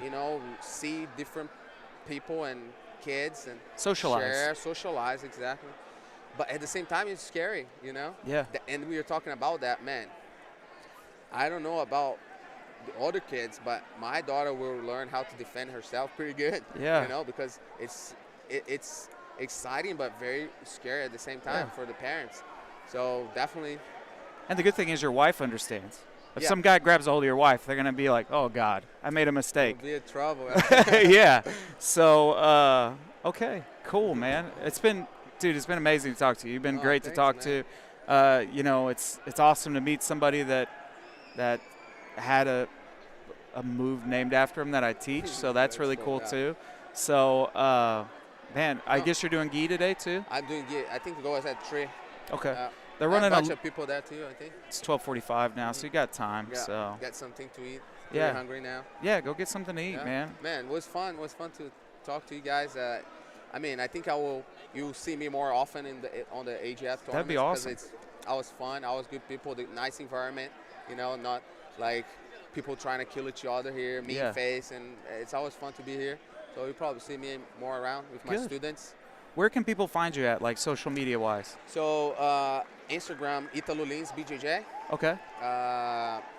And also our school, which is Overcome BJJ. Okay.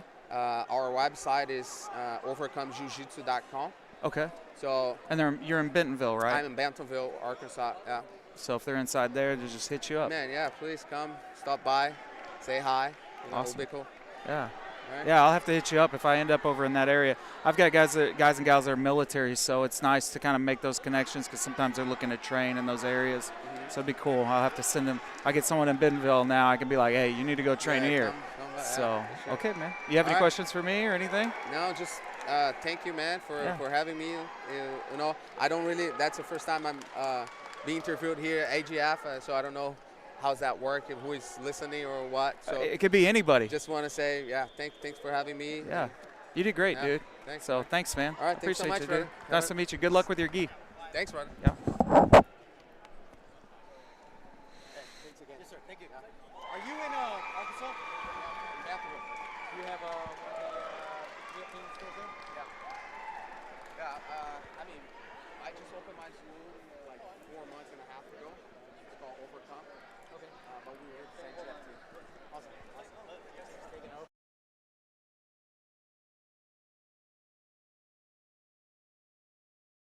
Thanks, BJJ Junkie. I appreciate it. Sorry I didn't get to your question. I was like, really, I appreciate you answering that question.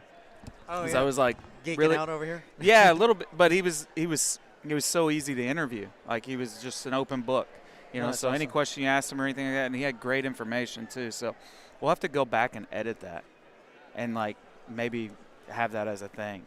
'Cause it was, Okay. it was a good- I wasn't listening. I can't hear it. So yeah, it was good. Like it was a good probably hour.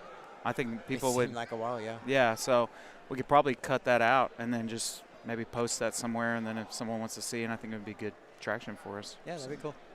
So I guess we're just in We are actually an hour and a half ahead of schedule. oh my gosh. So, yeah, we need to. I think we're switching over to gi now. So we got a few challengers left running. I mean, the mats are pretty much empty for the Yeah. most part. We got a guy that's hurt over there on mat 8. But yeah, this headset is warm. Oh yeah. Yeah. My ears Well, are I burning. imagine, yeah, him coming from competing to straight to this. They're not wet, I hope. No. Yeah, all right, let me go see what's going on with this and see if we can start calling and get some people here so we can get out of here. Sounds good, man. Yeah, I'm excited. I gotta let my athlete know, hey, we're running like an hour and a half early. Yeah, tell people to get here.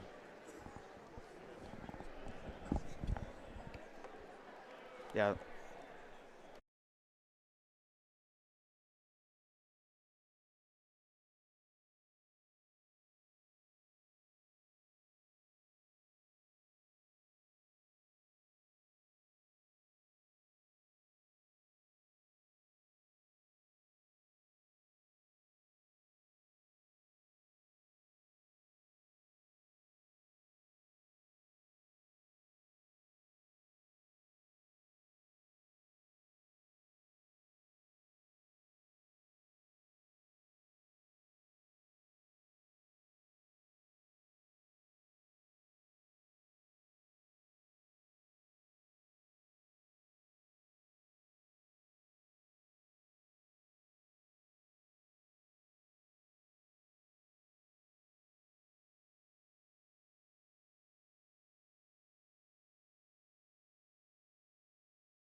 So Chase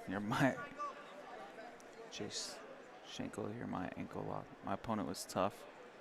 I bet, yeah. Dude, people who've been showing up to these tournaments aren't playing around at all.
Okay, we're going to take a break just for a couple moments here, and then we'll be back with Guy. So if you guys have any questions or anything, I'll be right here, so feel free to type in the chat what you guys are wanting to see or any questions that you may have, comments too, and I'll get to them. Thank you guys for being here.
Looks like we got a division. White belt adult Rooster in the gi. So.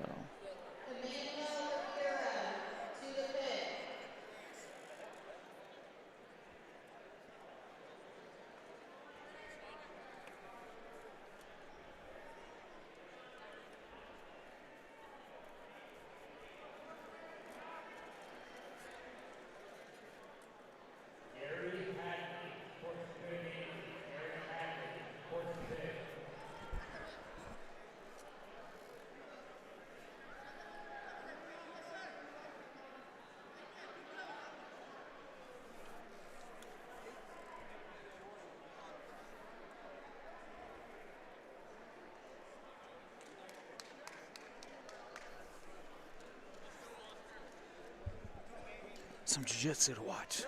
Let's go.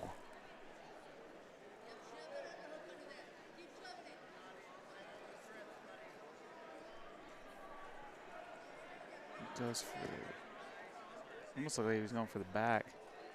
And then turned it into a sweep into mount. He'll get 6 points for that. He's gonna elect to, oh man. Yeah, he was leaving mount with a mounted triangle or a triangle set up. Oh, that's in tight. That's one thing I've seen that has been, is a lot of people underhooking the leg on the triangle. And that's just a smart thing to do.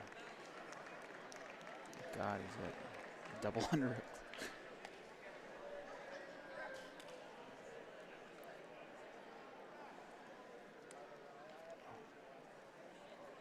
He's trying to pick him up.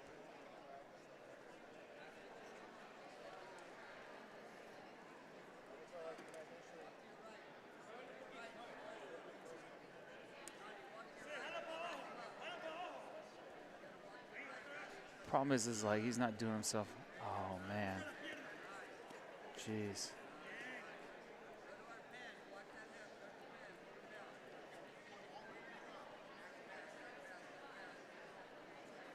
These guys are like lanky, tall and lanky.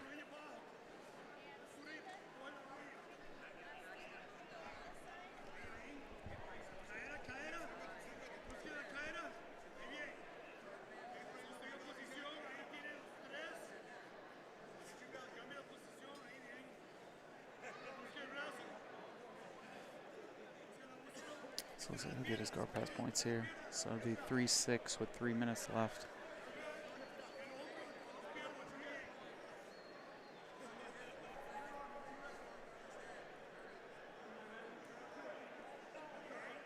Just going for that far side arm attack and far side Kimura.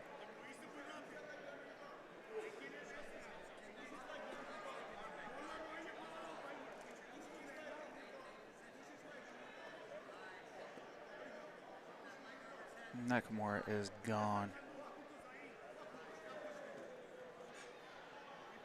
It was done like, yeah, that's that looked like it hurt.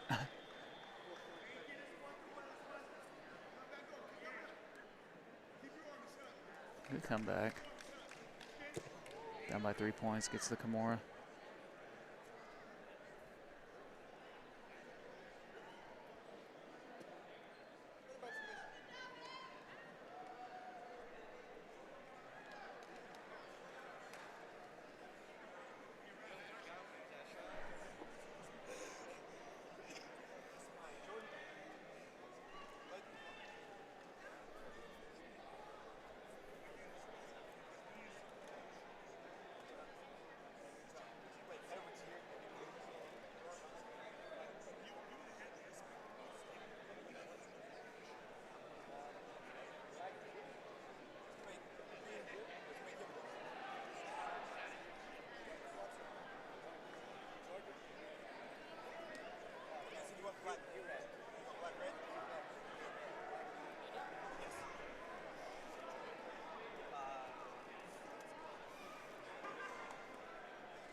Ready to go, 5 minutes.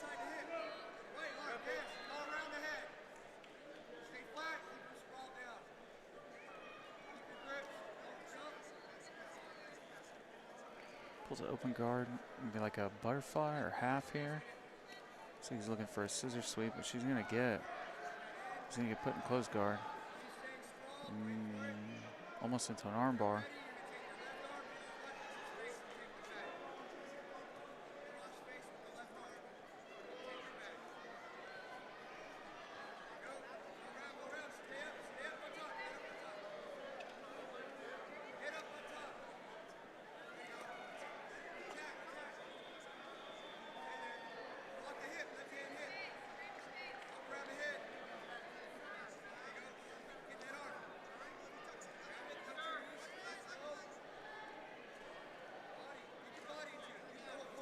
He's almost got an omoplata here.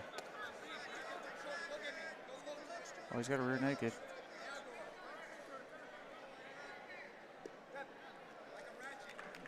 Dang. This is back take and get rear naked choke.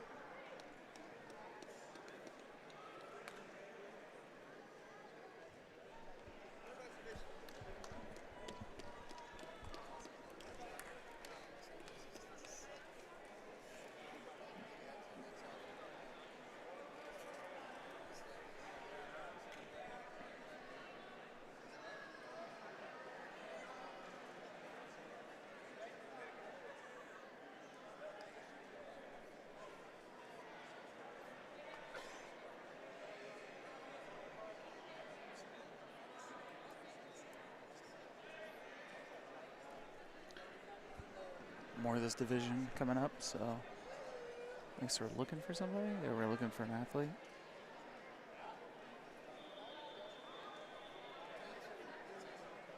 Yeah, we're missing somebody.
I guess we're already up to semifinals here. White's red. White is red.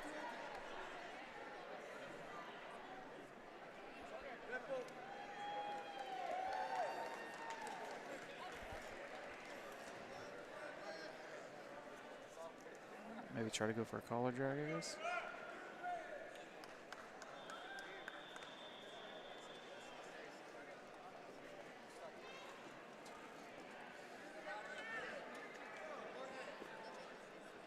Oh, nice fireman's.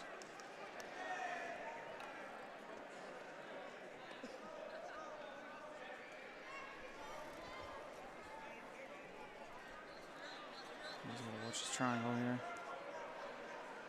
He got a leg in though.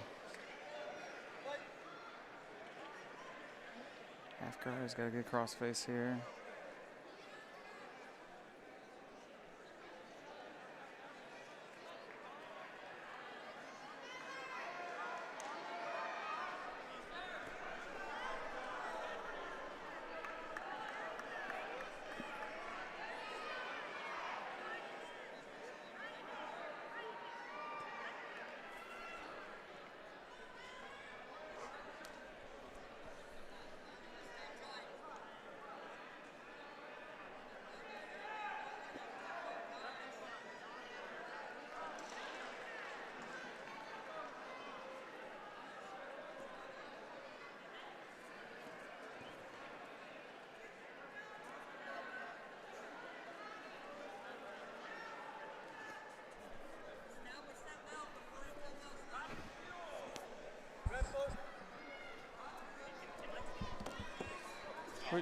Where's that at?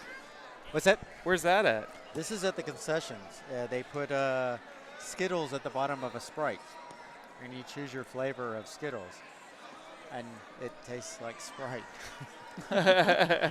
with maybe a little bit more sugar. I don't know. It's not as exciting as it was made out to be. I thought it was boba. I was like, what?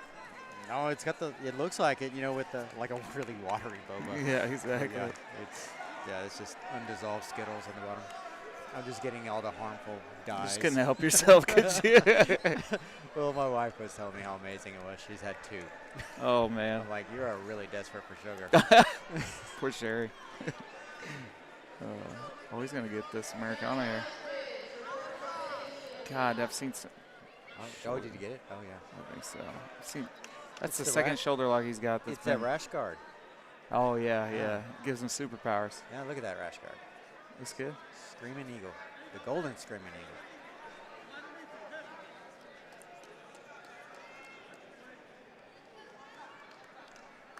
So we still on, is this the Rooster? Yeah. Okay. White adult rooster. Or white adult rooster. So up to 130 pounds. Gotcha.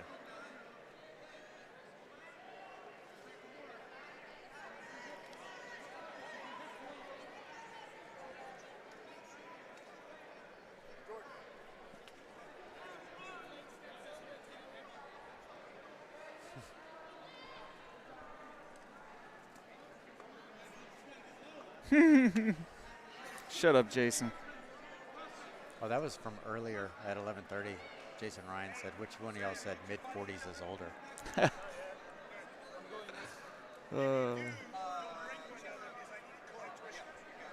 Shouldn't he be watching a Gordon Ryan something? Something with Gordon Ryan in it? I'm sure. He's hanging upside down just to try and get taller. It's true.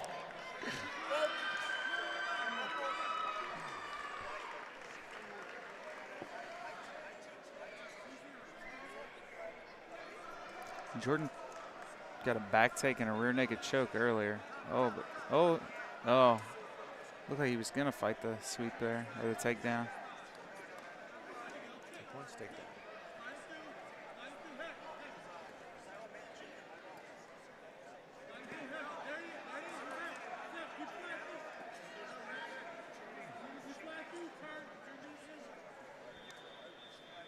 Reversal in the close guard.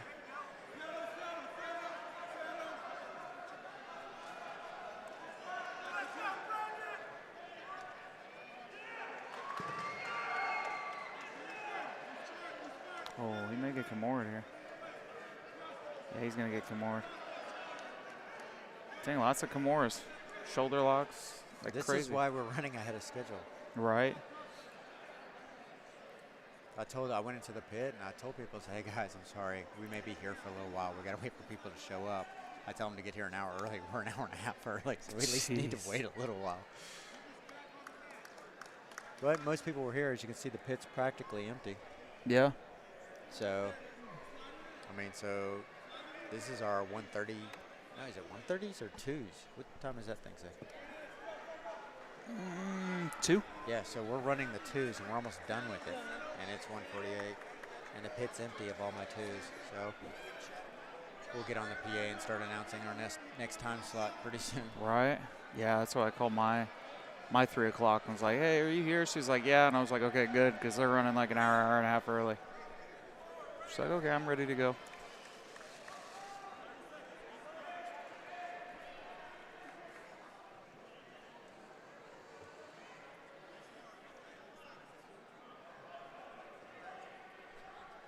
Are we just doing a break right now for rest? I think so, yeah. We've got a minute 15 left to rest for a championship.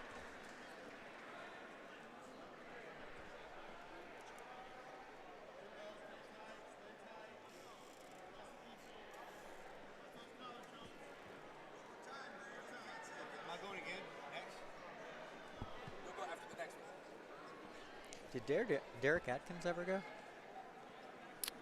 I don't know. I know he's sitting over there coaching. He's not competed in a while. I guess we got the black belt division coming up, huh? Yeah. Yeah, he's got Kevin Williams in his? Yeah. Kevin's so good, dude. Yeah, but Kevin's injured. And I think that's what he's worried about. Kevin's always injured, though. He went all the way through pans and all that stuff with bad knees.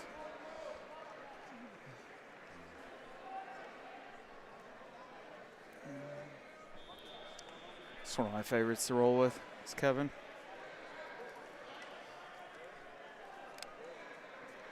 Yeah, that's not really fun. It's fun for him.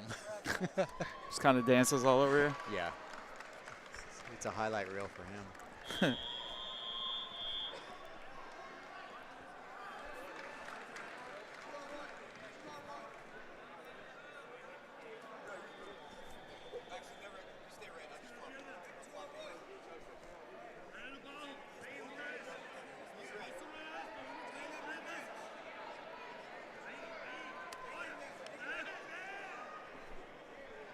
This is third place, so third place match. You're not going to put a red belt on him? You're not putting a red belt on him? Okay. I'm not colorblind, but those geese are just too similar for me. It's like, I am. You're colorblind? Yeah, oh yeah. Do those look the same? No, his looks gray. The one on the right looks gray. And the one on the left looks green? Yeah. Okay, but they're really not that far apart. in Okay. tones.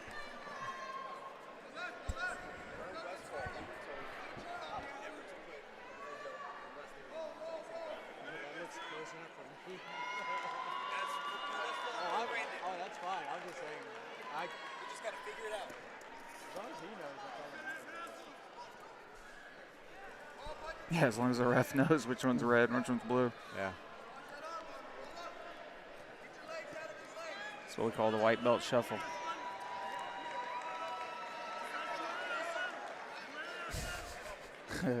There's so much energy being used here. I know, man. I'm tired watching it. And they're little guys. They're roosters, so they're using a lot of energy. They're used to having them fight for everything.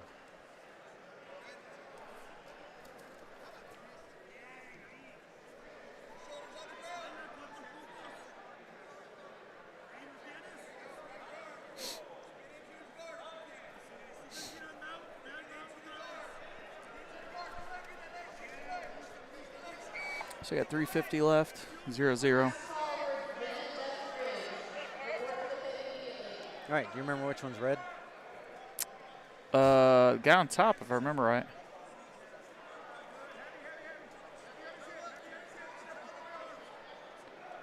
Good job.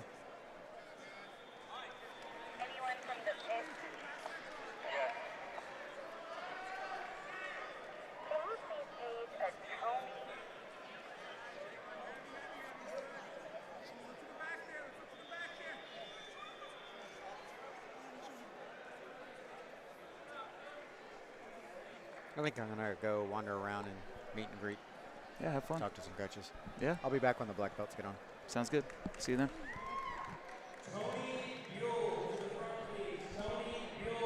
So I guess they're checking for blood.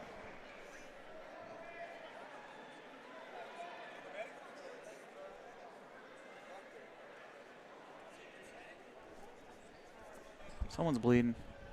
Got a bleeder. Any way to see other mats? Unfortunately not as of right now. We are working on that though.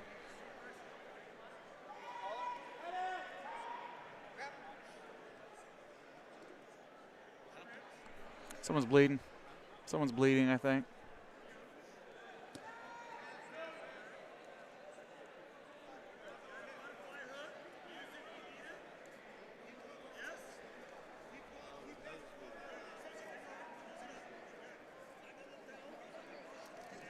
Yeah, nosebleed.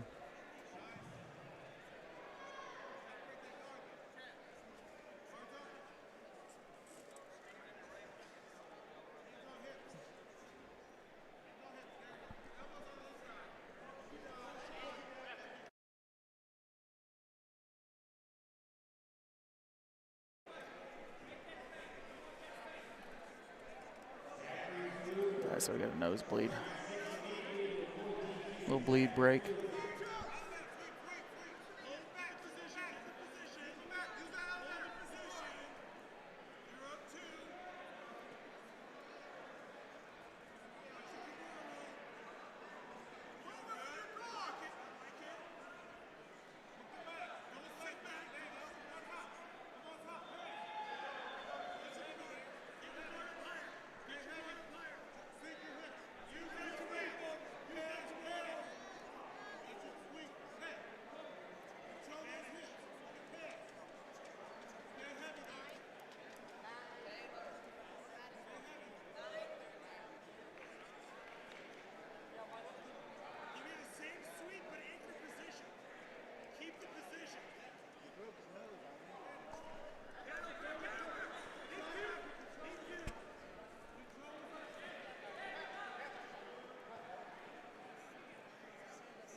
Got a contesting of the rules on mat 2. Blood break on mat 1.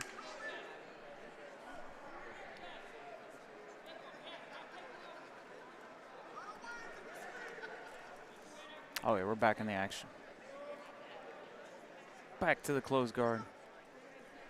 Back to the half guard, I meant. I thought we were in closed guard, sorry. Boy.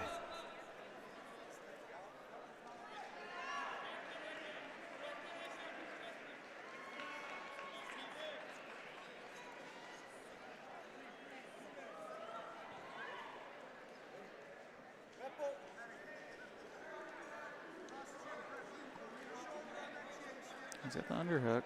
See what he does with it. Choose to come up with it. When they roll through. So we got 2:50 left.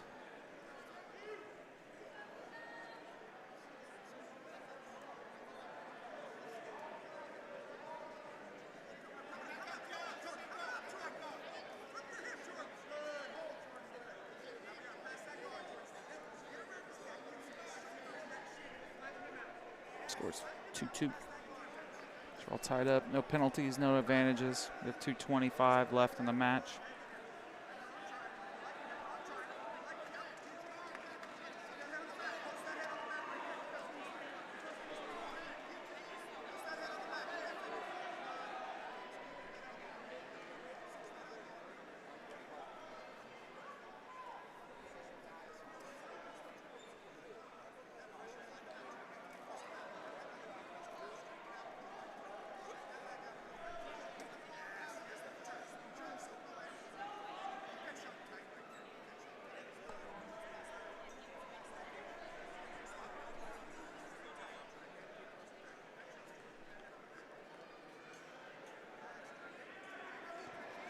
Man, being just smashed in bottom half sucks.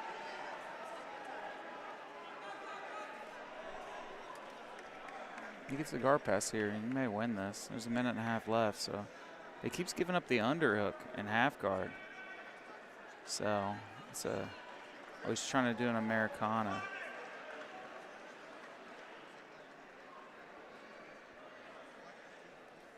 But he's got the cross face in.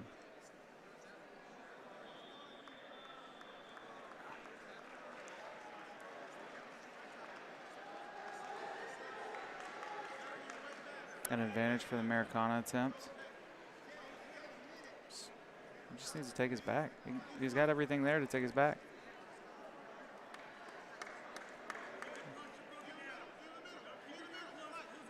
Yeah, there we go, maybe. Yes.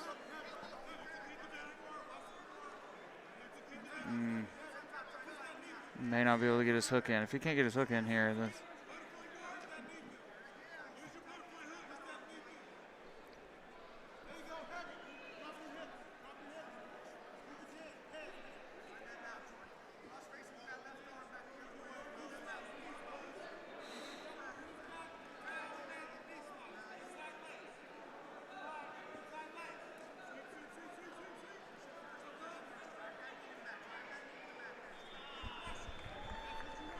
Six seconds left. Tied 2-2. I think this goes to Jordan. Because he's got the advantage. So, tough match. Jordan's going to win third place, earn third place.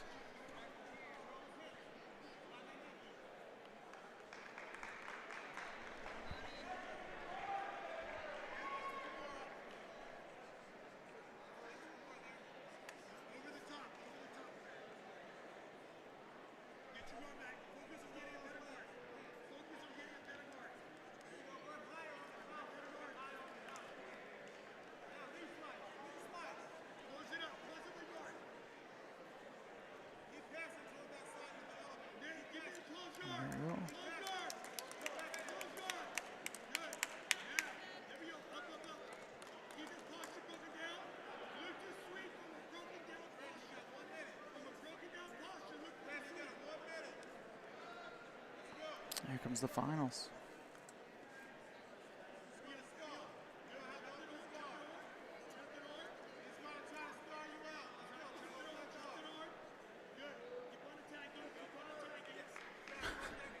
White belts are so intense. These guys are just staring each other down. So we get 5-minute round on to the finals, and we're going.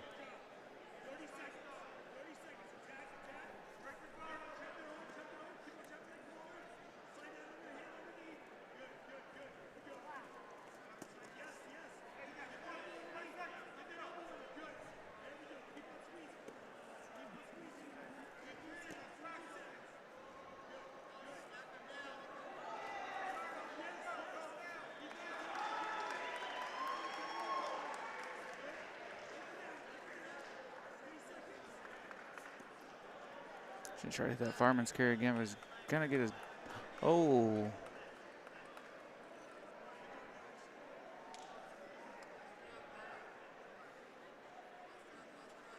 Dang, that couldn't have felt good.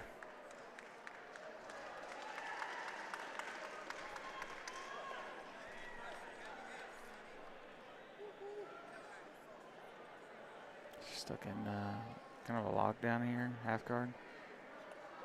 He's flat on his back, so.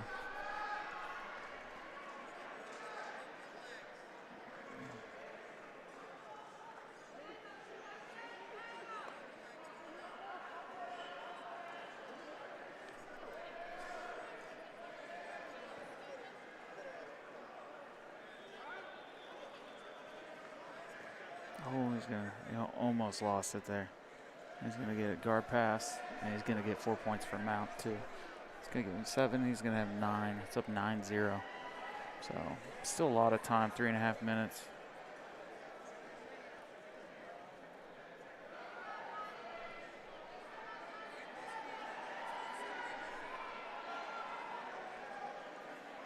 He's going for an Ezekiel. Let's get that hand on the far side of the neck here.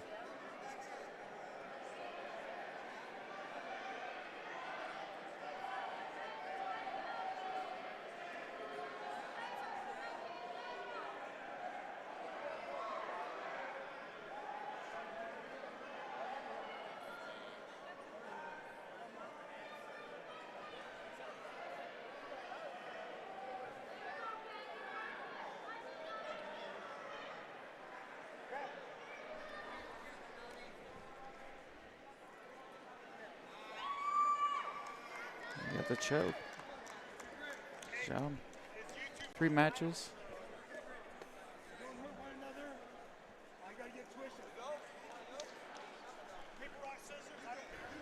Yeah, so all 3 of his matches, winner by submission. Good job. So I think we're gonna have a pause here again while we wait for the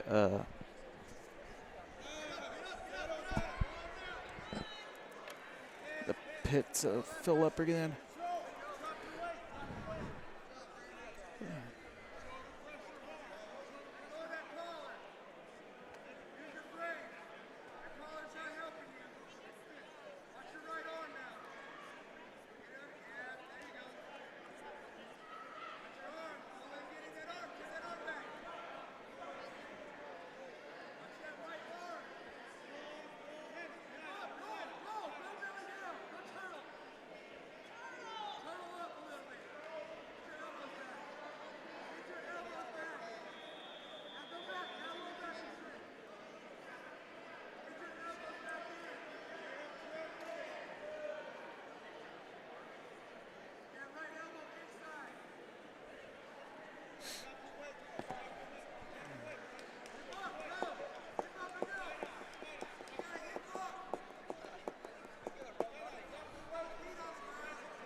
I think I'm gonna, while I can, I'm gonna take a bathroom break, and then I'll be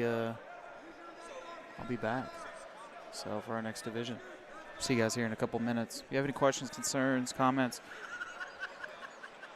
throw them in there. I'll get back to them after this.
Still waiting on our next bracket. Our pit is full of competitors. We're just waiting for everyone to get grouped and then have some matches. Thank you guys for your patience.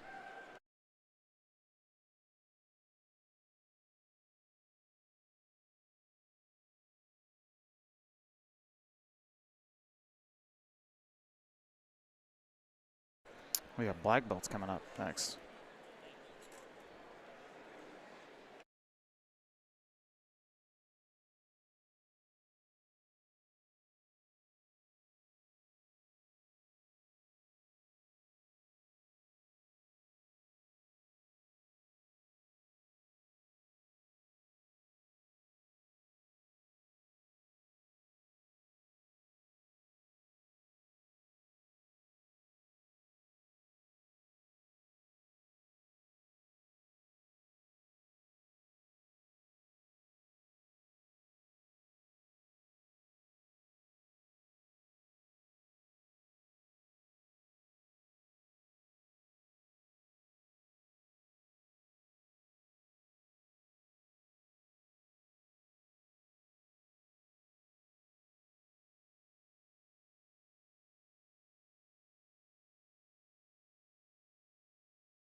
Hey, we appreciate you tuning in, Edgar. So we got black belt, masters, lightweight coming up. So that's what's happening right now. You done? Okay. All right, we're about to have our black belt matches.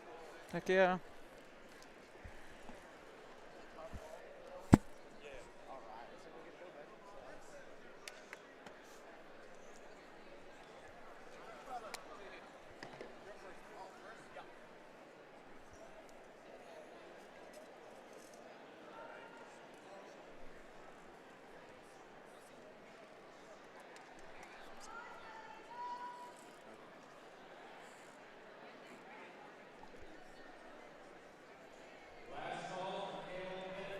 Oh, let me unmute you. There you go. Oh, okay, there I am. You've been talking for the last 30 minutes. I'm just kidding. Here we go. We got Chris Hutchison.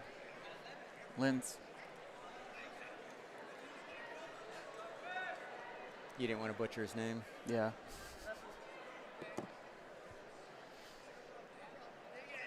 Really curious on what he does in the gi here. I'm sure he's just as good. Yeah, well, yeah, I mean, that's where the majority of his wins have come from. He's in the gi. So.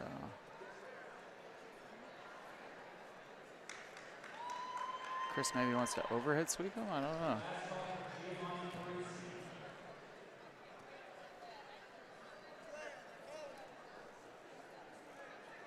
I was trying to just get to maybe a headquarters position.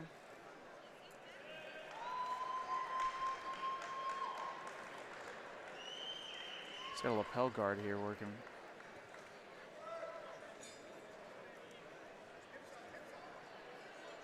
Oh, yeah. I think he knows that he's going to have to bail off that lapel grip if he wants to sweep him.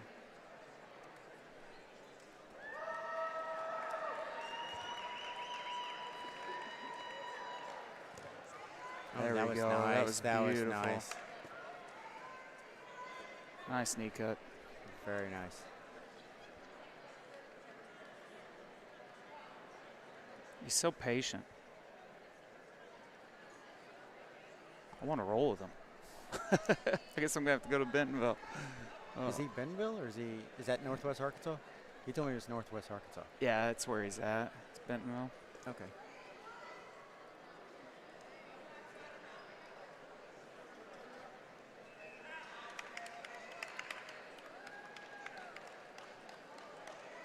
He's going to try to pull here again.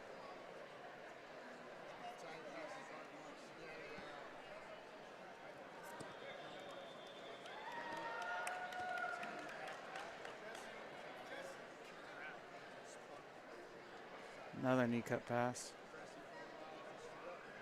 Chris got a knee shield in here. Like a Z guard kind of going on. Just heavy on it. He's in it.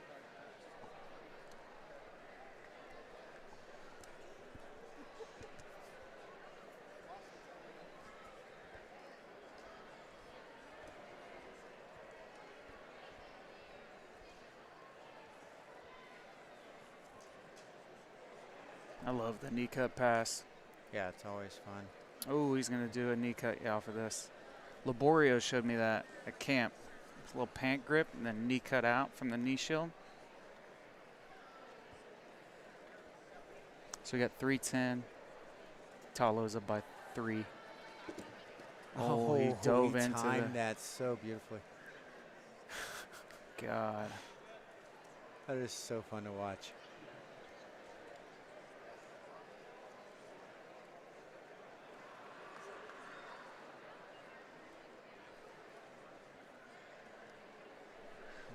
Yet another reason why I can't ref, because I would just be sitting. Just be in awe. Yeah. Oh, here we go. Oh, nice. Oh, on bar there.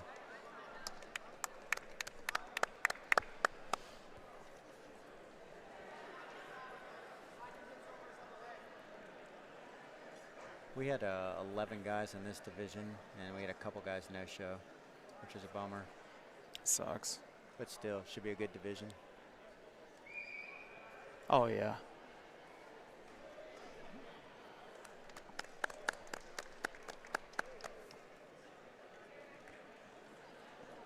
All right, so who we got up next? I think Omar French and someone's terrible handwriting. Wasim. So I got Omar French and Wasim.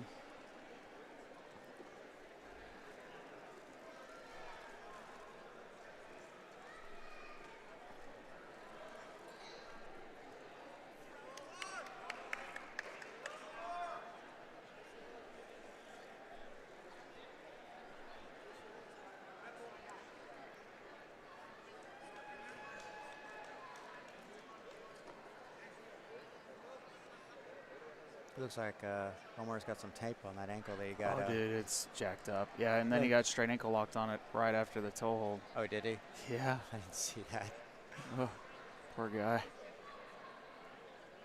So, Omar's pretty tough, though. yeah, he is. Trying to work a rubber guard here. Is he going to go for a go-go or just a normal plata? Or neither, actually. Oh, Wasim's going to start working a pass off of that. He's got body lock pass here, double unders, but Omar's going for an Ezekiel. Is he Ezekiel or is he got... it's hard to tell from over here.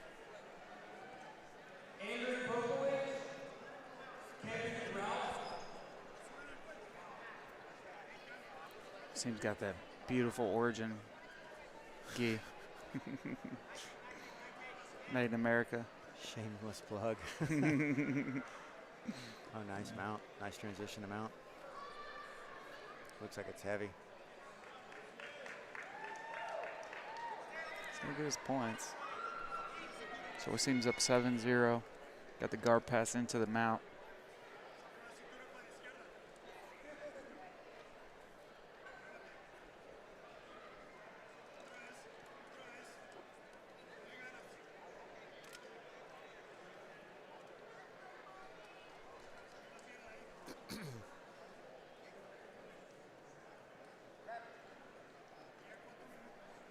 Wasim's just trying to hold this position. Most of these guys that are high level, they know they can give up a stalling penalty at least once and that not be a big deal. So we got 4 minutes left.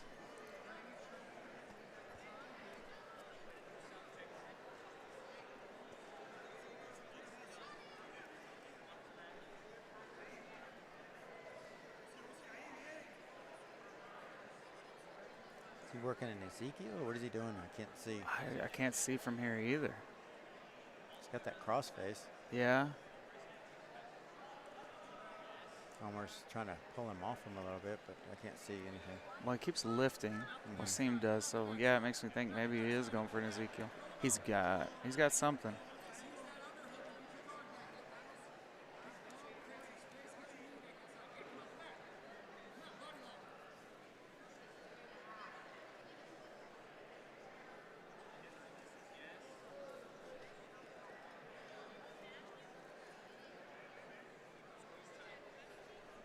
He's doing something that's causing Omar to have some movement. Yeah, he's putting some importance on escaping.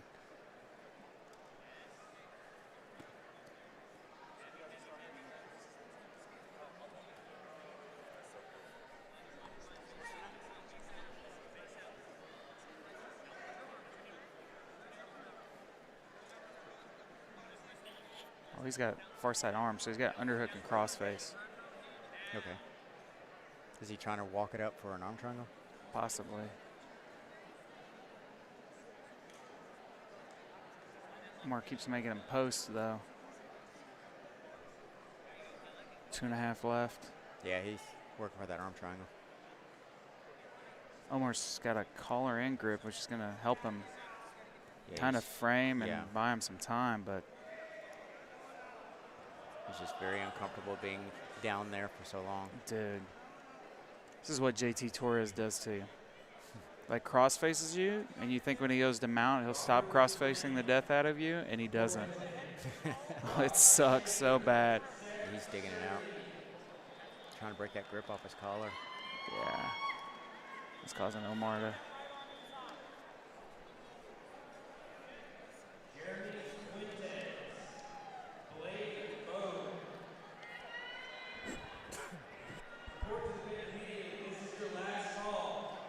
Minute and a half.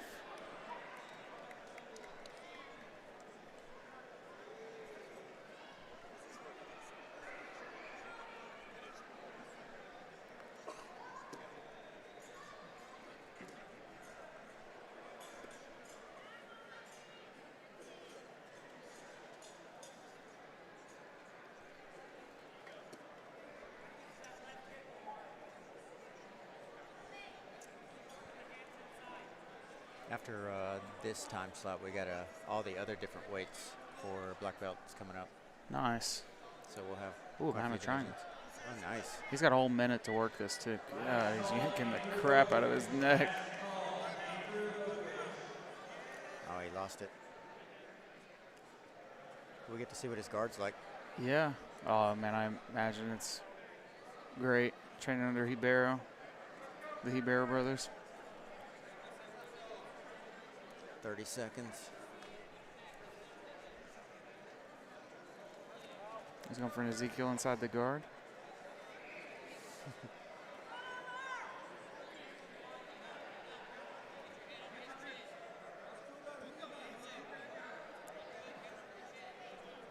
So 12 seconds left. This looks like it's probably going to go with seam. 7-0. Omar's really good in open space, so all this togetherness is really stifling to his style. Yeah, he likes to move. He's favoring that foot.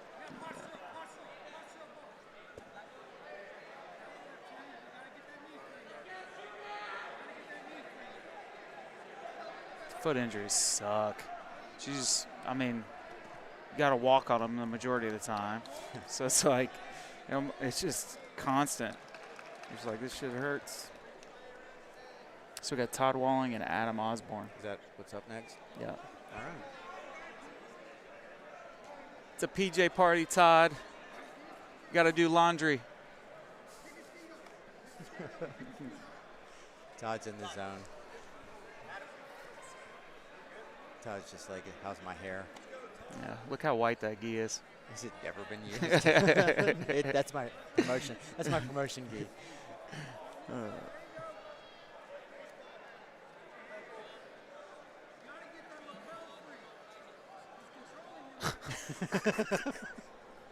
I wanted to say something, but I couldn't.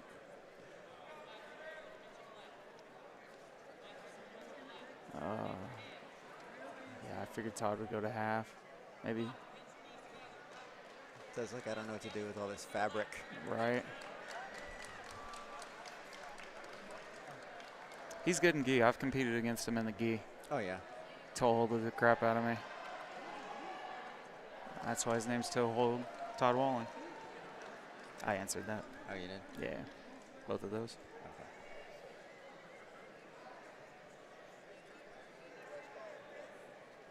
Hopefully we can start working towards streaming other mats, but not for this one. We got to fix a couple of things and educate ourselves on a few other things. Right. Not at midnight. Yeah. The day before.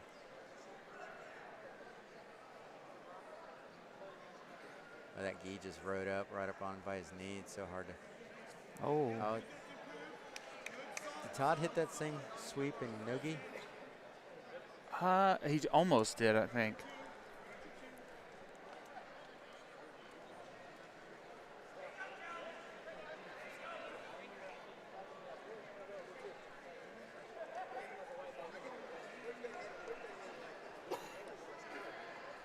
Adam opened up there to bridge. Almost gave up the pass. Todd's in good position to pass here, though.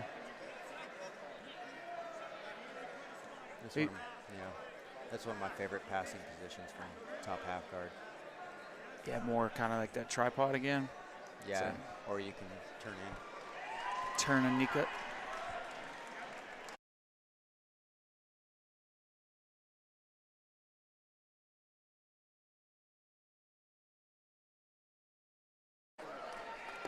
Yep. So like I said, Todd now has the crossface and the underhook. Before he just had the underhook, so.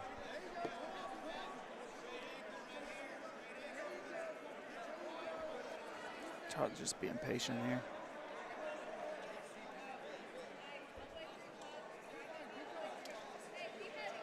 There we go. Yeah, I usually like the back step just like that.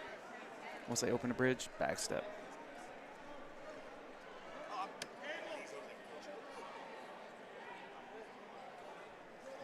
Todd gets a guard pass and a knee on belly, so he's 5 points. Oh, I mean, sorry, he's going to knee on belly. And his legs trapped again.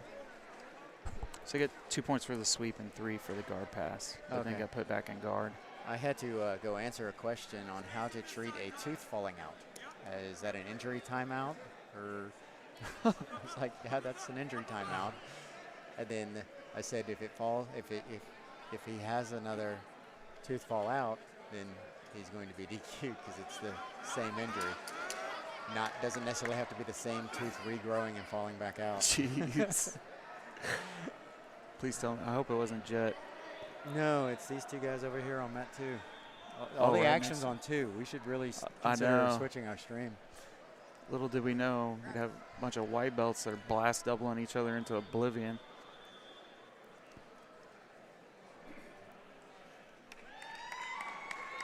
We need to put a cage around that too.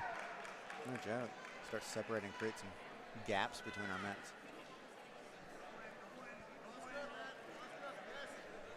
We got a kid. Oh, is he over there? I don't see him. Kid that started out with me. Just competing on 2.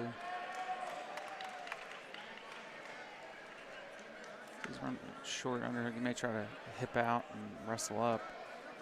Todd's preemptively cross-facing him.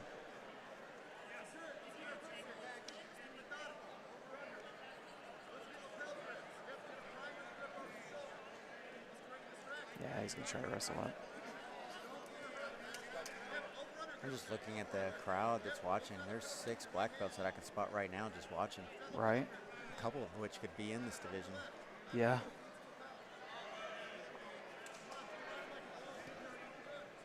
Maybe they're just scouting. Maybe one day.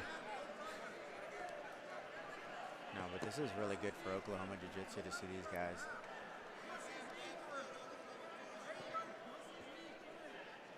Lynn said you should see him more often at these AJFs now. That's good. Oh, he's gonna roll through, try to truck.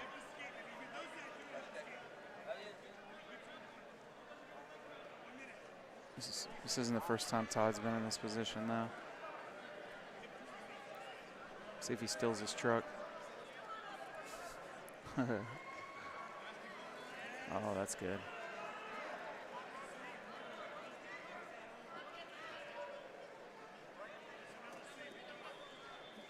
And Todd can counter roll and continue. Yeah. That's good. I guess that's the steal your truck. Yeah. I get it now. I didn't know what you were talking about. And now I get it. All right, that's clever. Kevin said that one time. He said it's a felony. 15 seconds left. We got an ankle pick here. Turn away, he's gonna flee. Get back here. Yeah, give him my points. Ooh. This could be a close match right at the end. He gets his hooks in. He's not gonna have enough time. Dang. Nice job. Yeah.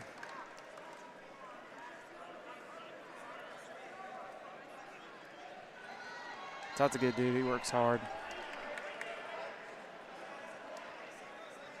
Several kiddos.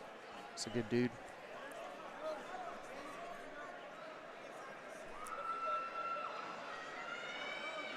Doesn't smile.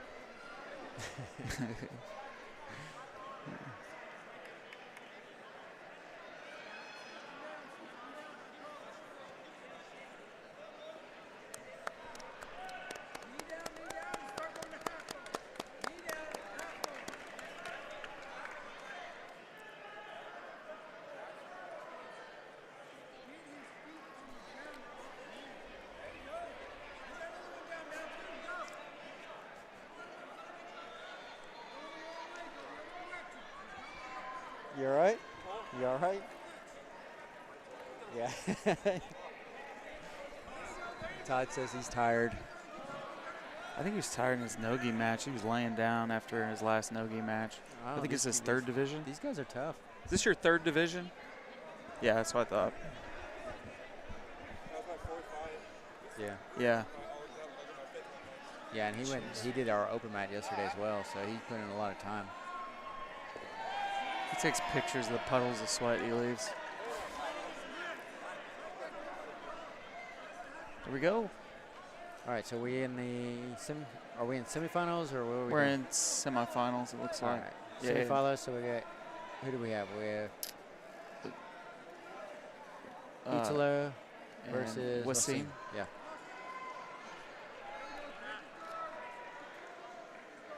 Oh, red belt, dang.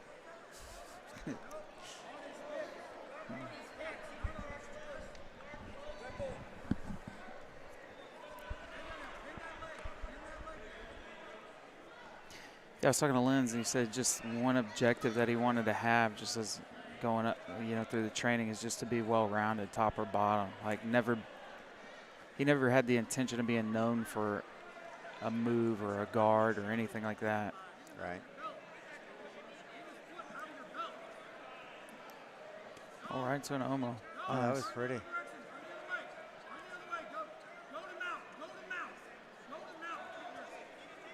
Forces the Nice sweep. Yeah.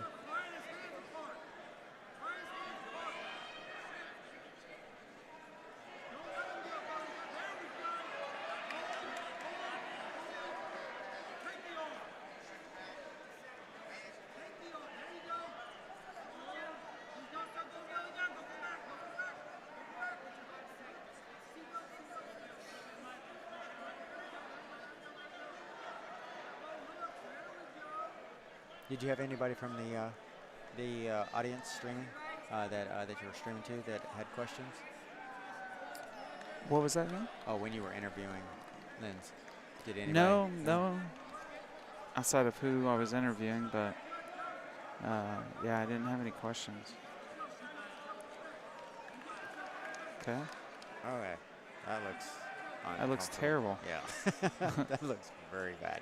Oh, he's going to underhook the leg, though, so he doesn't get armbarred. And he's so calm. It's like he doesn't lose position. He stays on top. He said his goal today was just to make everything not look like he's forcing anything. It just be very, like, almost playful-like. And what seems like, oh, this is what Omar must have felt like. Right. Being on the bottom. Let's go for that cross collar.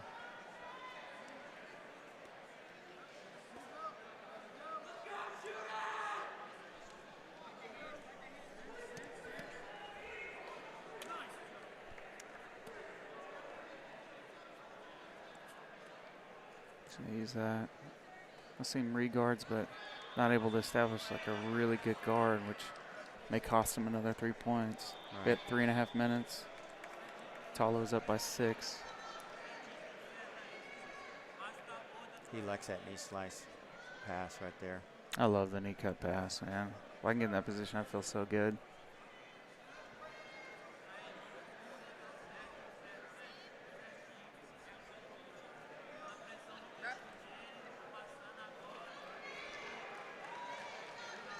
Yeah, he's going to get this pass. So now 9-0. Has he been scored on today? I don't think he's been scored on. So. I don't believe he has.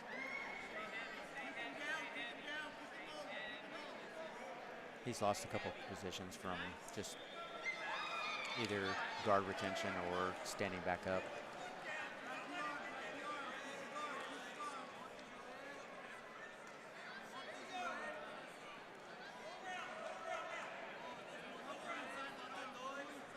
He's going to let him set up so he can take his back. Jeez.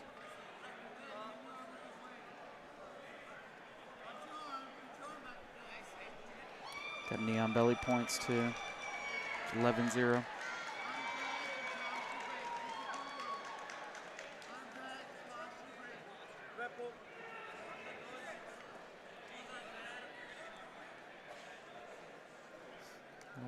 Make it.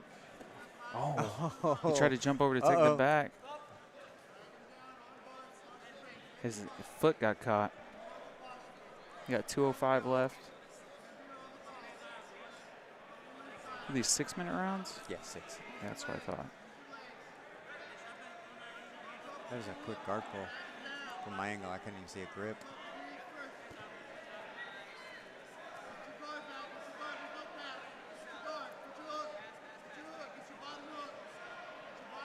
Play some spider guard.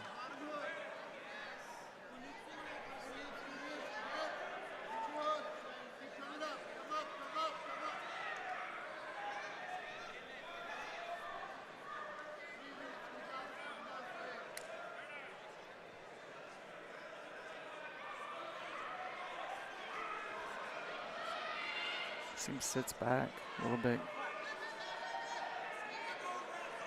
Call back for that omoplata. So Wasim had an illegal grip. And so you got the penalty for that? Yeah. And we're back to that sweep. Right back to omoplata. That's where we started. Neon belly. 2-point sweep. 2 points for Neon belly. So we're at 13-0 with 45 seconds left. He just moves us so effortlessly. Almost like he's drilling. See if he switches to like that Dar style. Now he's going to use it to crossface. Okay. So for mount. Yeah. Oh, so he can knee cut on this other side. This sucks when people do this to you. He's going to slam his elbow to the mat. No, he didn't. Oh, first lost position that I've seen. Is that a sweep? Yeah, that's a sweep. He just got scored on. 3 seconds.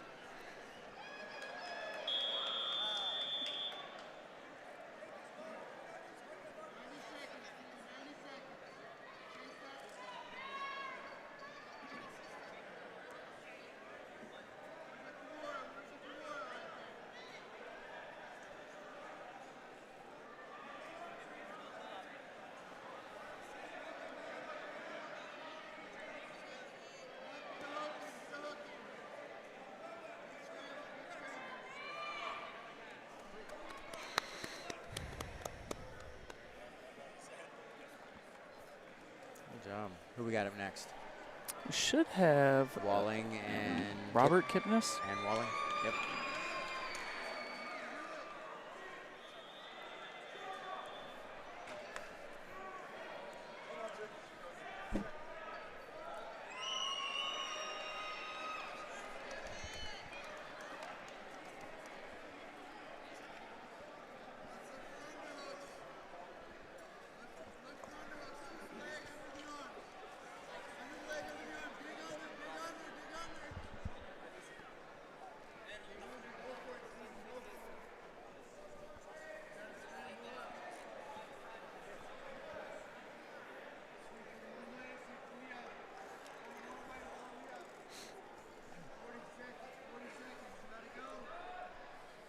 So Robert got the bye, so that's what's moved him into this division. That's why you haven't seen him compete in the gi yet.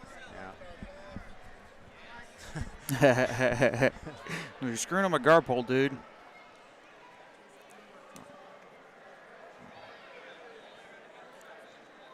And Robert came out real fast. Yeah, he did. In his first no-gi match. He almost got that pass.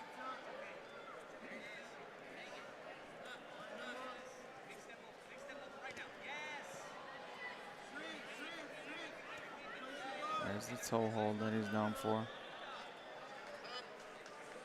Oh, but Robert's got one on him. He's almost going for that heel hook. You realize?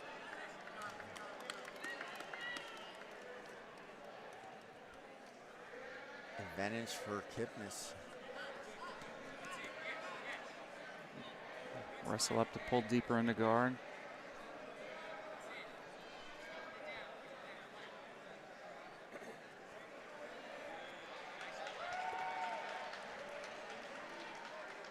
Can be there today, so thanks for the live feed. Jeff Wall.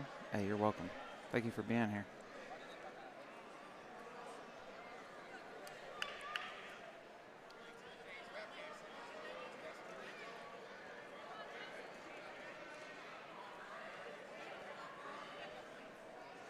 Always got that taped foot.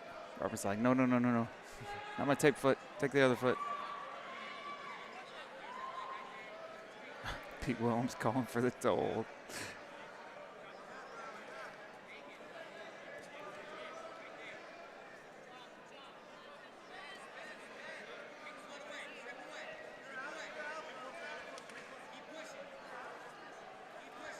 Oh, Robert's face is nice. Look, yeah.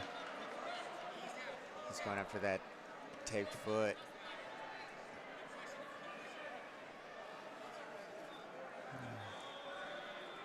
Man, that sucks.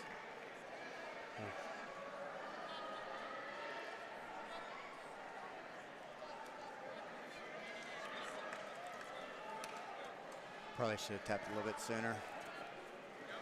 Yeah, it's tough, man. It's a tough decision.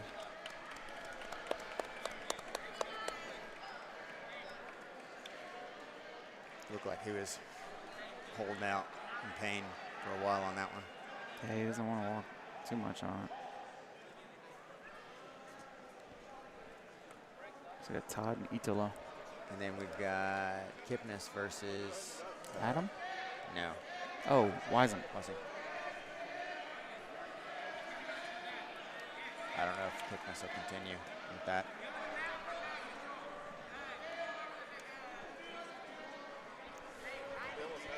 I was going to ask if he almost had that toe hold. Yeah, that looked tight. Yeah, I heard him popping. He got to stop. I mean, getting high. He's like, and then we got to scrape up. I said, you almost had that. Yeah.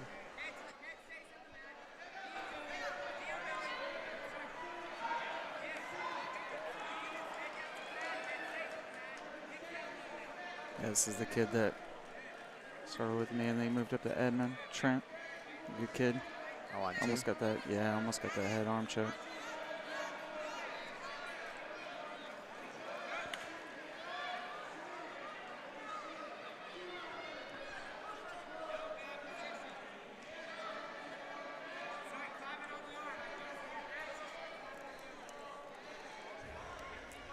Omar's got his knee iced now. Poor guy. Where is Omar at? He's right over here in the corner. Oh, I see him now. Yeah. So.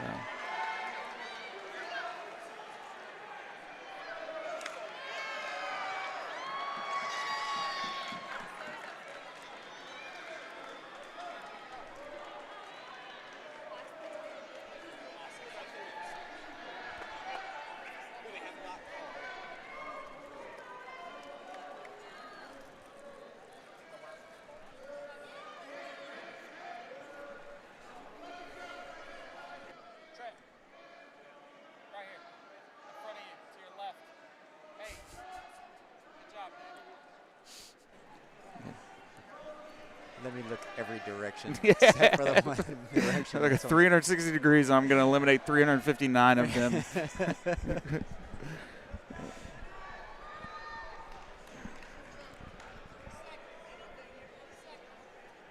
Okay, so they got it. Guess we're doing a rest. Yeah, we got about 40 seconds. Yeah.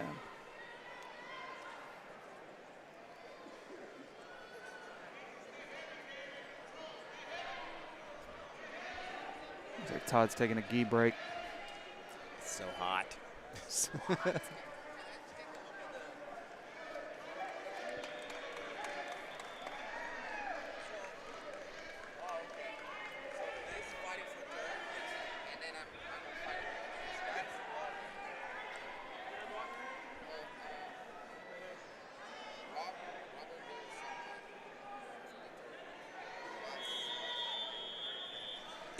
Is Robert going to compete? Hey, Dwayne, is Robert going to compete? He says he is. Okay. All right.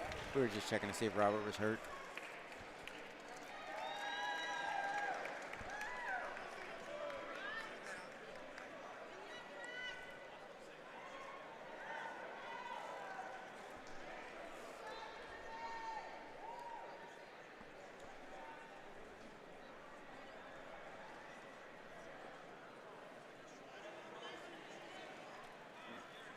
It's so cool seeing how many black belts are now in Oklahoma. When we first started coming here, it was only just a handful. Christian Durr, Pete Wilhelm, I think Ty Gay was, Yeah. that was about it in Tulsa, huh? Well, When we was first Ty came. in Tulsa? Where is He's he? in Edmond. Is that near Oklahoma City? Yeah. Oh, okay, maybe not then. So then just Christian Durr and Pete? Is that really all that was here? I was trying to think if you had like wasn't Noguera here at some point in time? Yeah, but who was the black belt there? Was it? I have no idea. I couldn't remember. Okay. And now you got so many now. Yeah, it's crazy. I mean, you got so many just under Pete now. Yeah. And then Christian's got quite a few. And then there's Todd Ryan. Yeah. And then you got Clay Mars from, I guess Clay was black belt here for a long time. He's been training forever from the factory. Yeah. And then Daniel Roberts, he's been a black belt for a while. Yeah. So I guess you had quite a few. You had a few here.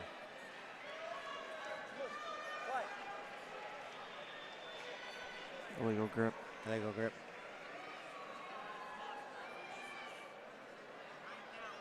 And now there's just, I mean, each one of these gyms, they have so many black belts under them now, too. It's crazy to see. It's crazy, to watch how many people I kind of came up with, too, that are black belts now. And you got your when did you get your black belt? A month ago? Yeah.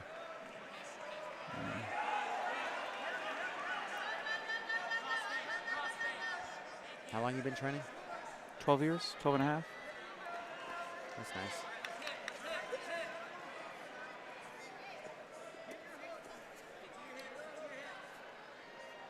He's really good at passing. Yeah. I imagine they have some pretty complicated guards where he trains at, so. I train with Michael, and Michael's guard's so annoying. So I get quite a bit of practice on passing. He's a real good open guard player. Yeah. His last, I probably passed his guard maybe 3 times. I remember visiting his gym, and he was playing a lot of De La Hiva. Yeah. And we were just stuck. Yeah, that's literally almost every roll. I wasn't getting swept, and I wasn't passing. I was basically playing anti De La Hiva. Yeah. Just do whatever you can to not let De La Hiva work.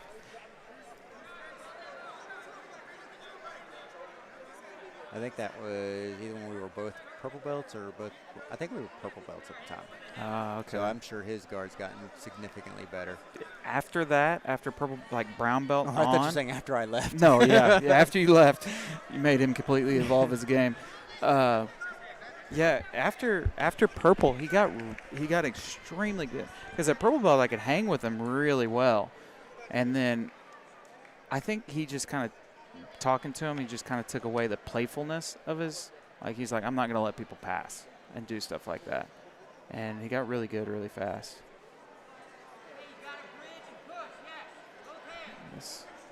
Robert's getting frustrated with something. I guess he's feeling like he's not advancing, but he does have that collar kind of holding him down. So, yeah.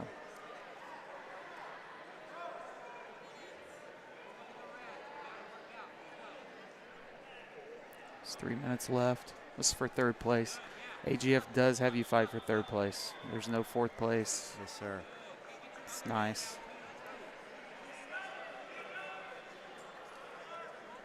I mean, in this situation, both these guys would be standing on the medal podium with a bronze medal. Yeah, that's so. I think they'd much rather fight for it. Come here to get matches, not to be one and done. Yeah, be pre-qualified. Especially when you have a large enough bracket to support all these additional matches. Yeah, exactly. And to go up there and know you earned it. You know, you're like, sure. I earned my 3rd place.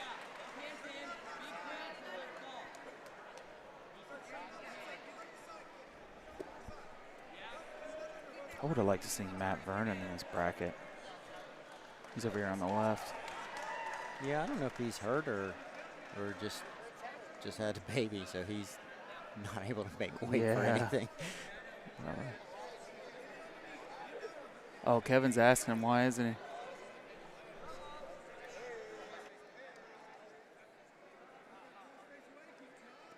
I think he's saying that he hadn't been able to train as hard as he needs to. He'd be tired. What's up? Yeah, he did the open mat, and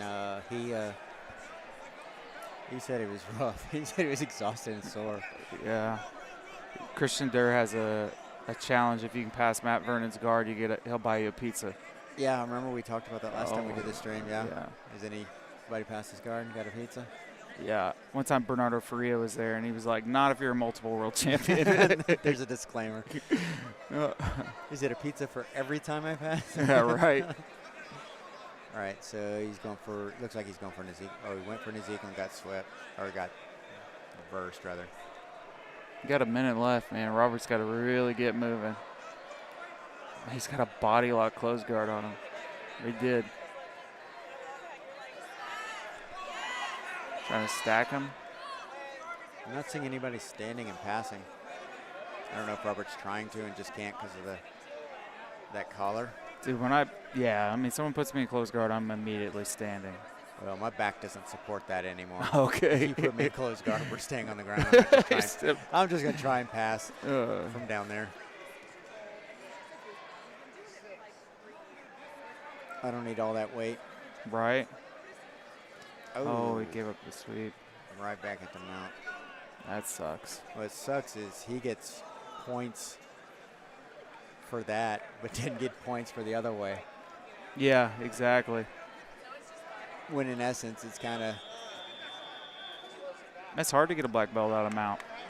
Or off your back or something like that. I think Robert was really hoping he was going to call for stalling. But like you said, he was just kind of holding him in that position a little bit with that collar grip.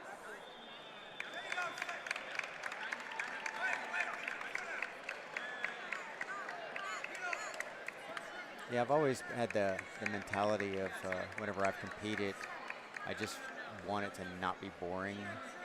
Win or lose, I want to at least make it look like I know jiu-jitsu. Right. Doesn't always turn out that way, but. I'm tired of shit. What do you say? I'm tired of shit.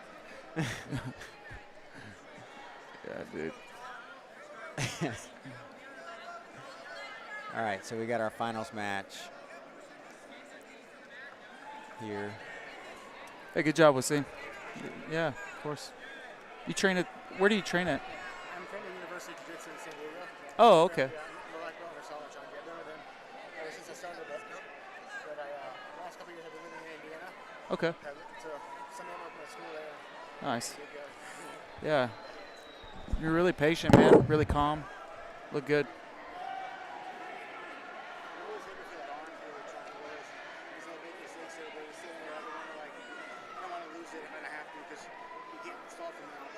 Yeah, exactly. Yeah, I think he was getting a little frustrated because of that. Yeah. And it was like, but he was also holding you with a lapel too. So. Do you know which match it was when I had to do the diving, save? Was it this one? Or was it Todd Wallings?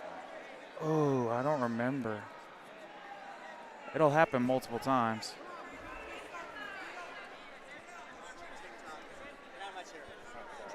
So I got. Who was fighting when I had to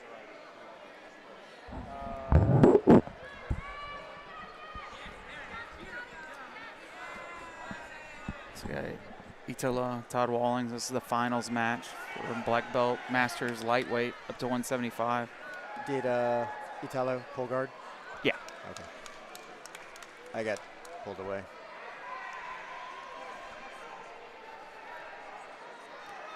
Trying to get double inside control.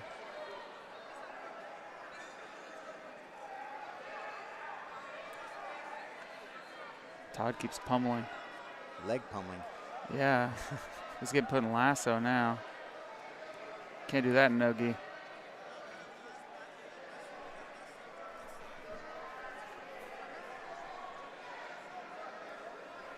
They let go of the sleeve, though. So Todd's...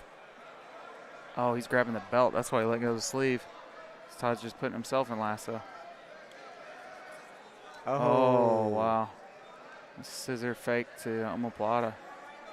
We've already seen him do this twice. Yeah. So he'll let him roll. That That's foot what is on the Wasim- back of his head, though. He could go for a toe hold here. That's what Wasim, when he had Wasim in that, Wasim would roll out. Looks like Todd's not conceding that roll. He's got his own lapel in his hand.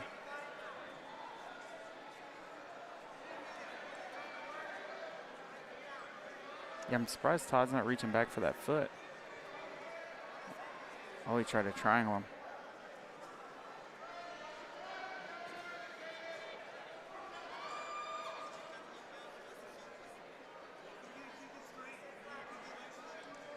Yeah.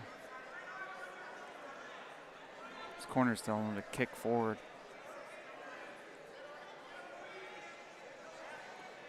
Todd's going to try to step over here. Tolo's probably seen that half a dozen times at least. Looks like Oh, might he's get getting the finish. flattened out here. He may finish. Yeah, he finished the There's the finish. omoplata. Very nice.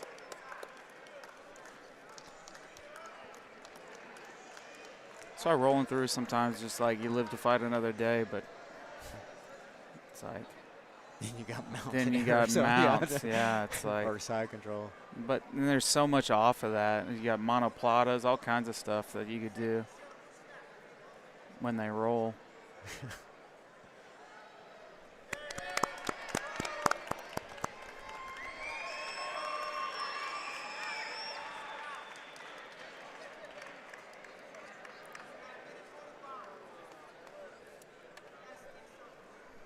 All right, looks like we're going to have some more black belt matches coming up here shortly. Good job, Todd. All right, we're done with this division. Yeah. So we'll have a couple more, I think we'll have about 3 or 4 more brackets of black belts coming up shortly. I'm going to go take a look and see what's coming up. Yep.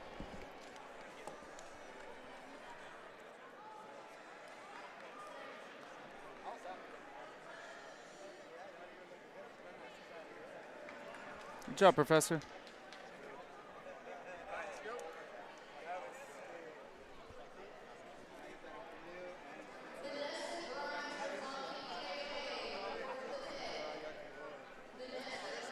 I think there's more brackets coming.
Here we go. More black belts. We have probably light feather. That's what I thought. Ramon's one of our refs here.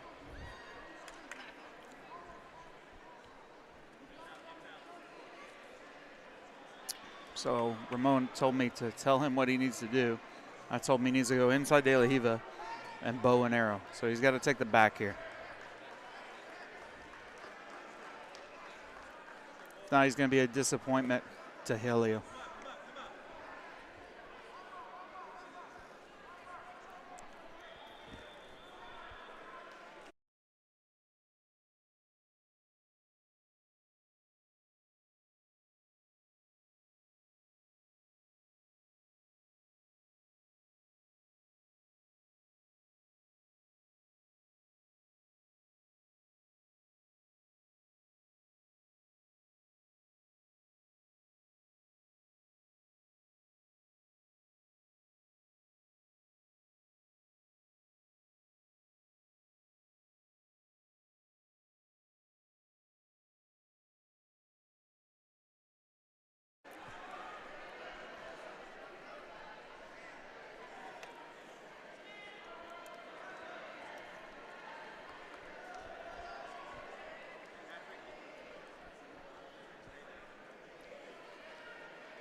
Ramon standing up, putting some pressure on his ankles.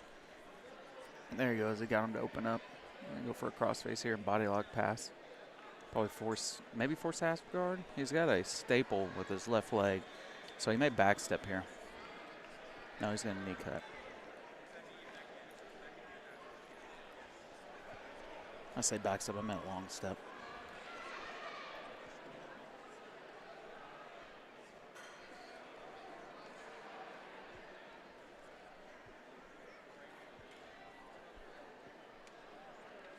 Got knee on belly here. He's got the guard pass.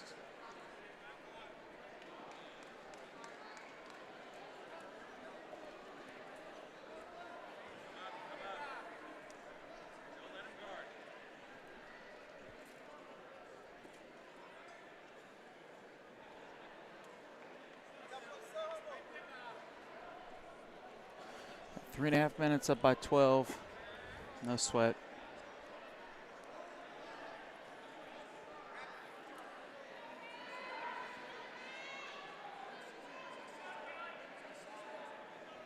He's probably going to try to arm drag him across and get to the back. So like I said, we talked. Yeah.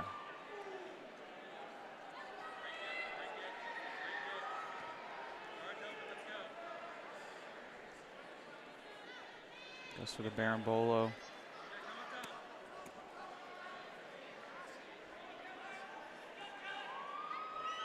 It's another 2 points.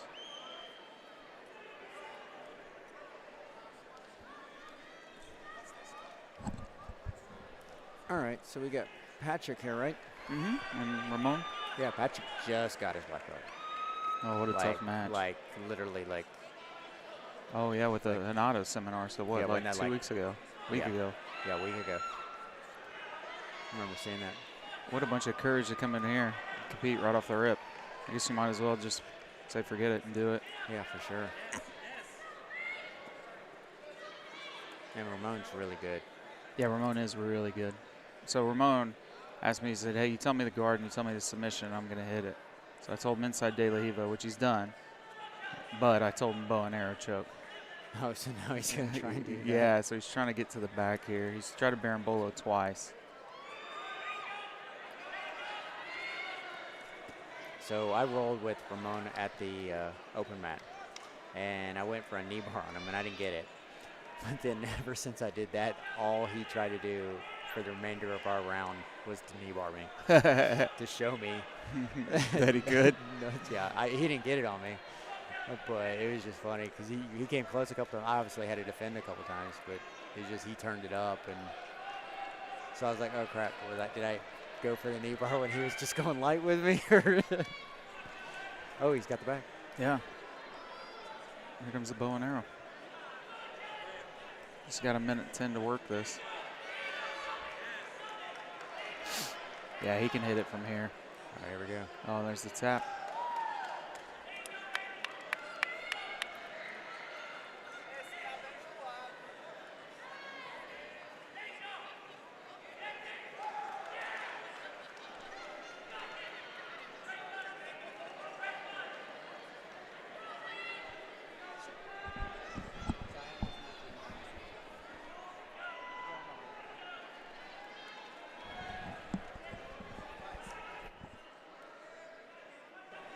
We're going to add a new match here just because we've lost so many of our black belt matches from people pulling out.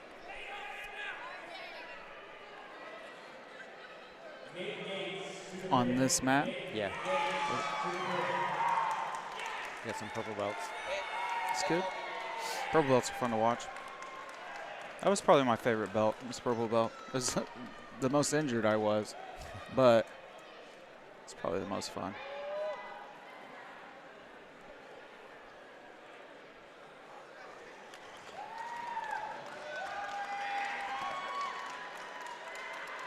It's only 344.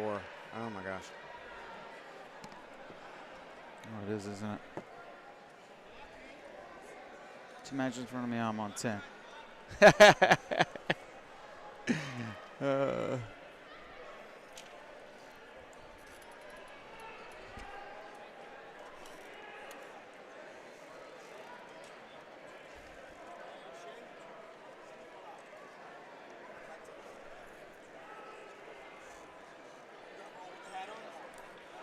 So going off that past match with Patrick, he's such a light guy, and so he's everywhere that he's gone.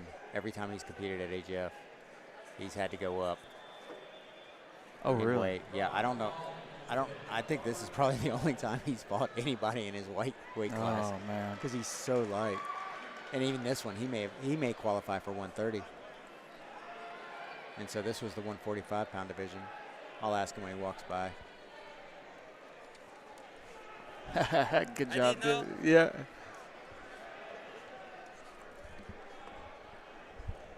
Hey, Patrick. Congrats on your black belt. Congrats on your black belt. What's your weight now? Well, this morning I was 134. Oh, so you finally got to compete against somebody somewhat close to your weight. Congrats, man. Yeah, so this is actually the weight class he should be in. So that's cool. Still outweighed, But at least got close. This is one over. Cuts off all that hair. He might actually right. qualify for even lower. It's one of our refs, isn't it? Refs or No, that's Dalton. Dalton is one of my ring coordinators. ring coordinator. That's what it Yeah, is. Oh, he man. actually drives the truck for us part-time too.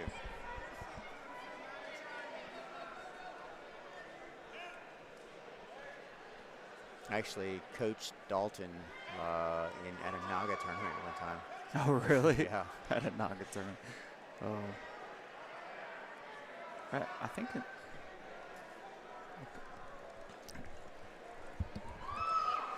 2 matches? Yeah, I got your text. Yeah, go ahead.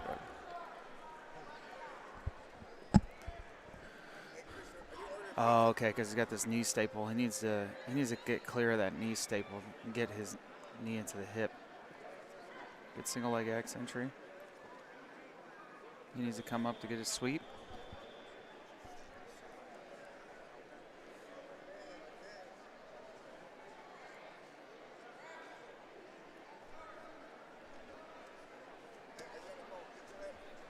I'm going to pause for just a second.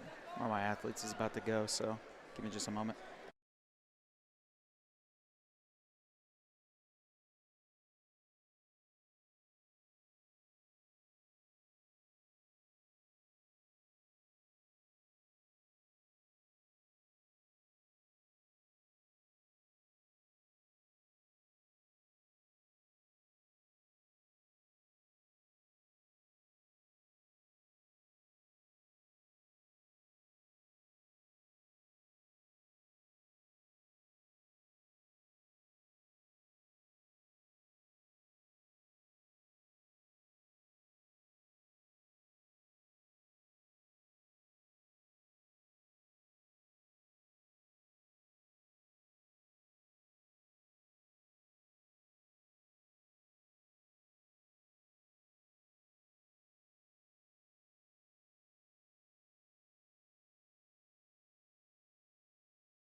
Okay, we're back. Got Matthew Willems, Todd Fox. So where's... Oh, right here. Okay, so black belt seniors light up to 175. Okay, Rodrigo.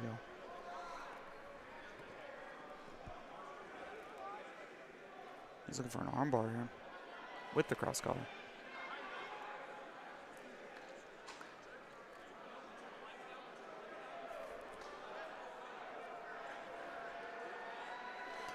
Is an advantage for the armbar attempt. Let's go, Matt. Keep fighting. Let's go.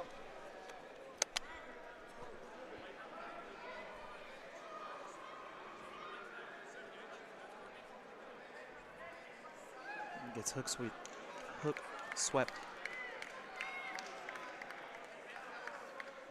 Here we go, Matt. Here we go.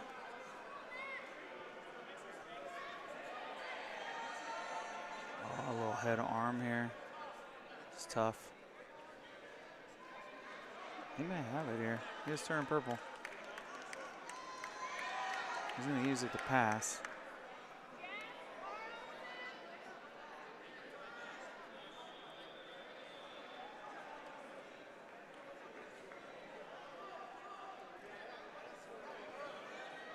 Oh man, now he's in a really bad spot here. Mounted, head armed. He just ejects the mount here. It'd be even tighter, but he can finish it from here.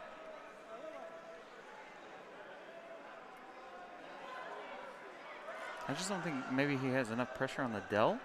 Like he's doing a good job with it where his head is on the back of the tricep. I just don't know if it's putting enough pressure on that near side carotid. And also too, he wasn't very elbow deep. Like I said, he is squeezing the fire out of that thing. There it is. That's the tap. Man, that's a long time to be in a choke.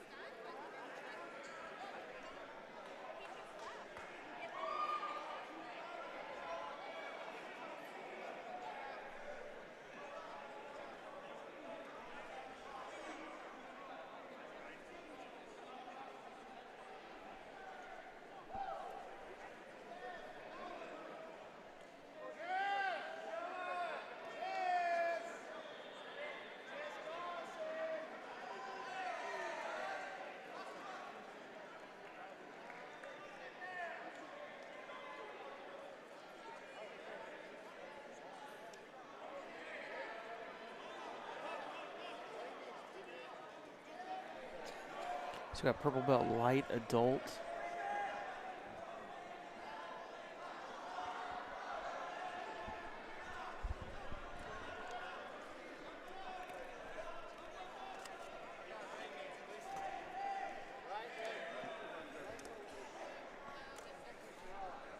One second.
Going to be some crazy movement here. Lightweight purple belts. So Shea with the red belt on is winning 9-0. This for me is when jiu-jitsu got really fun.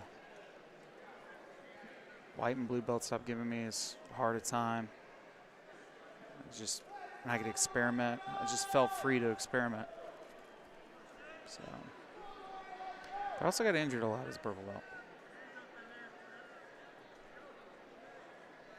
Someone once told me that that's when all your injuries catch up to you, is that purple belt.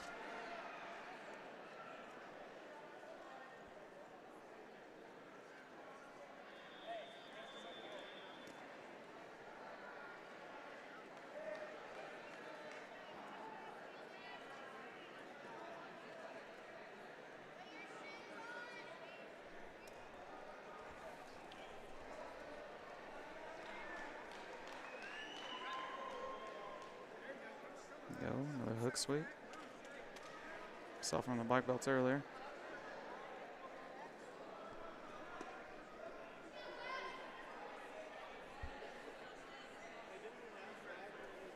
And reset back to the middle.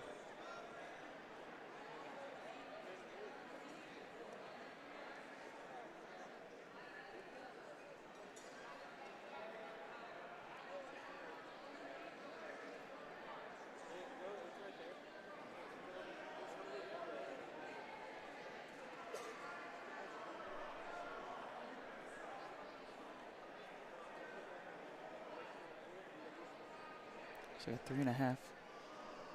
Sets down by 7. Plenty of time.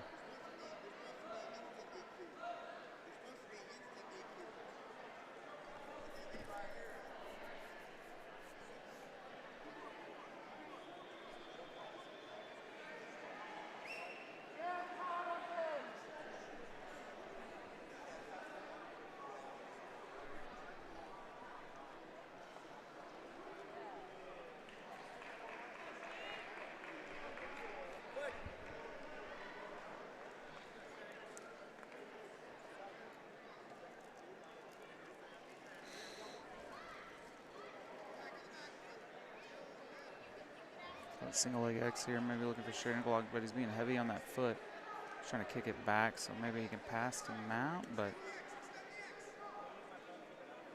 he may get swept here.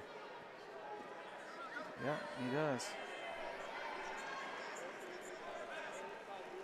Now he's up by 9.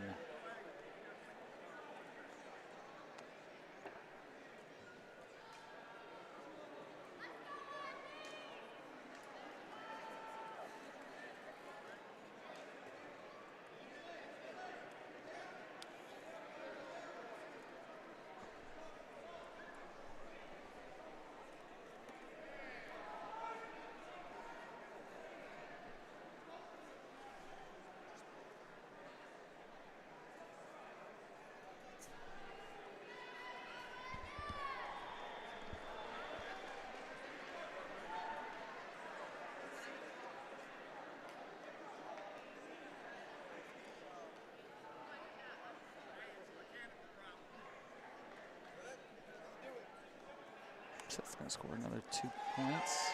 We have 4-11.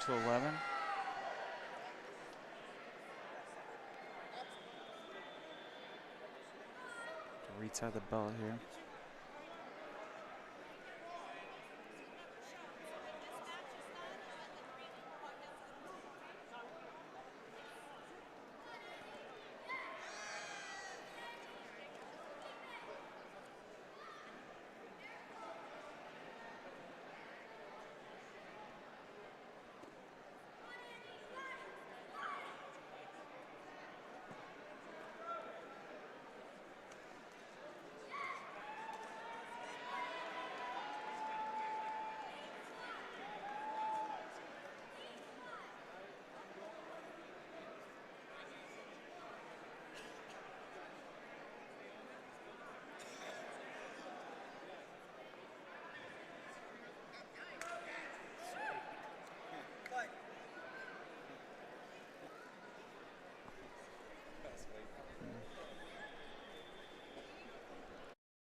Got some more black belts coming up. This is challenger, so up to 175. Adam, you and Chris are going to get first. Okay, first.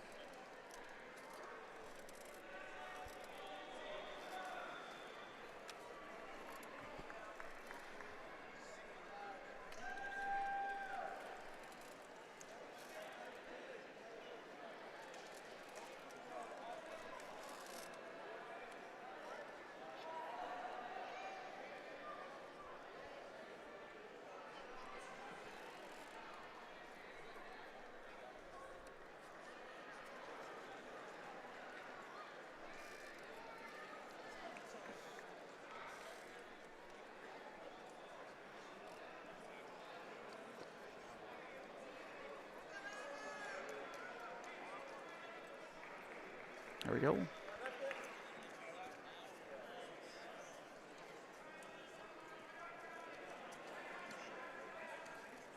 Almost thought he wasn't going to give him an opportunity to pull there. Let's see, Chris has got really strong De Leva. To that hook.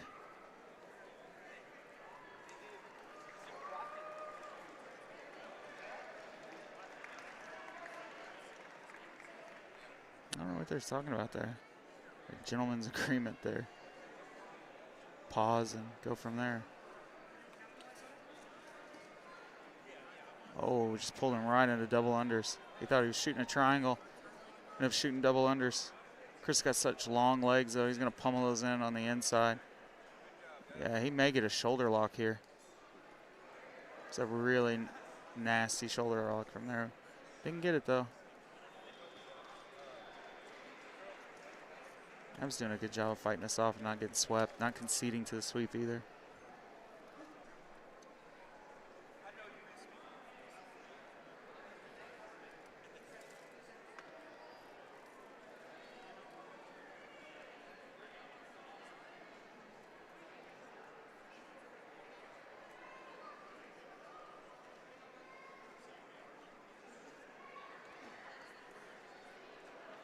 Adam landing into Omo, but he's almost past it. He's kind of stacking. Oh, he comes underneath. He may come, oh, he's got his knee in.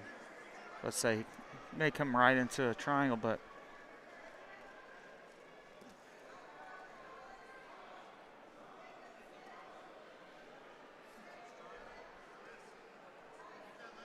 Adam's doing a good job of keeping that arm out, and then he threw both arms in.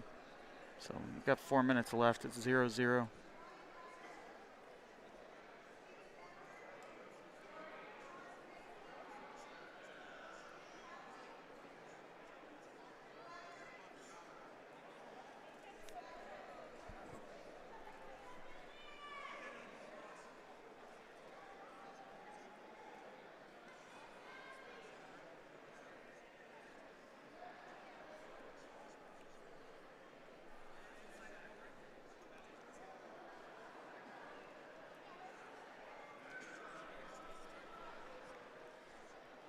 Chris elects to come up with him in the close guard.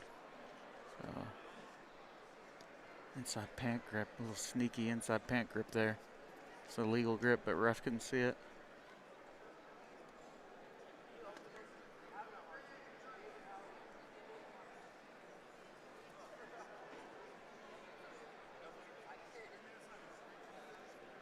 Just trying to get to a headquarters position here. He's doing kind of all right.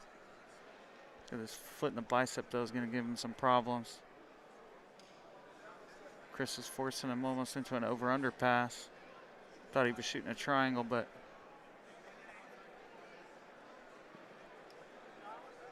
could get knee barred here, so he's got to be careful. But he can also go around to the back. That's where I usually dump him. Good back step.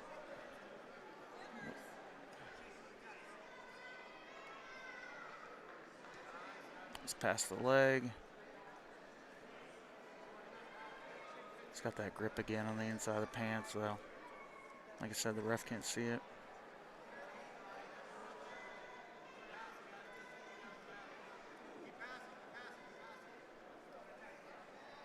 Head's on the wrong side here. He can get dumped.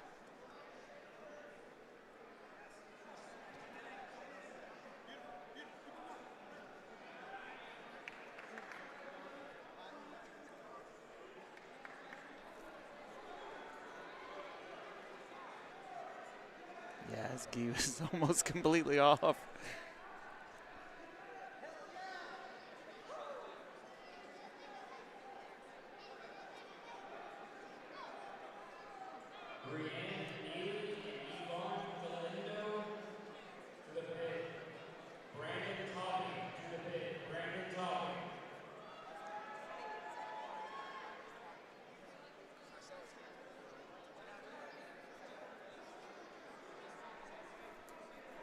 Refs calling them to tuck in their gi, retie their belt. Technically, IBJJF, if they tell you to tuck your gi in and you tie your belt, that's a penalty. The only reason I know that is because I got hit with that penalty.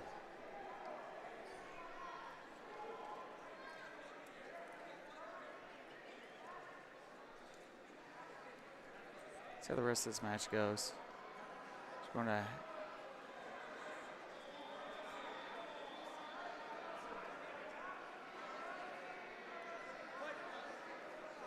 So he's got a leg right here, a truck hook in. They get dumped, go to half. He's going back to that over-under pass. Oh, almost got the sweep there. I hate when people grab the bottom of my pants when they're playing bottom. He's just going to widen out his legs.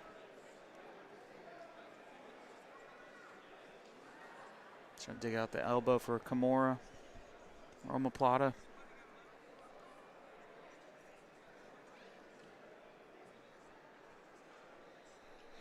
So got a minute left, 0-0. I think so far Adams won this, being on top. Oh, there we go. That's going to be hard to come back 3 points. Adams got time. He could give up a penalty.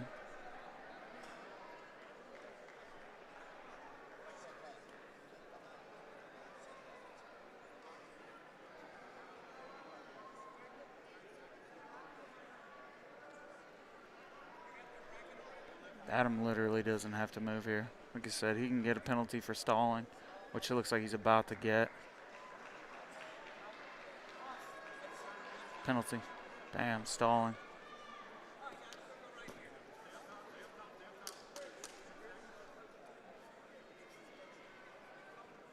Jeffrey Trinket to the pit. Jeffrey Trinket to the pit. 2 seconds. Adam's just going to step back and be heavy.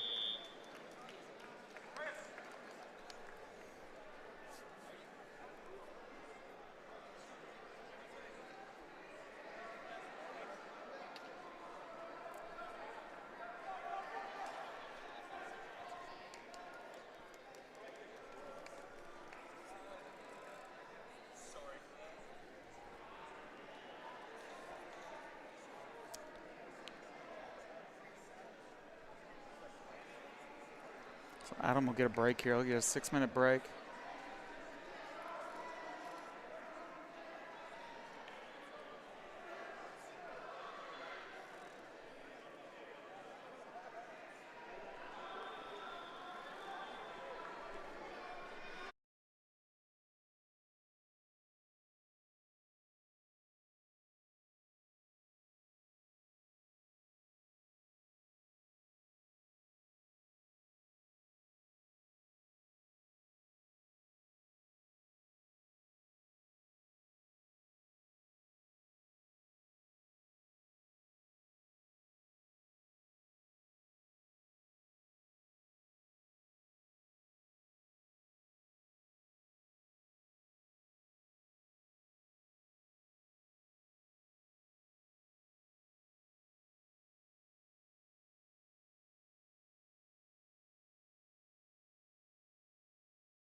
Here we go. We're going to finish out this bracket.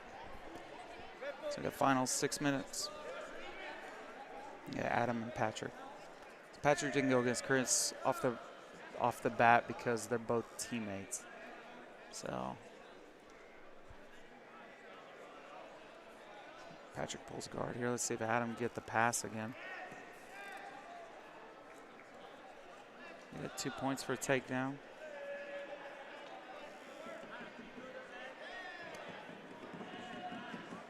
Nice. Pass, solidifies the pass. Gets us 3 points for a guard pass.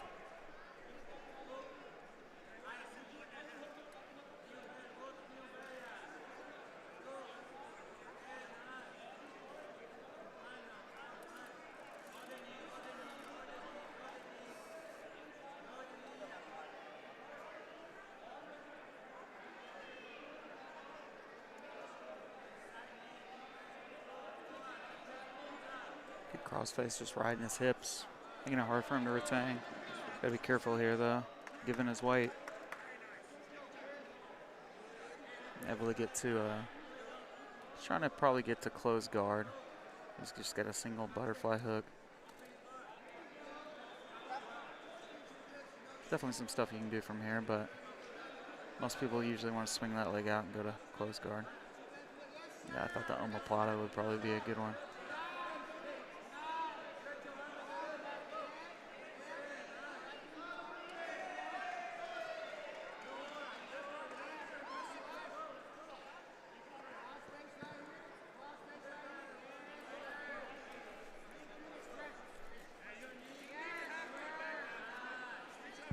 On the 3/4 mount. Ends up in half.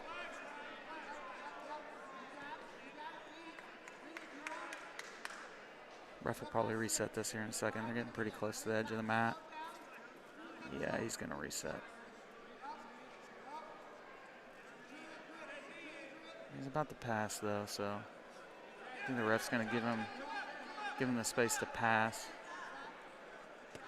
Yeah, and he kind of moved it back. So he just did a knee cut pass out of this half guard. Now the ref's going to reset him back to the center. I've seen quite a bit of people get the underhook. Like Patrick's winning with the underhook.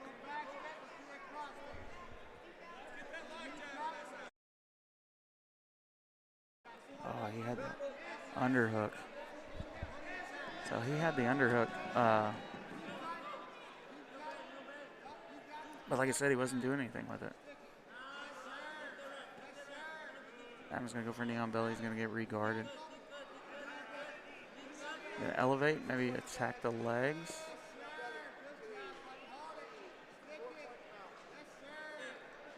Patrick's really active here. He's not like relaxing or chilling. Just actively looking for.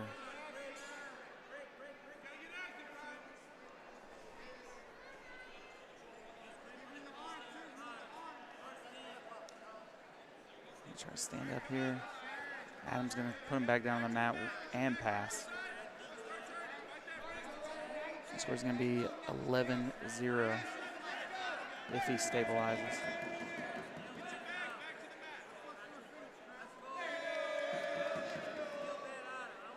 Three guard pass.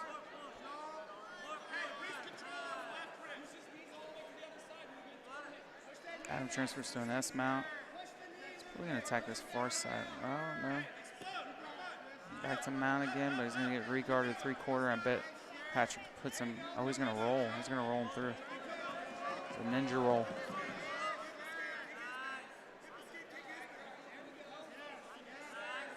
There you go. He's got that far side. He's going to get to the back here. Yeah, good hip out. Good hooks in. Adam's fighting for an RNC. For a rear naked choke. He's gonna get in double collars. And gets his 4 points for back mount.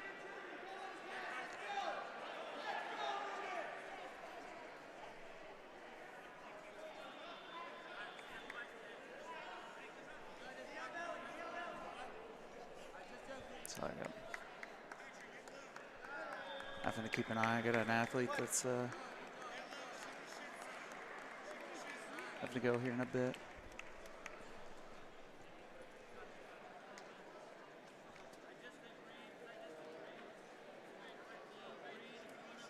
Still fighting for a cross collar. Yeah, just can't get the over grip. Asher's doing a good job of defending. He's keeping him so busy with the choke. Yeah, isolated arm with the leg. Needs to drop that knee back.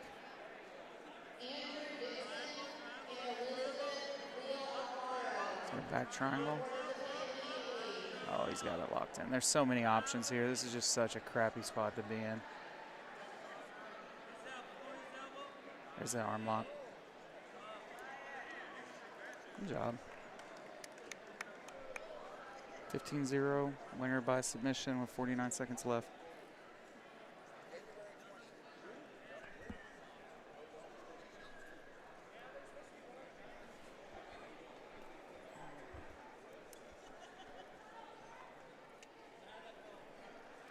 Is that it for Mat 1?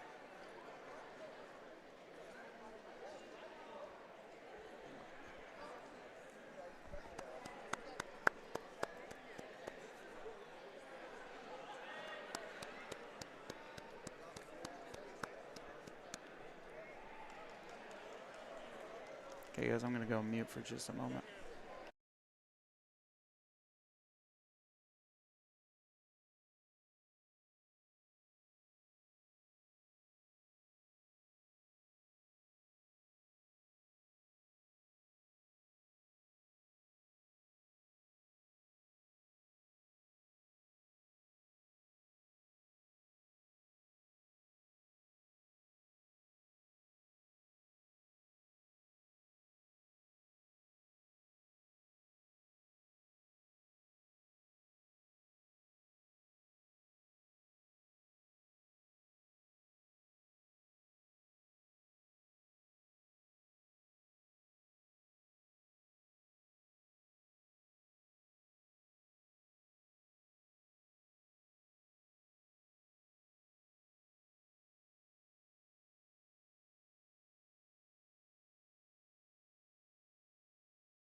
I will be your partner. Do we Oh. have anybody still watching? Probably not now. We've been dead air for so long. Oh, they've been watching. Yeah. Oh, 15. Cool. Hey, guys. We're back. We are with our final match of the day. A really tall brown belt. Ask him what his name is. Yeah. Oh, he's got it on his gi. He says, hello, my name is, I'm really trying my hardest. I'm trying my hardest. How's your day been? It's been good, man. It's been good. Some good matches. Lots of those black belt matches were really cool. So. Yeah, it was nice to have that.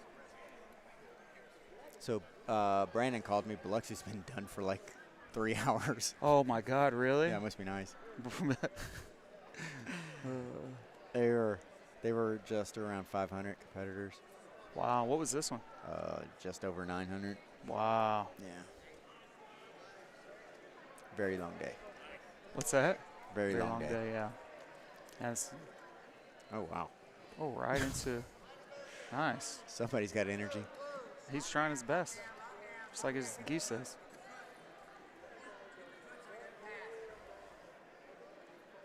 I wonder if he's going to swim to deep half here. He's got it's such a risk that you take there. You can just give up your back. Yeah. She's coming up. Okay, he's just trying to escape out the back door. Make it triangle here, though. Big, tall guy like that, I'm probably not going to do that. Oh, nice. Oh, maybe. Maybe he is. Armbar. Oh, yeah. All right. What is his name? Right. What is the names? We got Ryan Culbertson, Nathaniel. Wait, yeah, you're right. Nathaniel Laurentino. Okay. Couple brown belts. What were they? All right, good job, guys. Challenger 2, Masters brown belts. Thank you. All right, so we only have a few more matches left going on other mats, but this will conclude our stream for the day.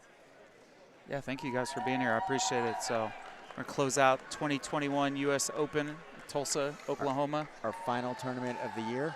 If you guys want to check us out for next year's schedule, it's at AmericanGrapplingFederation.com/tournaments. And you can see how we're kind of exploding, and we're in a bunch of different new places next year. And so we're pretty excited about our growth. And we're super appreciative of everyone that's helped support us along the way, and we hope you continue to do so, and we can see you at future events. And then Marshall's going to have some homework to figure out how we can stream every single match. On multiple mats. On multiple matches, all using one laptop. Oh, yeah. Yay. All right, thank y'all. See ya.